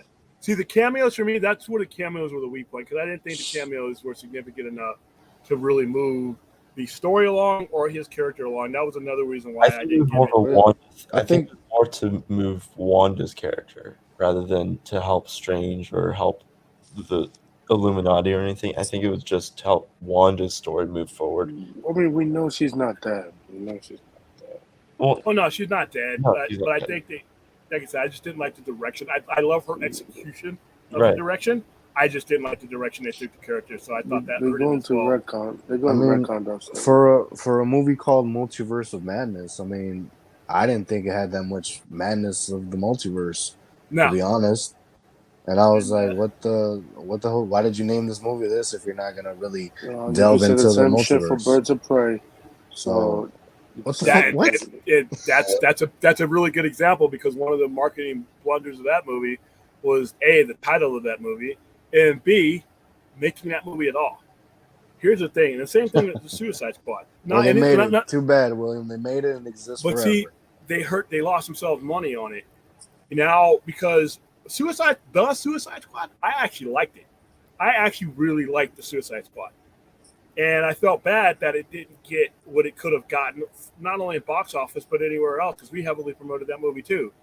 But the problem is when you make these universe movies and you haven't stabilized the universe first. All right, you just put these movies out on the island and you're expecting people to care about these characters. Like I always bring up, the raccoon. The raccoon without the MCU, a talking raccoon is ridiculous as a talking duck that bombed in 1985, right? But the raccoon in the interconnected narrative of what they're telling you, he is a complement to that universe, and the universe is a complement to him. What DC has done with these movies is they've just thrown movies out there, and they haven't had an area of concern to where, why do I care about any of these characters? Why do I care about King Shark? Why do I care about Polka Dot Man, who I thought was not only a well played but rather an intriguing character? Why do I care about Idris Elba? Why do I care about any of these characters I don't even know? Because they threw them out there in an island and they just sank. So that's what one of the things that I hope DC improves going forward. Make us care about what's coming next. I don't care how you do it, but when I step out of movie A and I step into movie B, I want to be excited. All right? Not 2 years down the line for the Batman. How long is that excitement going to last? You know? So even as great as movies that is, but come on, yeah. Put things together. So let's see. Anybody got any false entertainment? Should have just been a Wanda movie. Maybe. I'll tell you this. Was a You want to Wonder know? You know what's a full advertised movie? Fucking Morbius. That shit was full advertisement. Fucking garbage ass movie. That's what it was. Not the worst movie I've ever seen, though. It could have been so much better. I've ever seen, bro. Could have been, dude. There's Dude, Where's My Card still out there, so no. Hey, that's a classic. That's a classic trash can liner, is what it is. But, Morbius, to me, for what it is, it was a small piece of a puzzle that they should have given you more of. But like I said, it was house money. It was a cancel William. Screw you, Anthony. I just saw your screen name, jackass. Cancel William. But for a $70 million movie, it already made its money back. It got sold twice to different streaming services. So yeah, I mean, it's not going to hurt them. They'll make another one. You know, give it to Sony. Give props to Sony for being able to handle their business to the point where their movies don't lose money. Yeah, good luck with the garbage universe. Now, the El Muerto thing is stupid, but that's a whole other stream. The character, the wrestler character that has been in two comics. No, muerto, el muerto. Okay, I'm sorry. When it bombs, I'll say it in that accent. All right, I'll practice it. But it'll bomb for sure. Only the Bad Bunny fangirls are gonna go show up to that movie. Hey, you know what? A lot of people like that guy. I don't know. He's a huge star. He's a huge star. Dude, when he went on WrestleMania, he's been in 2 WrestleManias in a row. And he's gonna be in that movie. What's it called? Bullet Train or something with Brad Pitt. He's in. Yeah, in that movie. Listen. I think it's utterly absurd this movie's being made. But it's not being made for me, so it may be those Bad Bunny girls might flock to see whatever he wants to. Harry Styles could be you could pick the worst movie and put Harry Styles in it. It might make money based on the fact that they love Harry Styles. I won't go see it. I will stay as far away from this movie as possible. But he's once doing again, a movie with the girl who played Black Widow's sister. I forgot her name. Florence. Yes, he's doing Florence a movie. Pugh. Oh yeah. Have you seen the trailer for that? Woo. For what? Kind of sexy. That movie they're making. What's it called? Something Darling. Don't worry, darling. Oh, the one that what's her face was Worry, darling. Olivia Wilde. Yeah. Olivia Wilde's directing. Yeah, I saw the. I don't know if I'm going to go see that. So there's so many movies coming out that, like I said, I'm looking at the trailers and I'm like, okay, well, when's Top Gun coming out? You know, or when there's not enough horror right now. There's not enough slashers coming out right now. A24 is putting out some good stuff, but you know, A24 is going to have a slasher called They Slash Them. Oh yeah, I was literally about to say that. Yeah, I got it up on the screen right now. So there's some stuff in there. Hilarious. Blumhouse is still doing stuff for cheap. Oh, that dark phone. When is that dark phone movie or black phone movie coming out? I think that's July, right? Jeez, because they saw it. Like people literally saw it at cinema. I thought that shit was coming out. Okay. There you go, Anthony, right there. Yeah, congratulations on a full advertised movie and a garbage universe you can look at. You should be sorry. No, I'm just kidding. Nah. Let's see. All right, so Nightjaw. Do you guys think they're holding any SNYDERVERSE air cut? Now, listen, and I don't. This guy's got to give this guy some time to take the helm and fix some stuff and put some people in place. I don't want David Zaslav announcing anything with DC Films. I want his new president of DC Films naming and making these announcements. And we don't even have a new president, because it's not going to be Hamada. And we don't have a new president, proper president of DC's IPs yet.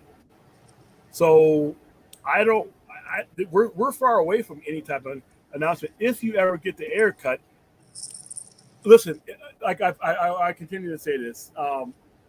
The movie that they made money and was a success. So you're going to have a hard time justifying putting out another version of that movie for any cost, even if it's almost done and it'll only cost you $50. It's $50 for what? A movie that you made a profit on that was already successful. 2, the entire reason for those movies was to develop certain characters so that you would see them later in the Justice League arc. Without the Justice League arc that includes that Joker and that Harley Quinn dying, why am I releasing this movie just for the sake of releasing it?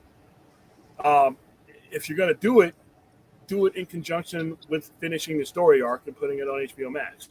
If not, another movie out on the island, that a select amount of people are going to care about, but it does not polarize your subscriber base or the people that you want to get, going, which has to be the general audience, not just us nerds, but the other 98% of us that are making up the subscriber base or the financial base. So I don't see it. I don't see it happening. I think the fandom will be in October. Could be 100% wrong. I just have given no indication that there's anything going on. I would see a Superman announcement before anything else. Like I said, is that you'll see that Zaslav is like someone asked. I think it was even someone that's like, oh, where's the Superman movie? I'm like, even Zaslav is asking that. Like, where is it? Where's the Kal-El Superman? Not your whatever other Batman. Not the tracks J.J. Abrams one. Like, they're looking he's going to want to have a Kal-El Superman before the Michael B. Jordan Val Zod series comes out. Yeah, that's happened. And here's the thing, though. And here's what time we have the advantage. Us geeks do have the advantage, is because not only do we like Henry Cavill as Superman, the general audience likes Henry Cavill. He's got a proven track record. This is not 2013 where a lot of people didn't know who he was. In that interim time, he's gotten bigger, and bigger, and you got him in your stable. You got him. He wants to play your Superman, and you have him. So I would see before any of these other things, air cut or anything else, I'd say you would see an announcement of some type of Superman movie, because once again, a guy who's cutting costs where he can, how much money are you going to waste and spend on having to reboot and get people used to a new Superman that's probably going to bomb out the gate because people are still holding on to Cavill? Same reason why Superman didn't make $1 billion, because you still have people holding on to Christopher Reeve. So you're going to have to go through that all over again while you still have a major actor who wants to play the character, who's willing to play the character, and people are perceiving as the current Superman. So I'd say before any of that other stuff, we're going to see a Superman of some sort. Well, he should play him then. I love Henry. He's my favorite Superman. But it annoys me that he didn't do the Shazam cameo. And people, they say the PR thing is the whole scheduling conflict thing. But people in the industry say that it's about money. He wanted more money. No, it wasn't the money. He was getting more money. Filming Fallout. Yeah, no, it's 3 things. It's scheduling, and also it would have wasted his one contractual obligation appearance, which he still wants to use for something that's important. He would lose a really quick negotiating piece. Yeah, and the other one is timing. Is that it's just a cameo for literally 10 seconds. So and a meaningless cameo. So it's not. So how can Ezra Miller do all these cameos, but Henry Cavill can't do one cameo? Free. Because Ezra Miller is not Henry Cavill. Yeah. Ezra's free to do it because he's not busy. Yeah, because Ezra Miller loves the character more if Henry can't even do the cameo. Stature-wise and leverage-wise and money-wise and prestige-wise, and that matters. And Henry Cavill is Henry Cavill. And Ezra, I know you watch the show for Enoch. You know that, but I love you, man. Henry Cavill is up here right now, and Ezra Miller's kind of getting there. You're talking about The Witcher, and you're talking about the Highlander. He's going to be Duncan MacLeod or Connor MacLeod.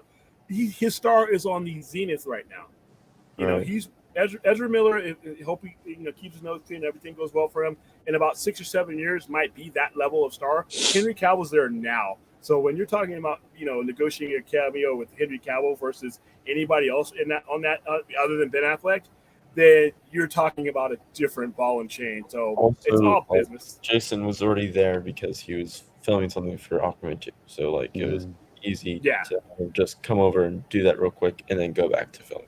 Like, and even Jason Momoa didn't have as much. Dude, no. Jason Momoa before this movie, Ronan Dex, and before his next role after that was Khal Drogo, and that put him back on the map because his career wasn't going anywhere for a while.